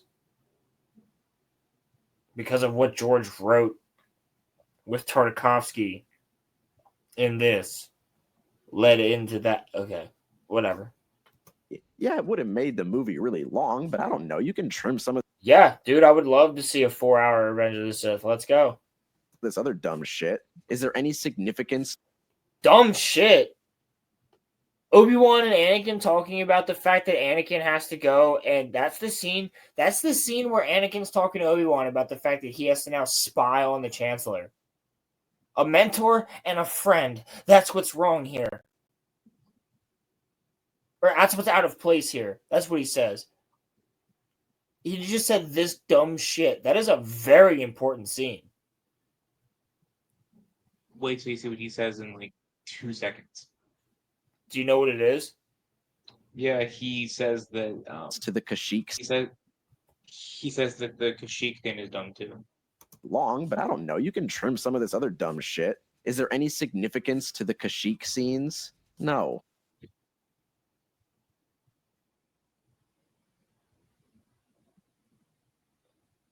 Order 66. They just wanted to show us Chewbacca, and why does Chewbacca look like that? Younger? Is it just me, or does he look weird in this movie? Younger. Was that Peter Mayhew that was actually in the costume, or was that like that's Peter Mayhew? Yeah, CGI. That's Peter Mayhew. What's wrong with your face? Oh, also, the title crawl tells us that there are heroes on both sides. Evil is everywhere. What the fuck does that mean? I gotta explain to you exactly what that means. There are heroes on both sides. The lines are beginning to blur because the war has gone on for so long that certain planets are now falling to both sides, and some are fighting against each other, and there's good people on either side. But evil is controlling the entire war because that's Palpatine. And there's people doing bad things on both sides of the war. That's pretty fucking easy to understand. There are heroes for both sides. Yes, some people would consider, some separatists, I'm sure, consider General Grievous to be a war hero. Because they don't know all the atrocities that he's truly done. Because of their propaganda. The same way that people consider Anakin Skywalker to be a war hero. You're so beautiful. It's only because I'm so in love. No. No, it's because I'm so in love with you. I don't want to watch these movies anymore, guys. I want it to be over. The middle chunk. So, if I were to pick a scene where I said that they were standing in cold, lifeless CGI corridors or environments, I wouldn't have picked the one where he was not standing in a CGI environment. Like, that was an example of, like, crappy dialogue, yes, but that was an example of why it feels cold. Of this movie makes one giant mistake in my mind. It splits up Obi-Wan and Anakin. No, this is the movie where you need to split up Obi-Wan and Anakin. Anakin doesn't turn to the dark side if he's split up from Obi-Wan. You need to split them up in this movie. That's probably the stupidest take I've ever heard about Revenge of the Sith, is that Obi-Wan and Anakin need to be together for the entire movie. That's retarded. You absolutely need to split them up. 100% need to split them up. Because if Obi-Wan's there, Anakin does not turn. It doesn't happen. Him and Padme together hold Anakin back. If Obi-Wan and Anakin are together, Anakin eventually probably cracks and tells Obi-Wan something, or Padme does. Like, you don't have Revenge of the Sith if Obi-Wan's there.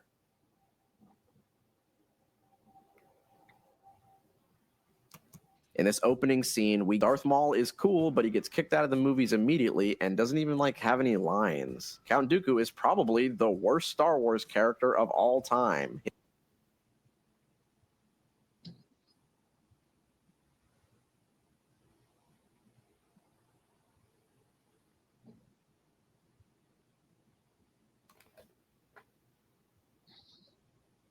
I need to remind people that Rose Tico exists. And Rey Skywalker. And Finn. And Poe. And that fucking dick alien from Rise of Skywalker. Claude. That was its name. I need to remind people that these things exist. Before idiots like this have the take that Count Dooku, Christopher Lee, is the worst character in Star Wars. The villains of the prequels have a point. They are all aspects of Vader. They are also meant to be disposable.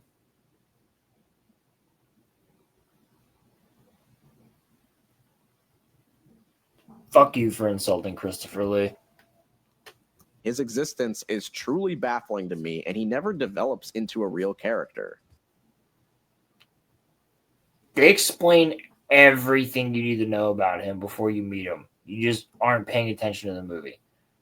Most importantly, he never becomes a real threat. Whoa! He fucking bodies Obi-Wan and Anakin and stalemates Yoda. He also captures all of the Jedi before that. What do you mean he never becomes a real threat? He also knocks out Obi-Wan during the fight before Anakin kills him. What do you mean he never becomes a real threat? Then we have General Grievous, who appears out of nowhere just so Obi-Wan can fight something in the middle of the movie and we can... That's not true. Sell some toys or something. He's got a lot of screen time.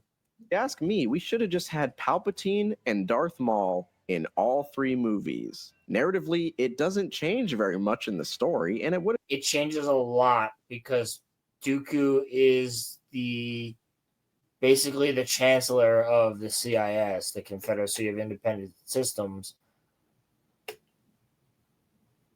And they literally say he used to be a Jedi. He's a political idealist, which is why so many systems follow him, because he used to be a Jedi and they trust him. I don't think Darth Maul, the political idealist, fits as well. Would have just cemented Maul as a true threatening force. If Darth Maul and Obi-Wan actually had this rivalry throughout all of the... You couldn't have done the same thing. You couldn't have done the same thing. You could have kept Maul around for longer. I agree. We've talked about this in when we talked about the rewriting of the prequels.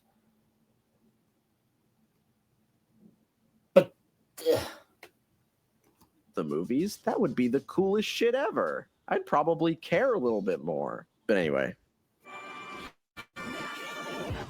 Dude, I swear it's because I pause it.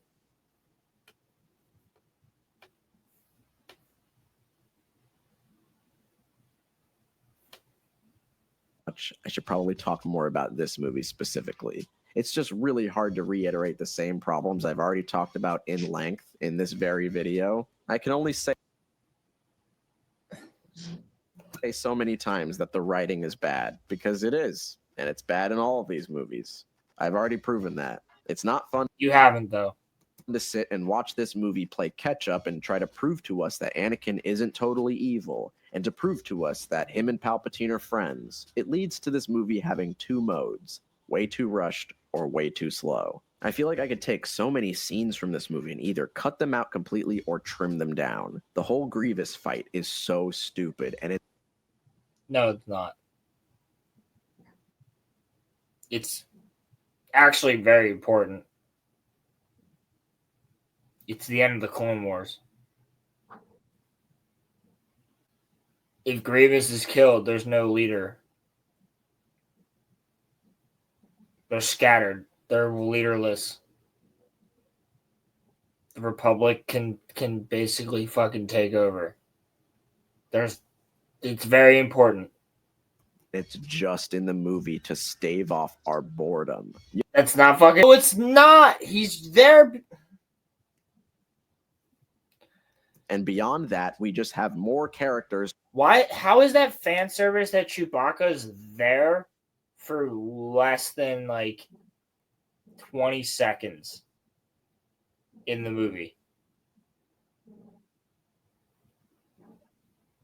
He picks up Yoda and then runs over, and then they dip, and then you see later that he drops off Yoda at Yoda's escape pod or escape ship. It also would explain when they show all the Wookiees getting massacred later.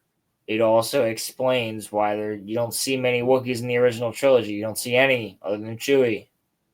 It's explainable. Matters. George Lucas thought about these things because she got massacred, just like Gorman and Andor. Was talking about politics. What was it about politics that had George so horny? I don't it matters for when somebody's taking over a galaxy.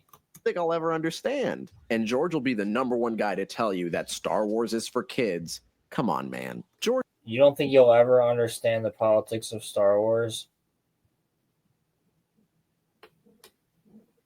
Lucas, swear to me on your life that you wrote these scenes with children in mind. Will you defer your motion to allow a commission to explore the validity of your accusations?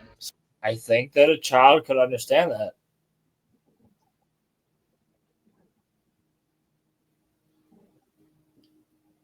I think that somebody could infer what that means.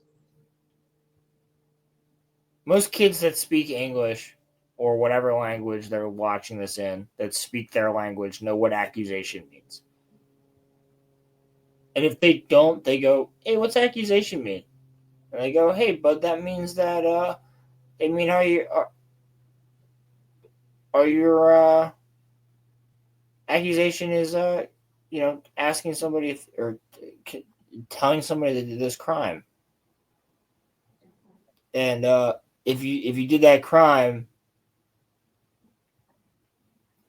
someone's gonna call you out on it. Whatever. That sounded stupid, but whatever someone explains to their kid. But I feel like a kid could understand that. It still has bad pacing, a stupid if understandable storyline. It's not stupid. And more of the George Lucas brand bad dialogue. Don't make me kill you is not a bad line. Don't make me kill you. 5 out of 10, an improvement, but not enough of an improvement. So that was it. The roughest patch in all of Star Wars. The worst of it is over. And I decided a long time ago, before the new movies came out, that we would never see a Star Wars movie as good as A New Hope. And similarly, we would never see a Star Wars movie as bad as Episode 1. Oh. Oh. Oh. The Acolyte wasn't out yet. Ahsoka wasn't out yet. Kenobi wasn't out yet. Rise of Skywalker wasn't even out yet. If it makes you feel any better, Cosmonaut gave The Acolyte a 0 out of 10. I think anybody with a working brain would do that. Not Do you theory. watch Cosmonaut? Do you watch him? Who? How do you know that Cosmonaut gave Acolyte a 0 out of 10?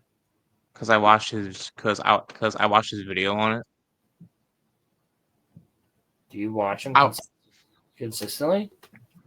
I watch his picture shows, not so much his reviews, like him watching movies with like him and his friends. I watch that more so. Word. Okay.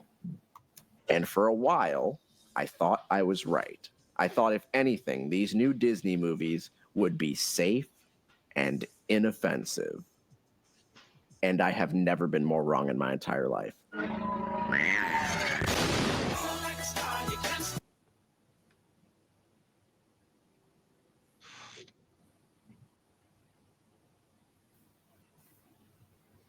Three hours, 22 minutes, 42 seconds.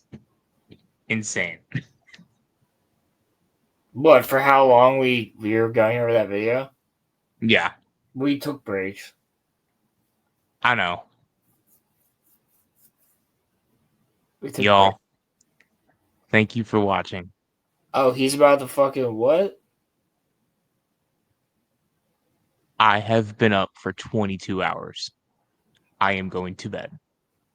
Roland, if you want to keep going, no, by all means. We can say goodnight to everybody. I'm okay with that. This has been a blast, though. This has been a fun one. Y'all, we've had guests. We've had enjoyment. Jake came on. That was fucking cool. Shout out to everybody. Crimson Law, of course, as always. Go and subscribe. I love you guys all so much. Yo, I guarantee you that at least one of you has been here the entire time, and you fucking rock, whoever you are, who's been here for 7 hours and 34 minutes. Don't remind me about how long the stream's been going. I just want to tell y'all that y'all are awesome, and my head's gonna hit my pillow in about 2.5 minutes. Hell yeah, dude. See y'all later. See you guys later. Have a good weekend. Yes, sir. You guys rock.